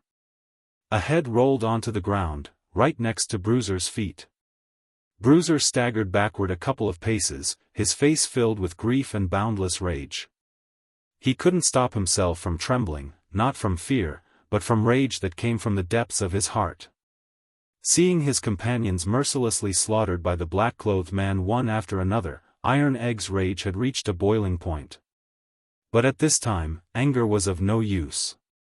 Not only could he not use any of his Xianxia, he also had to focus all his energy on resisting the effects of the absolute soul fragrance to keep himself awake. Without the absolute soul fragrance, even if he knew that he was no match for the black-clothed man, Iron Egg would have charged forward with his sword. Moreover, if it was a one-on-one fight, Iron Egg believed that he had a chance of winning. When Li Zishuan had just returned from Longhu Mountain, he was only at the late stage of qi refining. However, with the 9 Taishian swords and Taiji sword technique, he was able to defeat Snake King, who had been in the Grandmaster realm for many years. As a personal disciple of Li Zishuan, Iron Egg believed that with his understanding of these two sword techniques, he still had a chance to fight the black-clothed man head-on. Because the 9 Taishian swords and Taiji sword technique were supreme sword techniques that could allow one to surpass the level of an enemy. Moreover, these two sword techniques, one for offense and one for defense, could achieve unexpected results if used skillfully. Unfortunately, there were not so many ifs in this world. The absolute soul fragrance that the black-clothed man had lit before entering the room had already strangled all the ifs and uncertainties in the cradle. There was no suspense in this battle at this point. Humph. Little guy, it's your turn next. After killing Guojian, the black-clothed man glanced at Iron Egg, and then walked towards Iron Egg with his sword. Chapter 1955. Stop. In the room, although these two words were said very softly, they clearly reached everyone's ears. At the very beginning, the masked man in black even thought that he had misheard, but not long after, the same voice rang out in the room again. This made him believe that there was indeed someone shouting, "Stop." He quickly became alert and used his eyes to look for suspicious people in the room. This room was not big. Other than him, Iron Egg, and the two fallen Imperial guards, there was only Li Tai in the room. But Li Tai had been poisoned by the soul-breaking incense and should have fainted. After all, he was the only one in the room who did not know martial arts. His resistance to the soul-breaking incense was definitely the weakest. If that was the case, then who was the person who shouted, "Stop"? The masked man in black coldly scanned every corner of the room. He even looked at the bodies of the two Imperial guards, but in the end, he found nothing. Finally, the masked man's eyes fell on the innermost corner of the room. Li Tai had been hiding in that corner since the beginning. But the masked man in black could not help but be shocked by what he saw. He saw that Li Tai, who had fainted, actually stood up shakily and strenuously. He faced the masked man in black and Iron Egg with a face full of anxiety and anger. Obviously, he was the one who had shouted, "Stop," earlier. In the face of the masked man in black, Li Tai and Iron Egg were both poisoned by the soul-breaking incense and had no ability to resist. Under such circumstances, would Li Tai's "stop" really work? Obviously not. A hint of a smile appeared at the corner of the black-clothed man's eyes. He said to Li Tai indifferently, "Your Highness, these people are just servants. If you kill them, then kill them. Why are you in such a hurry?" As he spoke, he retracted his gaze, raised his sword, and continued to slash at Bruiser's neck. "Stop." In the room, although these two words were said very softly, they were clearly heard by everyone. At the very beginning, the masked man in black even thought that he had misheard, but not long after, the same voice rang out in the room again. This made him believe that there was indeed someone shouting, "Stop." He quickly became alert and used his eyes to look for suspicious people in the room. The room was not big. Other than him, Iron Egg, and the two fallen Imperial guards, there was only Li Tai in the room. But Li Tai had been poisoned by the soul-breaking incense and should have fainted. After all, he was the only one in the room who did not know martial arts. His resistance to the soul-breaking incense was definitely the weakest. If that was the case, then who was the person who shouted, "Stop"? The man in black coldly scanned every corner of the room. He even examined the bodies of the two Imperial guards, but in the end, he found nothing. Finally, the man in black's eyes fell on the innermost corner of the room. Li Tai had been hiding there from the beginning. Just one look and the man in black could not help but be shocked. He saw that Li Tai, who had been unconscious, actually stood up shakily and strenuously. He faced the man in black and Iron Egg with a face full of anxiety and anger. Obviously, he was the one who had shouted, "Stop," earlier. In the face of the man in black, Li Tai and Iron Egg were both poisoned by the soul-breaking incense and had no ability to resist. Under such circumstances, would Li Tai's "Stop" really work? Obviously not. A hint of a smile appeared at the corner of the black-clothed man's eyes. He said to Li Tai indifferently, "Your Highness, these people are just servants. If you kill them, then kill them. Why are you in such a hurry?" As he spoke, he retracted his gaze, raised his sword, and continued to slash at Bruiser's neck. Chapter 1956. The dagger in Li Tai's hand actually had a great history. In the early years of Wuda, the Turks had invaded the borders of the Great Tang on a large scale. At the time, Li Er had still been the king of Qin, leading an army to attack the Turks from the north. He had won one battle after another, and after killing the leader of one of the tribes, Li Er had seized an extremely exquisite dagger. From that moment on, this dagger had been used to cut up many cattle and sheep in his military career. In Li Er's hands, this dagger was used more as a cutlery than as a tool for killing. Later, Li Er gave this dagger, which symbolized victory and glory, to one of his favorite sons, Li Tai. At that time, Li Tai was only 4 or 5 years old. He only thought that this dagger was pretty and fun. After the initial novelty, he did not care about it anymore. This time, he followed the teachers and students of the academy to the north to build a telegraph relay station. This was the first time in his life that Li Tai had traveled so far. Therefore, he also took this dagger that Li Er gave him as a self-defense. However, neither he nor Li Er had expected that this dagger from the Turk tribe would appear in the battle against the Turk spies by pointing at Li Tai. But no matter what, Li Tai's action of risking his life for the sake of justice was not a disgrace to the dagger that symbolized victory and glory. Good. Very good. Then I will give Prince Wei face and let this kid go for the time being. In the room, seeing that Li Tai was really going to threaten him with his life, the man in black did not dare to take the risk. He sneered and moved the long sword away from Iron Egg's head. Just as Li Tai had said, if they didn't have Li Tai as a hostage, once the Great Tang government's reinforcements arrived, all of them who had launched a sneak attack on the post house would have died here. Furthermore, even if they managed to evacuate the post house before the Tang Empire's reinforcements arrived, their mission would still be considered a failure if they failed to capture Li Tai alive. This was because Zhao Diyan might have already fallen into the hands of the Tang Empire's officials. If they failed to capture Li Tai alive as a hostage, Zhao Diyan's life would be in danger. The dagger in Li Tai's hand actually had a great history. In the early years of Wuda, the Turks invaded the borders of the Tang Empire. At that time, Li Er, who was still the king of Qin, led an army to attack the Turks from the north. Along the way, he won one battle after another and could be said to be an irresistible force. After killing the leader of a tribe, Li Er seized an extremely exquisite dagger. Since then, Li Er's military career, this dagger had been used to dissect many cattle and sheep. In Li Er's hands, this dagger was more used as a tableware rather than a tool to kill. Later, Li Er bestowed this dagger, which symbolized victory and glory, to one of his favorite sons, Li Tai. At that time, Li Tai was only 4 or 5 years old. He only thought that this dagger was pretty and fun. After the initial novelty, he did not pay attention to it anymore.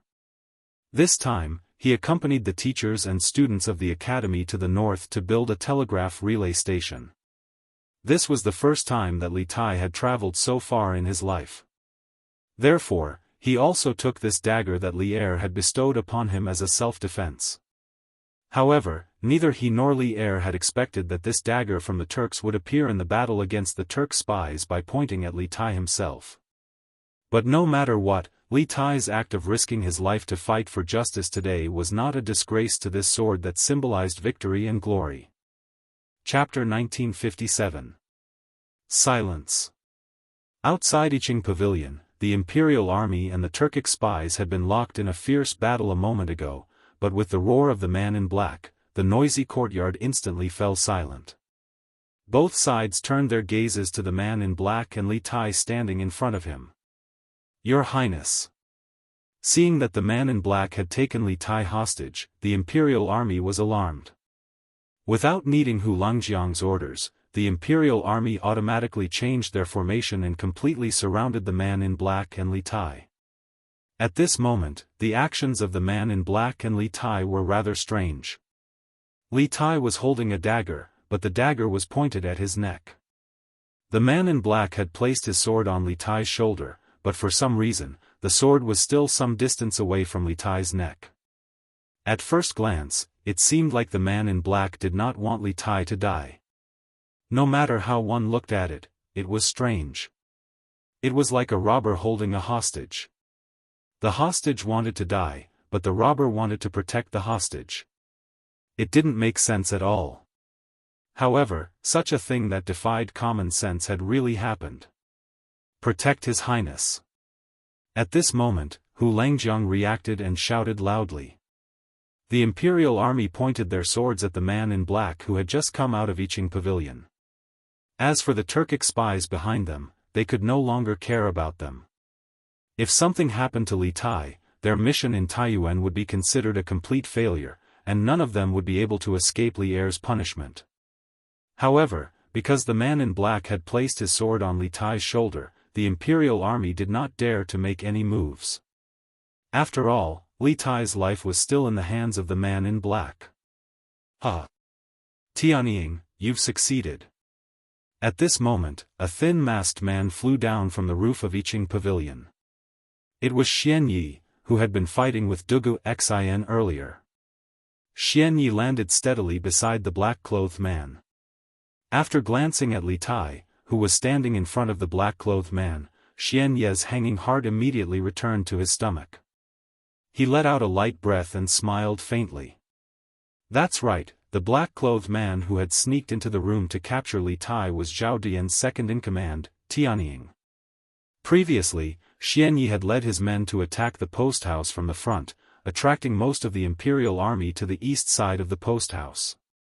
Even Dugu Xin, the commander of the imperial army who had yet to recover from his injuries, had personally left his room to participate in the battle.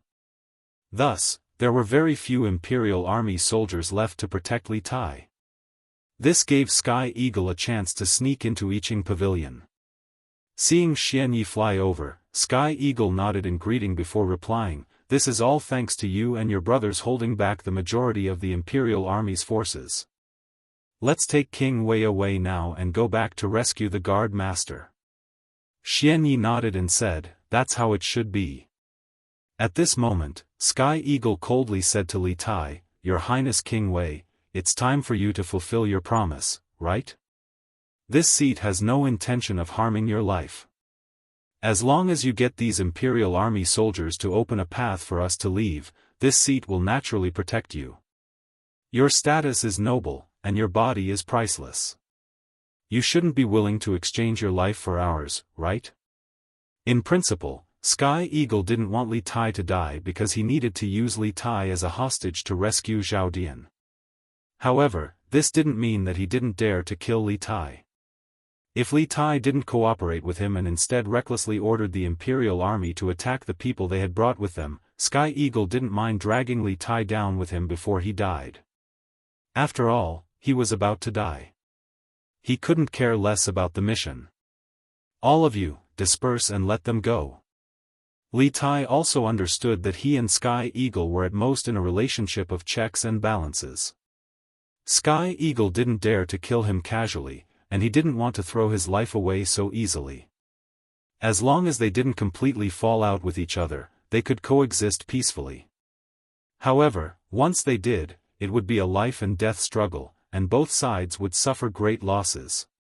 Therefore, after weighing the pros and cons, Li Tai finally gave the order. Chapter 1958. Wow! Father, when did you buy such a big manor? Near Dragon Mountain, after passing through several hills and woods, Wang Kuei, Wang Hong, Wang Xinyuan, and the others saw a vast and huge manor in the wilderness. The manor covered an area of at least a dozen acres. At this time, the sky was dark, and the interior of the manor was lit with candles, stone lamps, and bonfires. Under the illumination of these lights, they could vaguely see the outline of the manor.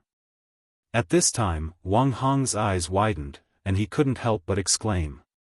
On the way, Wang Kuei roughly told Wang Hong about the manor's training of a group of assassins, but he didn't go into detail. For example, the size of the manor and the number of assassins, he didn't tell Wang Hong about it. The main reason was that talking to Wang Hong was too infuriating. If he didn't pay attention, he would be angered half to death. Therefore, after seeing this huge manor, although Wang Hong was somewhat prepared, he still couldn't help but be surprised. "Yes, master." As soon as Wang Hong's voice fell, two young men in black suddenly jumped down from the trees on both sides of the road. The two men held weapons and landed in front of Wang Kuei and the others. Just as they were about to go forward and ask, one of them recognized Wang Kuei through the light of the torch in front of the crowd. He looked serious and quickly put away his weapon. He stepped forward and saluted Wang Kuei. "Greetings, master." "Greetings, master." Another warrior quickly walked over and cupped his fists in salute to Wang Ku. Wang Kuei didn't answer Wang Hong's previous question. Instead, he nodded lightly at the two men in front of him and said, "Shang Liang, Su Lei? Are the two of you on night duty tonight?" "Yes." The two men nodded in response. Wang Kuei softly said and then ordered, "Let's go. Enter the manor, and then let White Bear quickly gather everyone in the manor in the martial arts field." "Yes." This subordinate obeys. Hearing Wang Kuei's order, the two men felt that something big was about to happen. They quickly saluted, bowed, and took the order. "Wow! Father, when did you buy such a big manor?" Near Dragon Mountain, after passing through several hills and woods, Wang Kuei, Wang Hong, Wang Xinyuan, and the others saw a luxurious and huge manor in the wilderness. The manor covered an area of at least a dozen acres. At this time, the sky was dark, and the manor was lit with candles, stone lamps, and bonfires. Under the illumination of these lights, they could vaguely see the outline of the manor. At this time, Wang Hong widened his eyes and could not help but exclaim. On the way here, Wang Kuei roughly told Wang Hong that the manor had trained a group of assassins, but he didn't go into detail. For example, he didn't tell Wang Hong the size of the manor and the number of assassins. The main reason was that talking to Wang Hong was too infuriating. If he didn't pay attention, he would be angered to death. Therefore, after seeing this huge manor, although Wang Hong was somewhat prepared, he still couldn't help but be shocked. "Yes, master."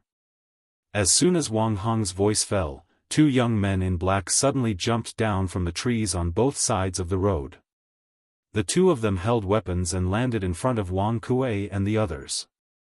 Just as they were about to go forward and ask, one of them recognized Wang Kuei through the light of the torch in front of the crowd.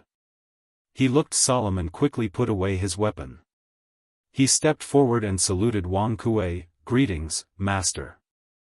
Chapter 1959. On the small path outside the mysterious manor, the sound of hooves thundered. Under the leadership of Han Lizheng, the imperial army galloped toward Wang Kuei's men. Although the path was not wide and could only accommodate 3 warhorses side by side, the 200 imperial army soldiers marched in unison with great momentum. The charging formation of 200 men should have the momentum of 1,000 men. Bai Xiong, Qi Zhe, and the others, who were rushing over to spy on the enemy, could not help but turn pale with fright when they saw this momentum. At this moment, they were still 400 to 500 feet away from the imperial army, but Bai Xiong did not hesitate to turn his horse around and shout loudly, "Stop! Soldiers are attacking! Soldiers were coming to attack! Giddy up!" Although White Bear was a martial arts master at the peak of Qi transforming stage, he did not have the courage to fight against such a well-trained cavalry. Even if he was a martial arts master in the Grandmaster realm, he would not dare to fight head-on with such a large cavalry formation, not to mention that he was at the peak of Qi transforming stage.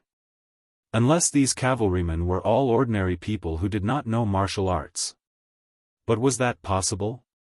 Obviously, it wasn't realistic. Therefore, White Bear King did not hesitate to turn around and retreat when he saw this. Qi Zhe and the others beside him naturally did not continue to stay when they saw him retreat. They hurriedly turned their horses around and galloped towards Wang Kuei. "Soldiers? How could the soldiers have caught up to us so quickly?" Wang Kuei, who was not far away, couldn't help muttering to himself in confusion after hearing White Bear's loud shout. "Everyone, listen up. Prepare to meet the enemy. For every soldier you kill, you'll be rewarded 100,000 yuan." At this critical moment, even though Wang Kuei was puzzled, he could only temporarily suppress the doubts in his heart. He waved his hand at the group of assassins and guards behind him and ordered loudly. At the same time, he, Wang Xinyuan, and Wang Hong quietly turned their horses around and walked towards the back of the group. As the leaders of this team, they naturally couldn't charge at the front. Kill. These people had been recruited by Wang Kuei from all over the country and had been willing to work as assassins under Wang Kuei for so many years. They were people who recognized money but not fate. Now that they heard Wang Kuei say that they would be rewarded with 100,000 yuan for every soldier they killed, their eyes all turned red and they rushed forward with their knives without any regard for their lives. At this moment, they didn't even have time to think about why there were soldiers here. Why would Wang Kai go against the government? Also, once they killed the soldiers, what would happen to them in the future? Of course, not everyone did not think about these problems. Some of the smarter ones had already predicted the current situation when Wang Kuei said on stage that he would lead them to build a career together. There was no war going on in the Great Tang, but Wang Kuei had said that he would lead them to make a name for themselves. In this situation, what else could they make a name for themselves besides rebellion? Although some people had expected this, they had been under Wang Kuei's strict training for a long time. They had long lost the concept of a country. Although they were a little surprised at first, they did not reject the idea of rebellion. After all, they were all from poor families. None of them wanted to return to the past and continue living in poverty. Kill. Chapter 1960. Escape? Without these assassins and guards, what's the use even if we escape? This is the family property that I have accumulated for more than 10 years. On the path outside the mysterious manor, after hearing Wang Xinyuan's words, Wang Kuei's face couldn't help but show a trace of bitterness.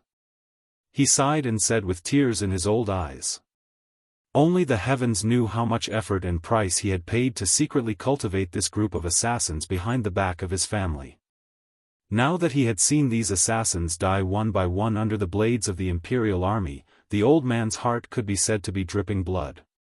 This was because these assassins were the assets he had painstakingly accumulated over the years. They were also the capital he had to make a comeback in the future. He escaped from the Wang family tonight. The reason why he chose to come here first was that he wanted to take these assassins to join Zhaodian. With these assassins and the money he carried, he had the capital to cooperate with Zhaodian. However, things did not go as he wished. The assassins that he had cultivated for many years were likely to all die here tonight. How could Wang Kuei be willing to accept this? Grandfather, we can spend money to find people if they are gone, but nothing must happen to you. Once we fall into the hands of the government, there is only a dead end. There will be no more hope. Let's escape quickly. Seeing that Wang Kuei was still sighing sadly, Wang Xinyuan couldn't help but urge him. Wang Hong also hurriedly said at this time, "Yes. Father. You brought so much money this time. With money, where can't we find masters in the martial arts world? If these people are gone, then they are gone. Right now, it's more important to escape.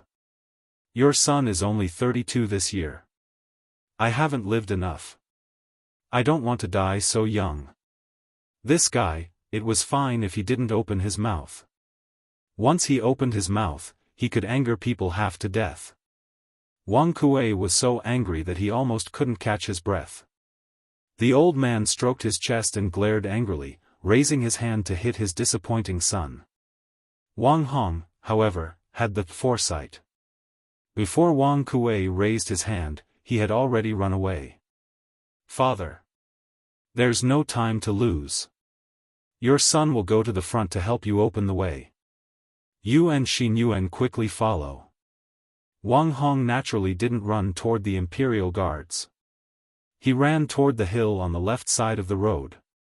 Before this guy ran away, he didn't forget to tell Wang Kuei. You evil creature.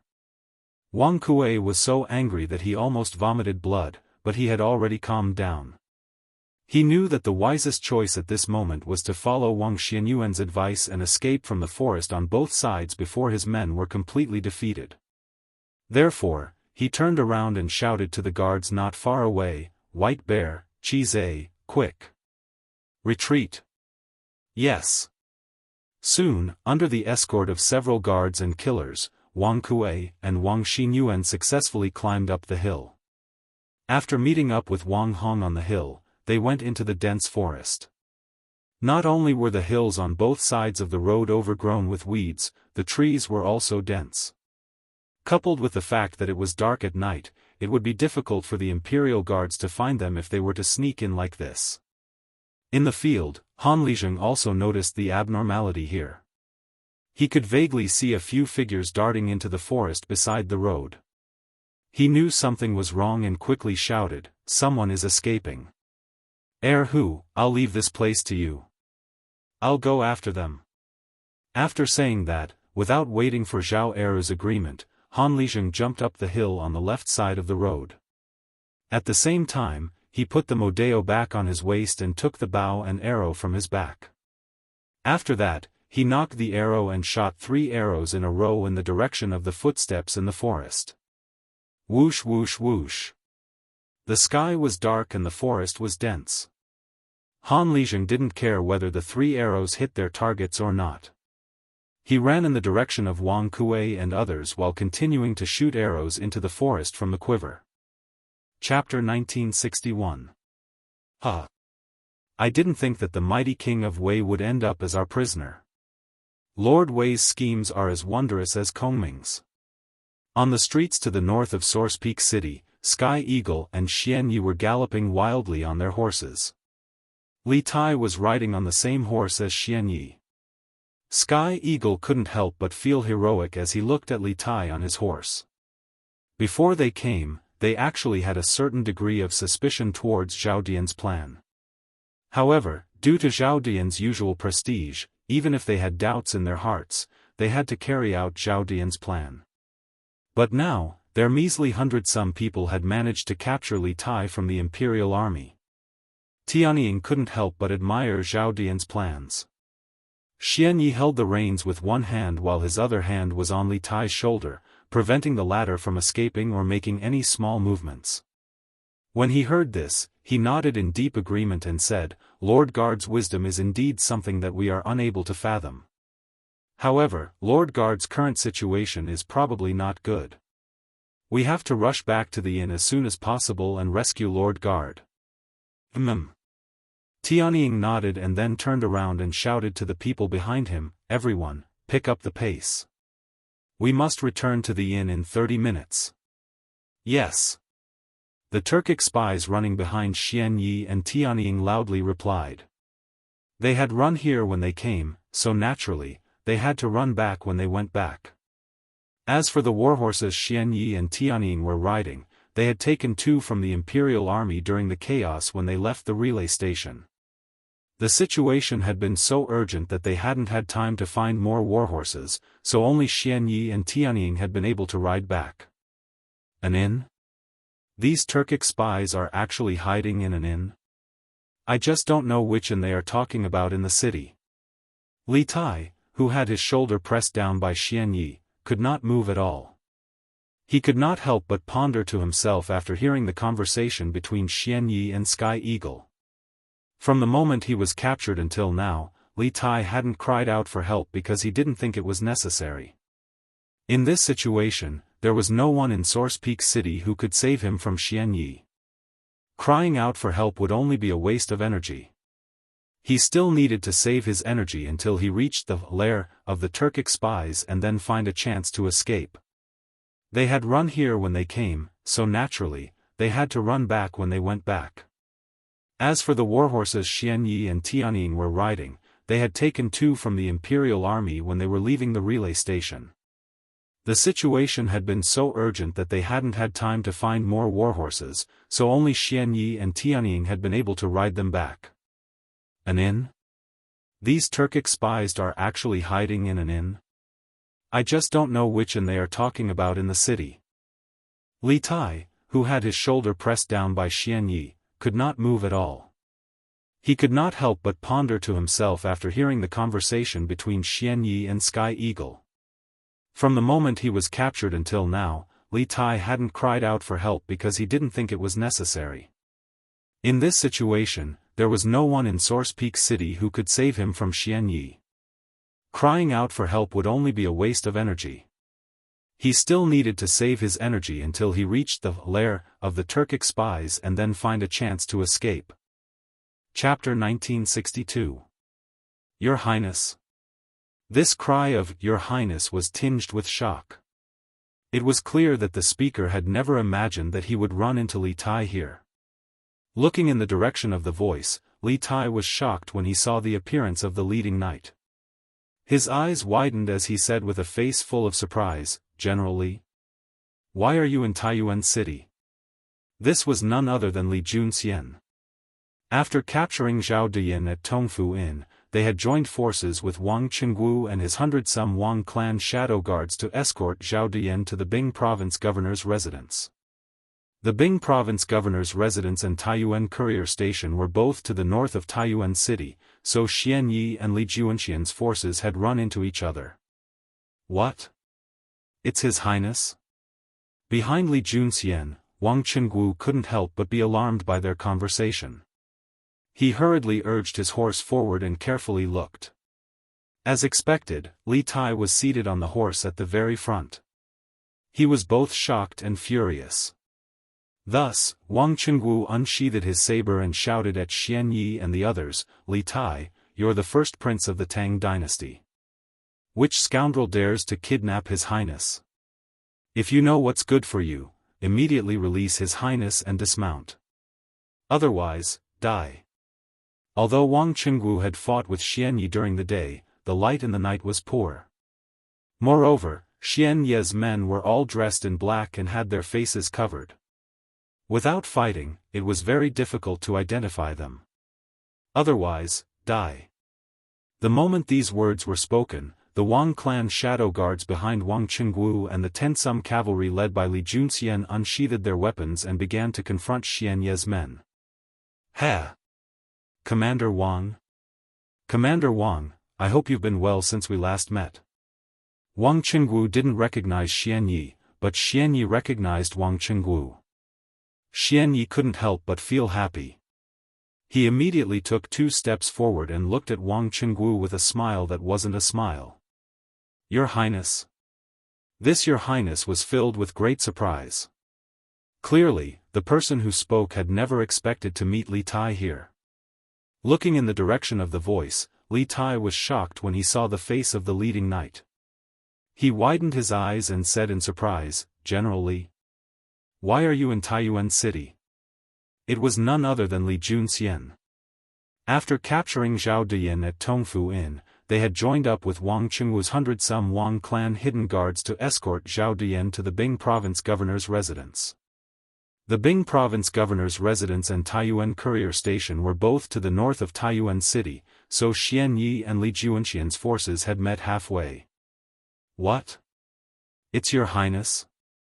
Behind Li Junxian, Wang Qingwu couldn't help but be alarmed by their conversation. He hurriedly urged his horse forward and carefully looked. As expected, Li Tai was seated on the horse at the very front. He was both shocked and furious. Thus, Wang Qingwu unsheathed his saber and shouted at Xianyi and the others, "Li Tai, you're the first prince of the Tang dynasty. Which scoundrel dares to kidnap His Highness? If you know what's good for you, immediately release His Highness and dismount. Otherwise, die." Although Wang Qingwu had fought with Xianyi during the day, the light in the night was not good. Moreover, Xianyi's men were all wearing black robes and had their faces covered. Without fighting, it was very difficult to tell who they were. Otherwise, die.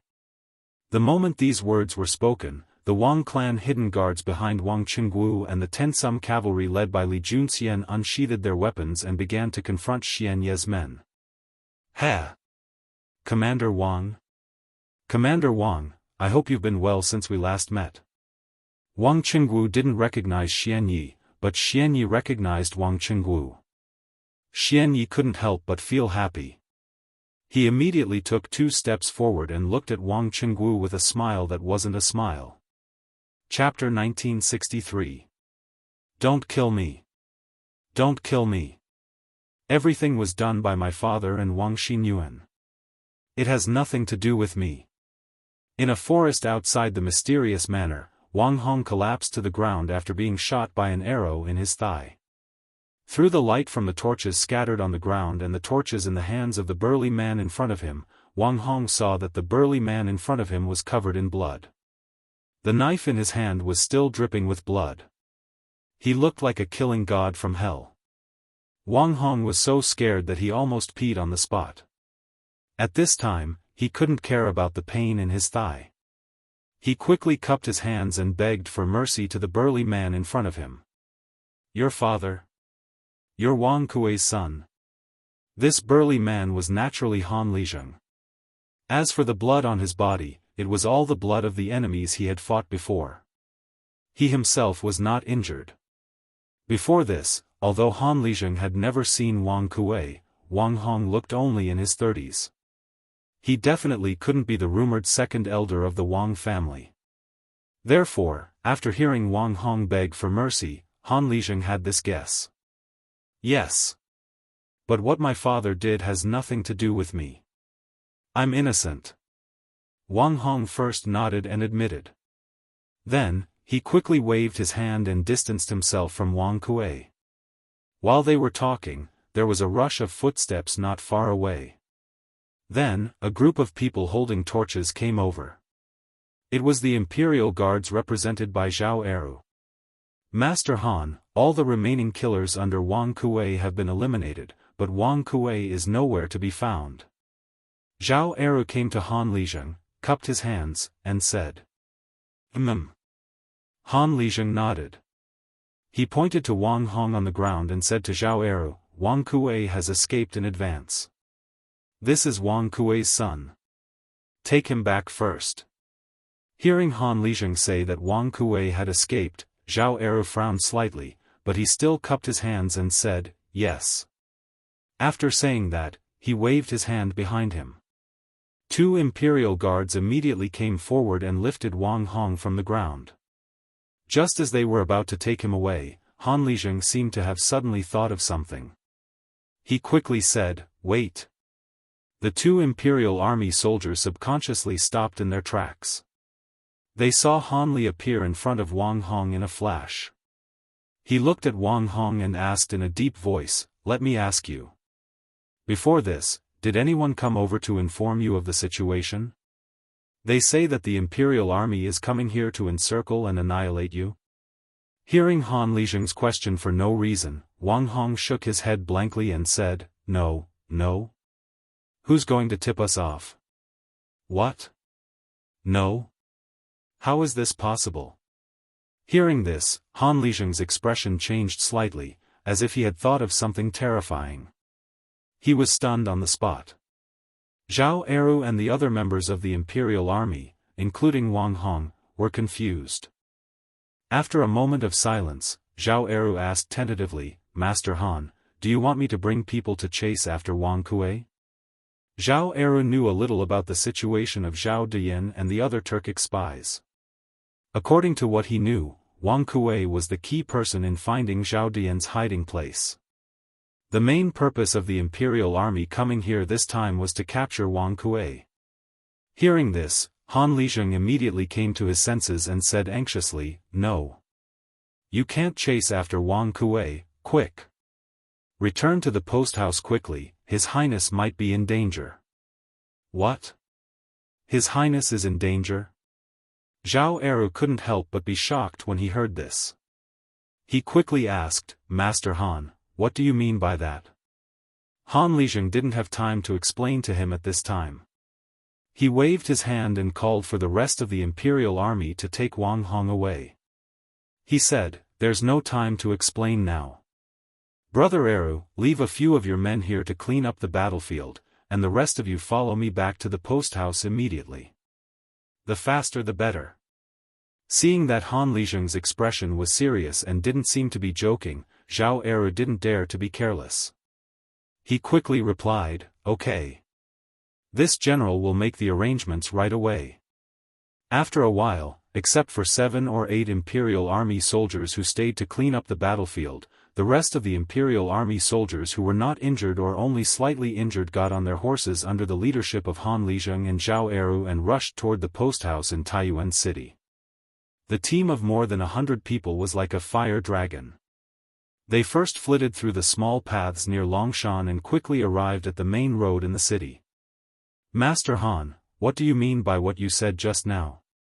Zhao Eru and Han Lizheng were walking side by side. At this time, he finally had the chance to get to the bottom of things with Han Lizheng. "Hiya." Han Lizheng controlled his horse and answered without turning his head, "Previously, General Dugu arranged for us to spy on Wang Kuei's secret manor near Longshan in the prison of the post house. The entire plan was overheard by a man in black on the roof beam. According to General Dugu, this man in black is very likely an expert under Zhao Dian's command. After Zhao Dian learned of our plan, it's very likely that he will be one step ahead of us and go to Wang Kuei's manor to inform him. On our side, after General Dugu gave the order, it will take time to mobilize the troops, and it will also take a lot of time for the army to arrive at the manor. Zhao Dian will definitely have the opportunity to send someone to inform Wang Kuei in advance before we arrive at the manor. However, when I asked the Wang family boy just now, he said that no one had informed him before we arrived. This means that both General Dugu and I have misunderstood. Zhao Dian never thought of informing Wang Kuei from the beginning to the end. To him, Wang Kuei is just an abandoned pawn. Tonight, he will very likely take advantage of the time when we go to Wang Kuei's manor and the rear is empty to launch a sneak attack on the post house. What? Zhao Dian and the others might launch a sneak attack on the post house? After listening to Han Lizheng's analysis, Zhao Eru's eyes widened. A thick layer of fear and uneasiness quickly covered his face. Zhao Eru took 2 deep breaths and said anxiously, "This matter should not be delayed. Why don't you let me choose a group of light cavalry and hurry back to the post house? Nothing must happen to His Highness." In a place like the city where the terrain was not open, the marching speed of a group of 100 cavalry was definitely not as fast as that of a group of 10 cavalry. Therefore, Zhao Eru wanted to choose another small group of people to go back to the post house first. Han Lizheng was also a veteran who had been on the battlefield and obviously understood this point. He nodded and said, "This old man will also go with you. I hope everything is not too late." The distance from the post house to Wang Kuei's manor near Longshan was actually not close. Even if they rode fast horses, it would take a long time to make the trip. Not to mention that the Imperial Guards had also spent a lot of time fighting with Wang Kuei's killers outside the mysterious manor. Han Lizheng now had a very bad premonition in his heart. It was very likely that something had happened at the post house. Chapter 1964. Wang Clan Ancestral Home, Main Hall. Wang Bing, Wang Yu, Princess Tongpan, and the Wang clan's 3rd, 4th, and 5th elders were all gathered in the main hall.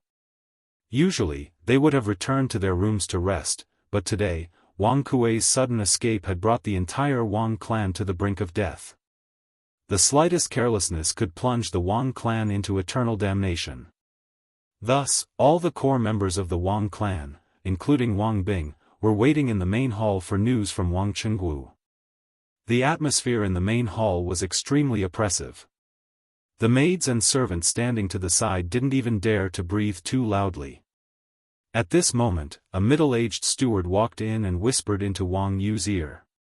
"Master, the people we sent to Tongfu in have returned." "Oh? Let Chenggu in." Wang Yu, who had been faintly fatigued, was jolted awake. He hastily sat up straight and said to the steward. His voice was rather loud, such that everyone in the main hall heard him. Wang Bing, Princess Tong and the other 3 Wang clan elders all turned their gazes in Wang Yu's direction. The steward had an awkward expression on his face. He first clasped his hands towards everyone in the room, then said, "My apologies." Commander Wang did not return. Only half of the people who went came back. Only half came back?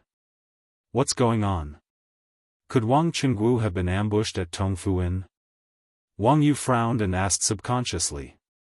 He knew that Wang Qingguo had brought over 200 of the Wang family's hidden guards to investigate the situation at the Tongfu Inn, but only half of them had returned. This meant that it was very likely that the other half had encountered some mishap. For over 100 Wang family's hidden guards to encounter mishap, it could only mean that a powerful force had set up an ambush for Wang Qingguo in the inn. The steward hurriedly shook his head. No. That's not it. The mission this time went very smoothly. Commander Wang took the other half of the people to carry out another mission. I heard from the people who came back that they had a pleasant surprise and captured an extraordinary person. Oh? Captured an extraordinary person? Quick! Have someone come in and tell me what's going on. Hearing this, Wang Yu's eyes brightened. The worry on his face disappeared and was replaced with joy. Not only him, but the rest of the people in the main hall also secretly heaved a sigh of relief after hearing the old butler's words. Yes. Master. The old housekeeper responded and then walked to the door. He opened the door and shouted outside, "Wang Quan, come in." Yes. As soon as he finished speaking, everyone in the room heard the sound of hurried footsteps that were getting closer and closer. Soon, an ordinary-looking young man in a tight suit walked in. He clasped his fists and bowed to everyone in the room. Greetings, family head, princess, grand elder, and third elder. At this time, there's no need to be so courteous. Quickly tell me who you caught at Tongfu Inn. Before Wang Quan could finish his greeting, Wang Bing, who was sitting at the head of the table, waved his hand impatiently, interrupting him. Yes. Grand Elder. Wang Quan bowed as he received his orders, and then he didn't waste his breath and directly started narrating. An hour ago, Commander Wang led us to surround Tongfu Inn. We originally intended to capture the manager and owner of the inn, yet we never imagined that we would actually encounter 2 groups of people in battle there.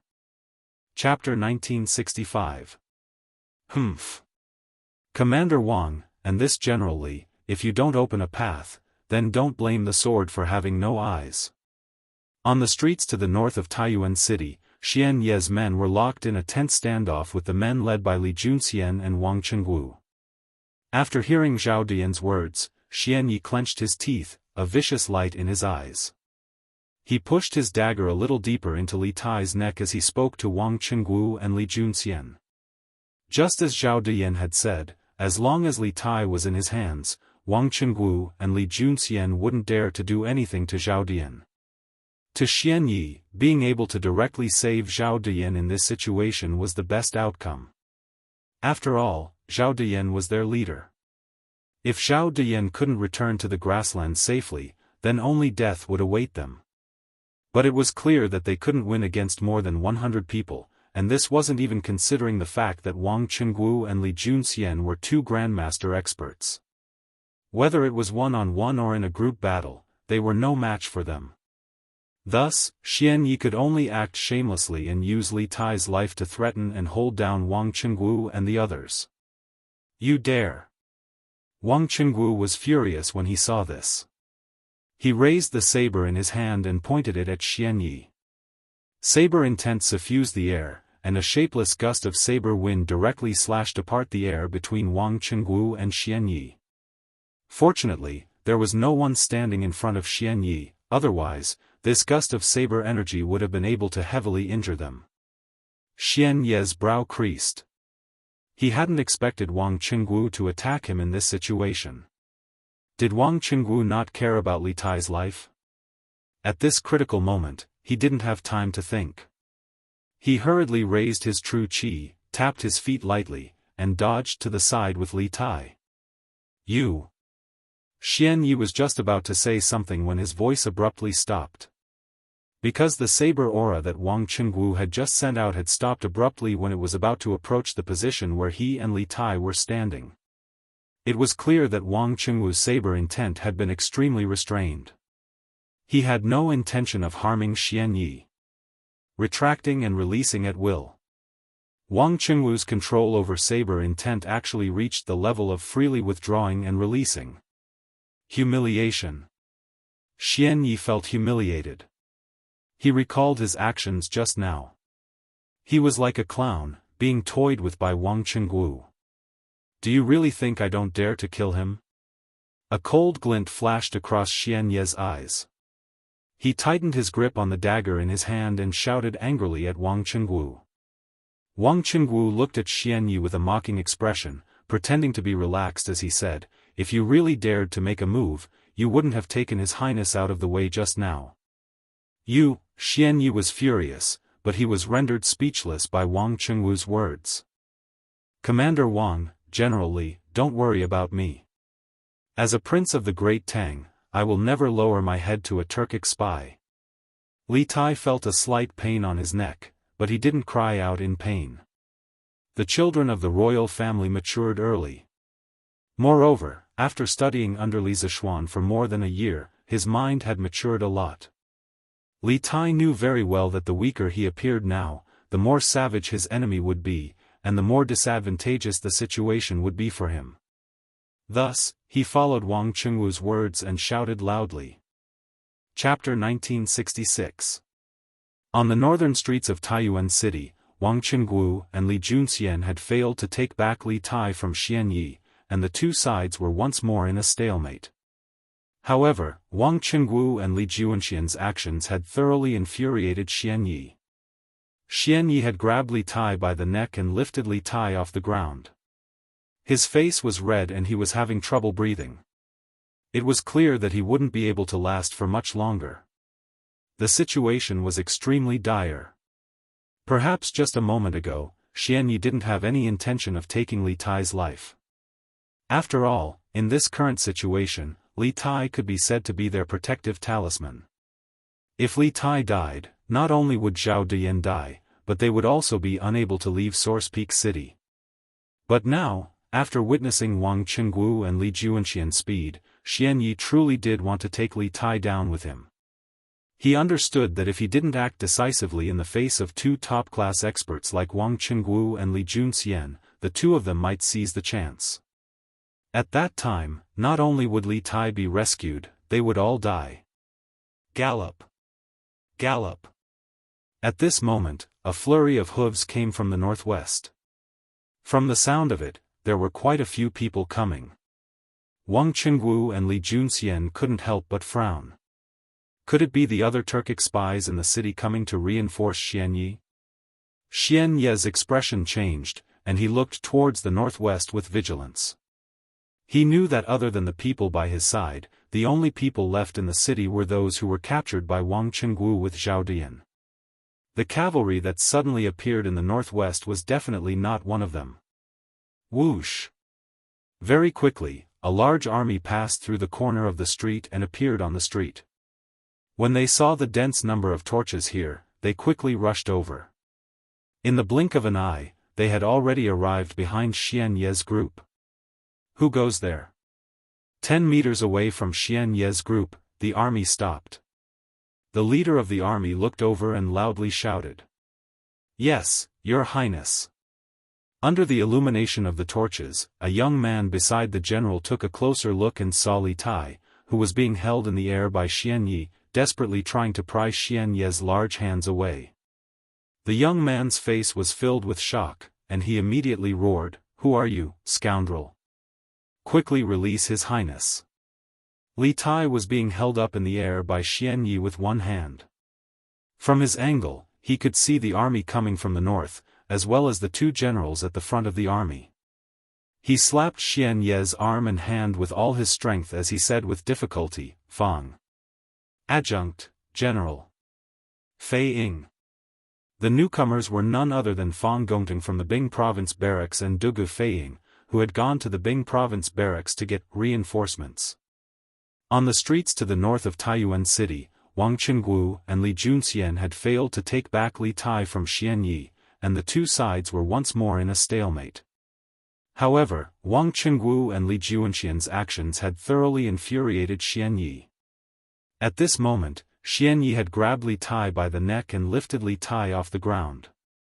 His face was red and he was having trouble breathing. It was clear that he wouldn't be able to hold on for much longer. Chapter 1967.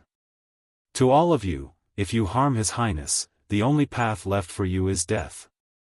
But if you release His Highness, this general guarantees that I will personally plead with His Majesty for mercy. Perhaps His Majesty will spare your lives on account of the fact that you are not the main culprits. Don't even think that this general will let you go, because if we allow you to take His Highness away, we will find it difficult to escape His Majesty's punishment, and we will all find it difficult to escape death. If we advance, we die, and if we retreat, we die. Thus, if you don't release His Highness, don't even think about leaving this place alive. Dugu Feiying had seen Xianyi threaten Li Tai with Li Junxian's life to make him, Dugu Feiying, and Wang Qingguo open a path. After a few moments of thought, Dugu Feiying firmly refused. But Dugu Feiying was not being unreasonable in his refusal. He still, patiently, reasoned with Xianyi's group. First, he wanted to make clear his position and situation. In this situation, whether Xianyi snapped Li Tai's neck on the spot or they allowed Xianyi to take Li Tai away, they would have to endure Li Er's thunderous fury. This was why Dugu Feiying had said that, if we advance, we die, and if we retreat, we die. Of course, Dugu Feiying had another purpose in saying so much, and that was to stall for time and wait for more soldiers to arrive. Dugu Feiying and Fang Gongting had only brought a little more than 100 people to this place after seeing the signal fireworks and hearing the sounds of battle. The rest of the Bing Province barracks were still searching for Wang Kuei's whereabouts, so Dugu Feiying wanted to stall for time and wait for more soldiers to arrive so that they could completely surround Xianyi and the others. In addition, Dugu Feiying's words had also cut off the hopes of many Turkic spies. Before this, most of the Turkic spies by Xianyi's side believed that as long as Li Tai was still in their hands, the authorities would definitely let them leave. However, they had overlooked one problem: anyone who dared to let them leave with Li Tai would be punished by Li Er, and it was very likely that they would not be able to escape death. In this case, their plan to take Li Tai hostage and leave safely would be for naught. A pensive look appeared on Xianyi's face. It was clear that he also felt that Dugu Feiying's words were reasonable. In this situation, both sides were in a deadlock where they would either die if they advanced or retreated. This one does not care if you live or die, but this one can swear on my life that as long as you prevent us from leaving and do not harm our Lord Guard, we will not harm a hair on King of Wei's head. Once we safely leave this place, we will King Emperor Tang, this way, you will be able to report to the Emperor of the Great Tang. General Dugu, what do you think? Otherwise, I'll snap King Wei's neck right now. That way, we'll all be buried together with King Wei. After a few moments of silence, Xianyi raised his head and shouted at Dugu Feiying in the north.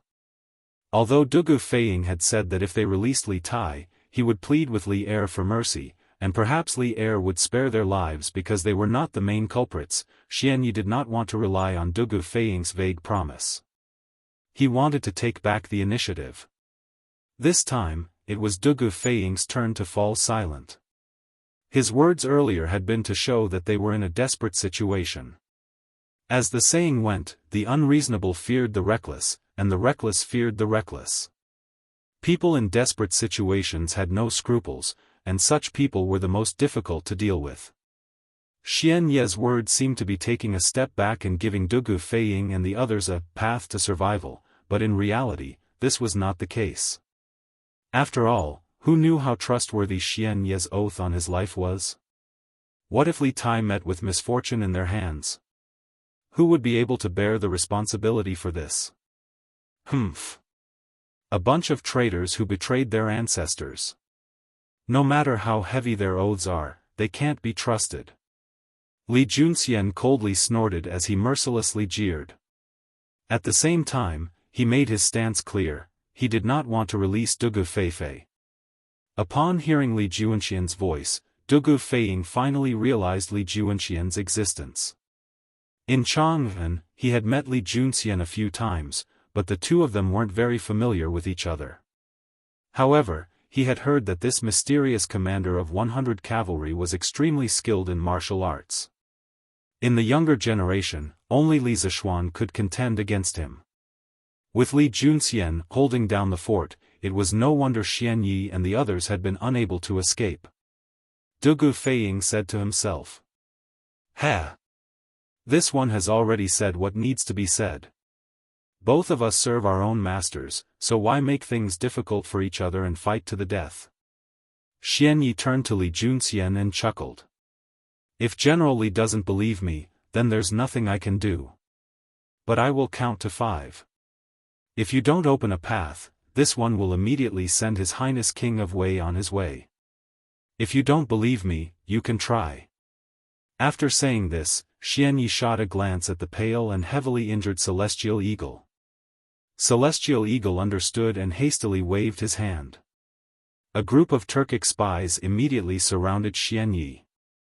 This way, even if Li Junxian, Wang Qinggu, and Dugu Feiying launched another sneak attack, these meat shields would give Xian Yi enough time to kill Li Tai. Upon seeing Xian Yi's intentions, Li Junxian, Wang Qinggu, and Dugu Feiying grimaced. They understood that Xian Yi was about to get serious. If they didn't get out of the way, Li Tai's fate really did look grim. 1. 2. As Li Junxian, Wang Qinggu, and Dugu Feiying hesitated, Xian Yi extended a finger and began to count. All of the Imperial Army soldiers, cavalrymen, and soldiers from the Bing province barracks held their breaths and stared nervously at their leader, waiting for the latter's order. Then, they would immediately charge with their weapons in hand. But none of Li Junxian, Wang Qinggu, or Dugu Feiying dared to give such an order, because none of them were confident that they could save Li Tai before Xian Yi did. 3. 4. But Xian Yi seemed to have made up his mind, and he began to count faster and faster. Xian Yi was about to reach 5, and his hand was already on Li Tai's head. Everyone's hearts were in their throats, because there was a high chance that Li Tai's neck would be snapped and he would die. Stop! Li Junxian and Dugu Feiying both shouted at the same time. Xian Yi raised his head, glanced at Dugu Feiying, and then at Li Junxian, and silently waited. Dugu Feiying clenched his teeth and finally made a difficult decision. Just when he was about to speak, Li Junxian spoke first. Release His Highness and this general will let you leave. Chapter 1968. Release His Highness and this general will let you leave. Li Junxian's words alarmed everyone.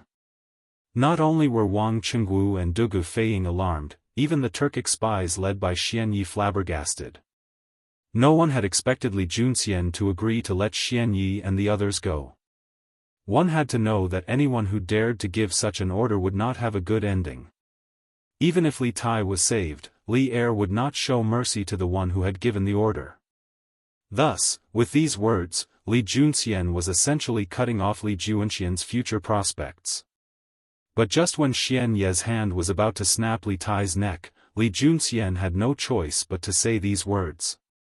As the person of the highest status here, he couldn't just let Dugu Feiying say these words, could he? General Li. Dugu Feiying's face trembled in shock, and he looked at Li Junxian with 30% surprise and 70% gratitude. Just a moment ago, he had been about to say the same thing, but Li Junxian had spoken first. By saying this, Li Junxian had taken the risk for him. In this place, do your words count? Xian Yi's eyes flashed as he quickly recovered from his shock and indifferently asked Li Junxian.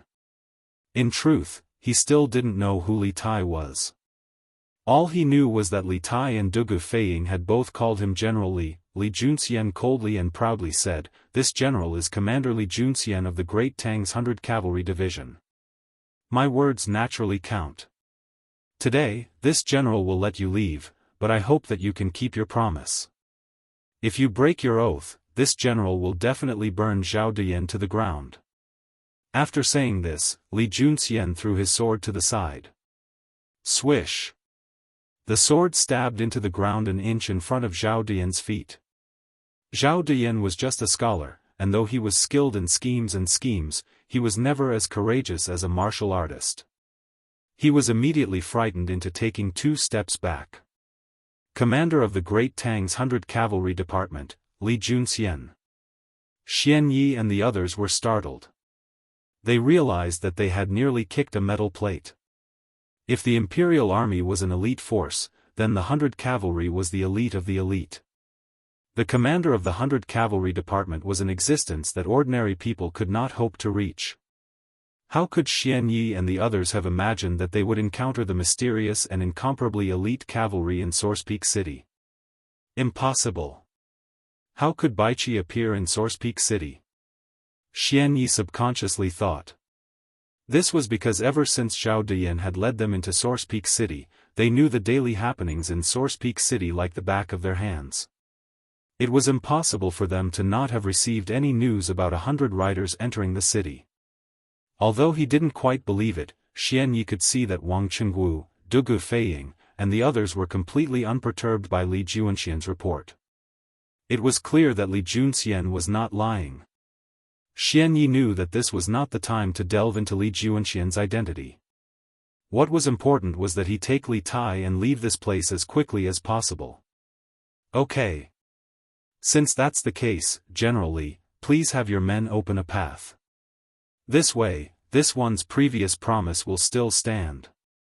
Now that he had made his decision, Li Junxian had no reason to hesitate. He waved his hand and ordered, "Everyone, stand to the sides and let them leave." Chapter 1969. The relay station was ambushed by bandits. My brother was in charge of the station, but His Highness was kidnapped.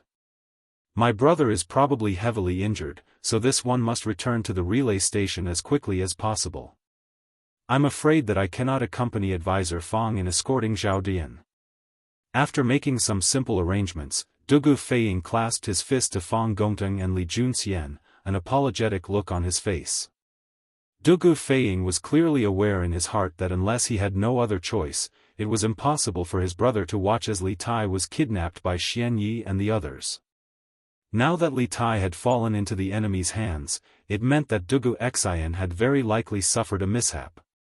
After all, Dugu Xian had already been heavily injured, and the rear of the relay station had been left defenseless. Dugu Xian would have found it very difficult to resist the ambush of Xian Ye's men. Therefore, at the moment he saw Li Tai being captured, Dugu Feiying had already realized that something might have happened to Dugu Xian. However, rescuing Li Tai was more important at that time, so he could only temporarily put aside the worries in his heart.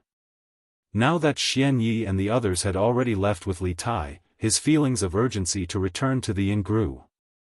This general will accompany Advisor Fang in escorting Zhao Diyan, so there will be no mishap. Feiying, you just need to return to the relay station. Once this general delivers Zhao Diyan to the provincial governor's residence, I will personally pay a visit to General Dugu. Although this was Li Junxian's first time meeting with Dugu Feiying in Taiyuan City, he already knew the situation at the relay station like the back of his hand. He nodded and spoke to Dugu Feiying. Okay. Then this one will take his leave. Dugu Feiying gave Li Junxian a grateful glance before turning to leave. As for Li Junxian and the others, they wasted no time, hurriedly escorting Zhao Diyan back to the provincial governor's residence. Advisor Fang? You are. After passing through 2 streets, Li Junxian and Fang Gongteng ran into a group of men. After some initial wariness, the leader of the group quickly recognized Fang Gongteng in the light of the torches. Calling out in alarm, he rushed over and clasped his fist in greeting. Constable Feng. This group of people was the bailiffs of the provincial governor's residence, led by Constable Feng. Dugu Feiying had gone to the provincial governor's residence and the Bing province army camp to pass on Li Tai and Li Juanxian's orders, ordering Wang Liaoyuan and Fang Gongting to search the city overnight for Wang Kuei's whereabouts. Constable Feng had personally led his men to search the city. He had just heard from his subordinates that there were sounds of fighting on the streets to the north of the city, so he had hurried over. He had not expected to run into Fang Gongting's group. As for Li Junxian and the others, they wasted no time and quickly escorted Zhao Diyan to the provincial governor's residence. Adjunct Fang? You guys are. After passing through 2 streets, Li Junxian and Fang Gongting encountered a group of men. After some initial wariness, the torchlight revealed that they were the leader. Li Juanxian's group wasted no time, hastily escorting Zhao Diyan to the provincial governor's residence. Adjunct Fang? You guys are. After passing through 2 streets, Li Junxian and Fang Gongting encountered a group of people. After some initial wariness, the torchlight revealed that this group was the leader of the group. As for Li Junxian and the others, they wasted no time and quickly escorted Zhao Diyan to the provincial governor's residence. Adjunct Fang? You guys are. After passing through 2 streets, Li Junxian and Fang Gongting encountered a group of people. After some initial wariness, the torchlight revealed that this group was the leader of the group. Chapter 1970. General Feiying. You're back. When the Imperial Guard saw Dugu Feiying, he was surprised at first, but then his face darkened. He opened his mouth hesitantly, as if he wanted to say something but didn't dare to. Dugu Feiying glared and was about to get angry when the Imperial Guard stopped hesitating and pointed in the direction of Yiqing Pavilion. The general is seriously injured and on the verge of death. He is now lying in Yiqing Pavilion. General who has already gone to Huichun Hall to invite Dr. Gongsun. What? On the verge of death? Hearing that, Dugu Feiying felt as if he was struck by lightning. He was stunned on the spot.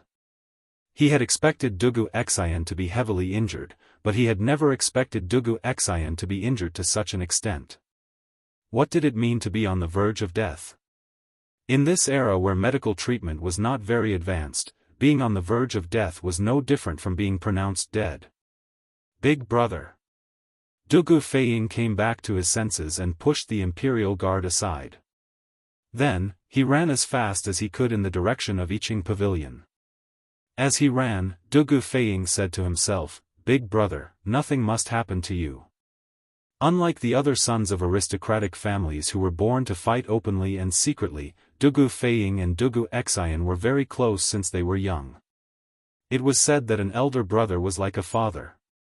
In these years in the army, Dugu Feiying had received a lot of care from Dugu Xian. There were even a few times when Dugu Xian helped him, Dugu Feiying would have been beheaded. Therefore, the relationship between the 2 brothers was much closer than that of brothers in ordinary families. Now that he heard that Dugu Xian was on the verge of death, Dugu Feiying wanted nothing more than to take his place. Dugu Feiying ran as fast as he could and soon arrived at Dugu Xian's room in Yiqing Pavilion. When he opened the door, Dugu Feiying first smelled a strong smell of blood. Then he saw that the ground and the bed were covered in blood, and there was a person lying on the bed. Seeing that familiar figure, Dugu Feiying's heart ached and his nose ached. He quickly walked to the bed and knelt on both knees. Facing the person on the bed covered in blood, he said in a trembling voice, Big brother. It's me. I'm Feiying. What happened to you? I'm back. Open your eyes and look at me.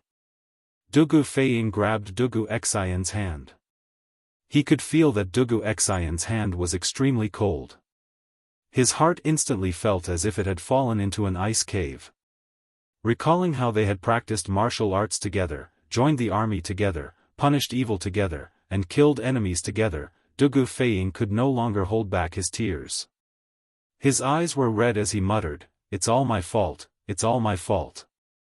I knew you were injured, but I still left you at the post house. I came back late. Big brother.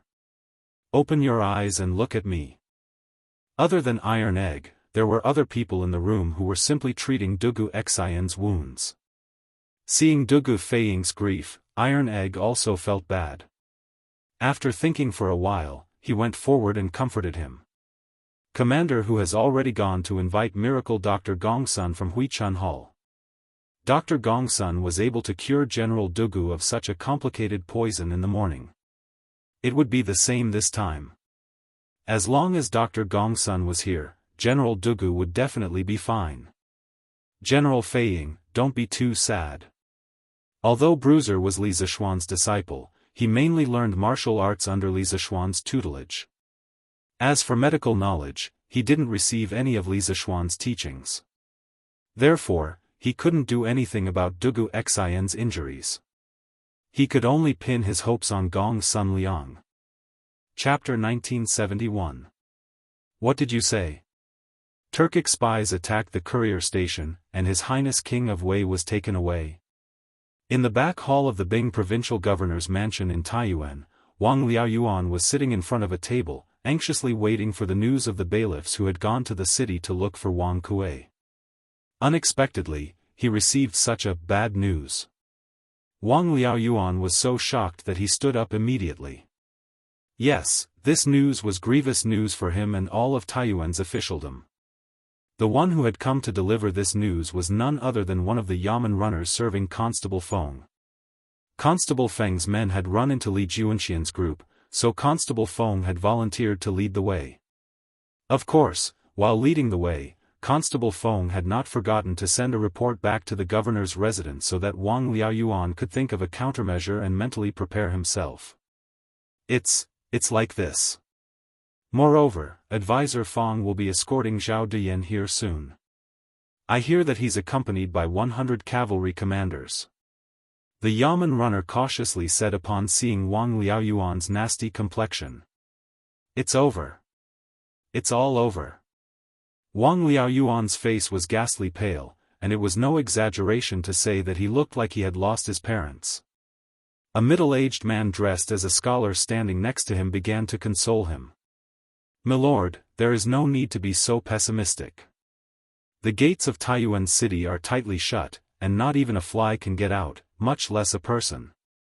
Now that Zhao Diyan is in Advisor Feng's hands, even if those Turkic spies capture His Highness, they won't dare to do anything to him. Moreover, they won't be able to leave Taiyuan City. In this case, we still have a chance to save His Highness. In addition, His Highness was taken away by the Imperial Army. Even if His Majesty blames you, he won't be able to blame you. Milord has not made any major contributions in your administration, but neither have you made any minor mistakes. This Wu is confident that His Majesty will not punish you too harshly. Shut your mouth." The first half of the middle-aged scholar's words had been reasonable, but the second half had taken a turn for the worse.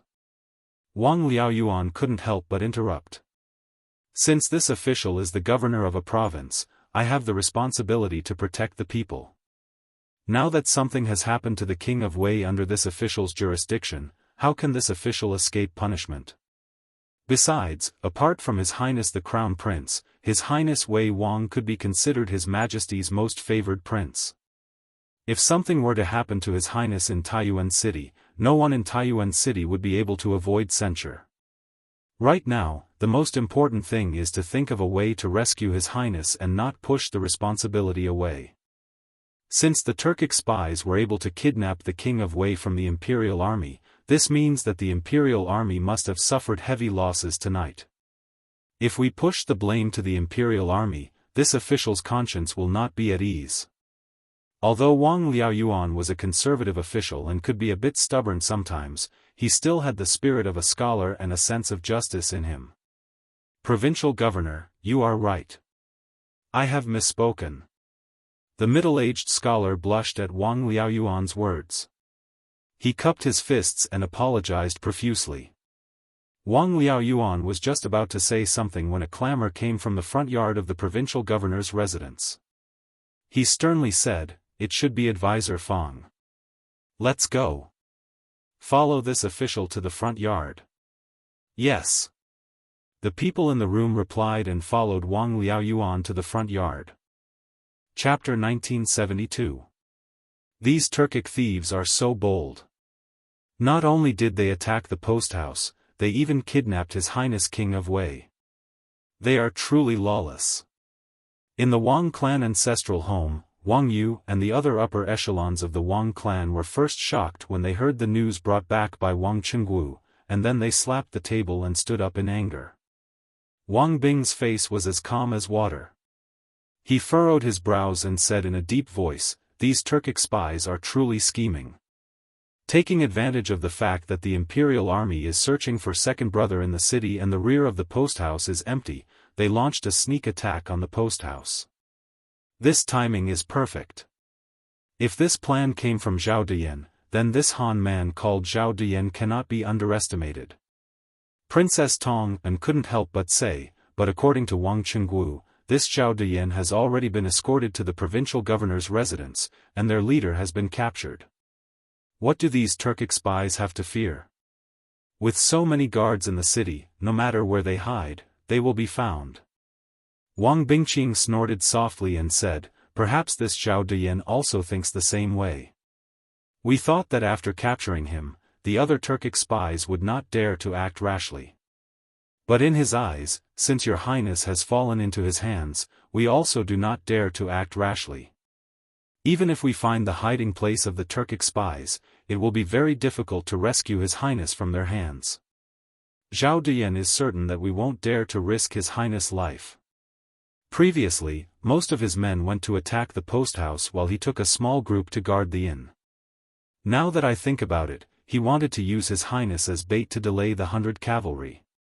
This person's schemes are profound and his methods are ruthless. They are all different from ordinary people and cannot be underestimated." Wang Yu nodded and said, "Father's words are correct. Finding the hiding place of the Turkic spies is not difficult for the Wang clan and the provincial governor's residence, but the difficulty lies in the fact that they will threaten us with his highness' life. Zhao Diyan is just a lackey under Xieli. If he dies, then so be it. But his highness is one of the most favored princes of the present emperor.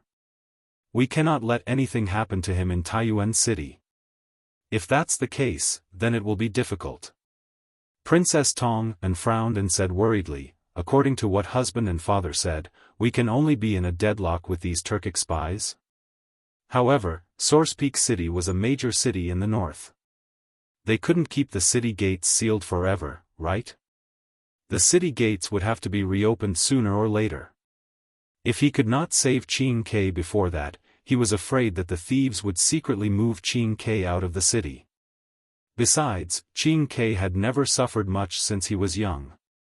Who knew what kind of suffering he would suffer in the hands of those bandits? What if I can't take it? At this point, Princess Tong's expression became sorrowful and she was on the verge of tears. No matter what, she was still a member of the Tang imperial family. Normally, Li Tai would have to call her grand-aunt. Although she and Li Tai had not seen each other many times, Li Tai had come to her husband's territory this time, and something had happened here. As his grand-aunt, she felt uneasy. "Madam, you don't need to worry too much. This old man has heard about His Highness in recent years. He was able to lead Yanhuang College's teachers and students to the north to build a telegraph relay station. This shows that he is not as delicate as you think." Seeing this, Wang Yu hurriedly comforted Princess Tong. Then, he stood up and said, "Tonight's matter is of great importance. Whether it is for public or private reasons, the Wang clan cannot stay out of it and watch with folded arms. This old man must now make a trip to the provincial governor's residence to discuss the matter of rescuing the Prince of Wei with Provincial Governor Wang." Chapter 1973. Humph. This old man had clearly told him not to use martial arts for 7 days, but it hasn't even been a day yet. Not only did he use martial arts, but he also injured himself all over. He doesn't know how to take care of his own body. This old man will not save this kind of patient. Even if I save him, it will be in vain. Within Rejuvenation Hall, after hearing Hu Langjiang's complaints and pleas, Gong Sun Liang's face darkened and he angrily rebuked. In the morning, he had made an exception for Dugu Xian out of respect for Wang Yu, but now, Dugu Xian had disobeyed his doctor's orders and used force on others. As a doctor, he was naturally furious.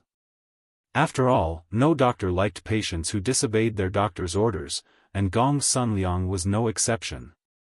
Secondly, Gong Sun Liang, who lived a very disciplined life and never stayed up late, had already fallen asleep, but he was woken up by Hu Langjiang and the others. Furthermore, Hu Langjiang wanted him to treat Dugu Xian again, so how could he possibly give Hu Langjiang a good look? He was already being extremely courteous by not ordering his subordinates to drive Hu Langjiang's group out of the clinic. Dr. Gong Sun, there is something you do not know. Tonight, a group of bandits attacked the courier station, wanting to harm His Highness King of Wei. There were several top-class experts among the bandits, and General could not bear to see our ordinary soldiers slaughtered by these experts. With no other choice, he endured the pain and forced himself to fight. But he had never imagined that the enemy would outnumber him, and all of them were extraordinarily skilled. Although General fought without retreating, in the end, his 2 fists were outnumbered, and he was heavily injured. This who is a crude man and does not know how to speak pretty words, but in Source Peak City, only Dr. Gongsun has the ability to treat General. If Dr. Gongsun can save General's life, this whose life will be yours. Hu Langjiang once more cupped his fists. Although they were completely capable of kidnapping Gong Sun Liang and taking him back to the courier station, regardless of whether Gong Sun Liang agreed or not, they would have thoroughly offended Gong Sun Liang. If that happened, Gong Sun Liang would be even less willing to treat Dugu Xian. Thus, unless there was no other choice, Hu Langjiang did not want to use such extreme methods. Dr. Gong Sun, please treat our general. As Hu Langjiang's voice fell, the 4 imperial army soldiers behind him hurriedly cupped their fists to Gong Sun Liang. There was one thing that Hu Langjiang was right about. Dugu Xian was willing to go out and fight despite his injuries because he didn't want these ordinary soldiers to be slaughtered by a top-class expert like Fang Xianyi. This was true love for the soldiers, and the imperial army would remember this affection deeply in their hearts. Seeing this scene, Gong Sun Liang could not help but feel a little moved. Although Dugu Xian did not follow the doctor's advice and did not take care of himself, which made him, the doctor in charge, very angry, after listening to Hu Langjiang's words, he felt that Dugu Xian was indeed a good man who valued loyalty, and a good general who cherished his subordinates. Just as he was about to open his mouth and make an exception for Dugu Xian, the sound of horse hooves suddenly came from outside the clinic. Bang! Bang! Bang! Gong Sun Liang was puzzled as he wondered why his clinic was so lively tonight, with uninvited guests coming one after another. Soon after, he heard several people walking toward the front yard. Before he could have a servant go out to see what was going on, there was a knock on the door.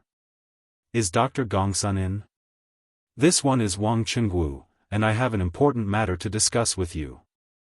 Chapter 1974. This old Hu, why hasn't he brought Dr. Gongsun over yet? At the same time, at the post house, Dugu Feiying was impatient as he looked at Dugu Xian, who was lying motionless on the bed. He paced back and forth in the room and couldn't help but ask anxiously. From the contact this morning, this Dr. Gongsun has a strange temperament. I'm afraid it won't be easy to invite him. Hu Langjiang and the others must have run into a wall in the rejuvenation hall. Iron Egg was naturally extremely anxious. Calculating the time, if nothing unexpected happened, Hu Langjiang and the others should have brought Gong Sun Liang back to the post house by now. But things did not go as planned, which meant that Hu Langjiang and the others did not have a smooth trip. Thinking of the treatment process of Dugu Xian in the morning, Iron Egg guessed. Hearing this, Dugu Feiying's expression became even more anxious. He stood still and happened to stop in front of a table. He could not help but slam his fist on the table and say in exasperation, "This group of idiots, at a time like this, don't they know how to think of some special methods? Even if Dr. Gongsun does not want to come, we have to kidnap him. Big Brother's life is in danger, and the later we treat him, the more dangerous it will be. It was not that Dugu Feiying liked to take advantage of power and bully others, but the person lying on the bed in front of him was too important to him. He was simply too worried. Although Iron Egg understood Dugu Feiying's mood at the moment, he also understood that the method Dugu Feiying proposed was extremely unfeasible. Because treating and saving people was not like anything else. As long as Gong Sun Liang was not willing to save him, even if they tied him up and put a knife to his neck, he would not do anything. Iron Egg believed that with Gong Sun Liang's strange temperament, it was completely possible for him to do such a thing. General Dugu's external injuries have been treated by the military doctor. As long as he does not continue to bleed, he should be able to hold on until Dr. Gong Sun arrives. General Feiying need not worry too much. After a moment of silence, Iron Egg comforted. Dugu Feiying nodded in annoyance but didn't say anything. At this time, the two of them had no other choice but to wait because Gong Sun Liang was the best doctor in Source Peak City. Moreover, in Source Peak City, only Gong Sun Liang could cure the poison on Xian Ye's hidden weapon. Stop! Who are you? At this moment, a shout came from the gate of the courier station. The courier station had just experienced a fierce battle. The commander was injured and unconscious, and Li Tai had also been captured. Morale was at its lowest, and the courier station was at its quietest. At the same time, the Imperial Army was at its most vigilant. Dugu Feiying and Iron Egg, who were in the room, heard the shout clearly. Dugu Feiying's face flashed with vigilance. He frowned and said to Iron Egg, "Brother Iron Egg, please take care of my big brother for me. I'll go out and take a look." Subconsciously, he thought that someone had come to sabotage the post house again. He couldn't help but wish that it was the same group of Turkic spies from before. Then, he could directly avenge Dugu Xian. No problem. General Feiying, be careful. Although Iron Egg was very curious about who had come, he understood that Dugu Xian could not be left alone. Therefore, he did not hesitate and nodded in agreement. Yes. Dugu Feiying replied with an then pushed open the door and went straight out. Chapter 1975. According to Li Tai's plan, there were 2 groups of 8 people left in Taiyuan City to gather supplies for the teachers and students on Dragon Mountain. There were 4 teachers and 4 students in the 2 groups. Of course, Iron Egg and Li Tai were not included. They were both members of the same group. After tonight's incident, Mo Chui felt that it would be safer to settle all the students of the academy in Dragon Mountain. He had gone up Dragon Mountain to take a look. The terrain there was easy to defend and hard to attack. The Imperial Guards had placed numerous open and hidden sentries on the mountain path. It was impossible for the Turkic spies to kill their way to the top of the mountain without 1,000 or 800 soldiers. In comparison, although the post house was located in a bustling city, the Imperial Army couldn't defend against the sneak attack of over 100 experts tonight. This was because the walls surrounding the post house weren't tall and couldn't stop an expert like Xian Yi. If the other party wanted to sneak in, it would be very difficult for the several hundred Imperial Army soldiers in the post house to stop them. Therefore, Mo Chui wanted to move all the students to Dragon Mountain tomorrow. Firstly, it was safer there. Secondly, the Imperial Army could arrange most of their forces on Dragon Mountain and did not have to continue to disperse their forces. As for the safety of himself and the other teachers, Mo Chui could not care less about it now. These students with unlimited potential were the future of Yanhuang College and the future of the Tang Empire. He could not watch them get into trouble here. This was also what Mo Huai, Li Gang, Yen Silu, and the others had repeatedly told him before he left Dragon Mountain. No matter what, the safety of the students of the academy had to be the top priority. Since Mr. Mo has made up his mind, I will personally escort the rest of the students to Dragon Mountain tomorrow morning. Dugu Feiying looked deeply at Mo Chui. Seeing the latter's firm and resolute eyes, he paused and clasped his hands solemnly. he understood that Mo Chui had already made up his mind. There was no need for him to persuade him. It was impossible to persuade him. Mr. Mo Chui, Bruiser opened his mouth, but when he met Mo Chui's gaze, he swallowed the words that were already at the tip of his tongue. Li Junxian could see all their actions and expressions, and he was filled with admiration for this pure teacher-student relationship and selfless devotion. But he had not forgotten his goal. Glancing at the motionless Dugu Xian, he stepped forward and sternly asked, "Brother Feiying, can I examine Brother Dugu's injuries?" Hearing this, Dugu Feiying hurriedly turned sideways and extended his hand. "Of course, General Li, please." Even though Li Junxian wasn't a famous doctor, not even a physician, he was still a supreme expert of the Grandmaster realm. Perhaps he could use his Jinqi to regulate his meridians and alleviate Dugu Xian's injuries? Li Junxian nodded. With a grave expression, he stepped forward and sat on the edge of the bed. He extended his right hand and placed it on Dugu Xian's pulse.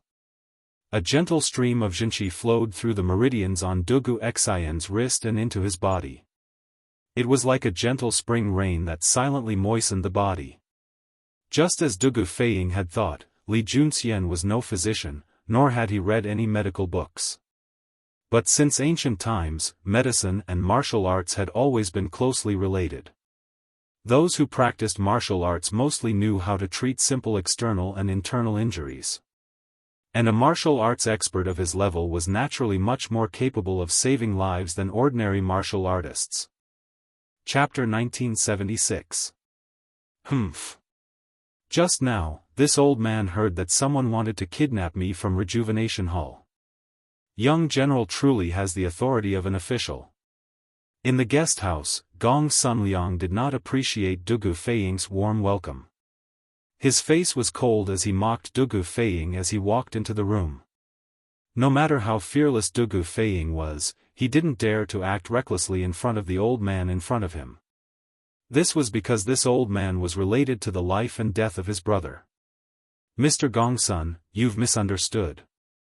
I was just worried about my brother's injury. That's why I spoke without thinking. Please be magnanimous and don't hold it against me." Who would have thought that the usually reckless Dugu Feiying would lower his head to an old man? If the Imperial Army soldiers outside saw this, their eyes would probably pop out of their sockets. Humph. Today, all of you are good people. Only this old man is a bad person. Someone wanted to kidnap this old man, and someone wanted to use Wang Situ to pressure this old man. Humph. Could it be that in your eyes, this old man is a cold-blooded and heartless person who would watch someone die? Gong Sunliang ignored Dugu Feiying's apology, and as he walked toward Dugu Xian's bed, he grumbled to himself. This old man was naturally referring to the actions of Hu Langjiang and Wang Qingwu in Rejuvenation Hall. And who else could this Wang Situ he spoke of be but Wang Bing? Sir, of course not. Dugu Feiying instinctively wanted to say no, but fortunately, he reacted quickly and stopped the carriage. Otherwise, if he said yes, the old man might have just turned around and left. Ha! If an old man like you isn't a heartless person who would watch someone die, then no one is. Although Dugu Feiying was all smiles, he couldn't help but mentally curse. Everyone in the room except Li Junxian couldn't help but twitch their lips upon hearing this conversation, but they didn't dare to say anything. The impression that Gong Sunliang had left on them this morning was truly too poor. Humph. Insincere words. Gong Sunliang glanced at Dugu Feiying but did not intend to dwell on this issue. He sat on the side of the bed and began to check on Dugu Xian's injuries. In fact, Dugu Feiying and the others had really misunderstood Gong Sunliang in this matter. Previously in the Huichun Hall, after Hu Lang roughly explained why Dugu Xian was injured again, Gong Sunliang, who was deeply moved, had already planned to immediately go to the post house to treat Dugu Xian. But who would have thought that Wang Qingwu would come to the Huichun Hall with Wang Bing's instructions? With this, Gong Sunliang was like an unscrupulous doctor who would not save a dying person. Mr. Gong Sun, how is my elder brother? Gong Sunliang first flipped Dugu Xian's eyelids, then looked at Dugu Xian's tongue, chest, and other parts, before finally placing his right hand on Dugu Xian's pulse. Not long after, he withdrew his hand and stood up. At this time, Dugu Feiying hurriedly asked. Alas! Gong Sunliang shook his head with a heavy heart. Then, he complained, you knew that he had not recovered from his injuries, so why did you let him get injured again? And such a serious injury at that? The current situation is really a little tricky. I was wrong in this matter. Dugu Feiying said in shame. My elder brother was poisoned with the same poison as this morning. Mr. Gongsun, since you were able to save my elder brother this morning, you can definitely save him now. I beg you, you must save my elder brother.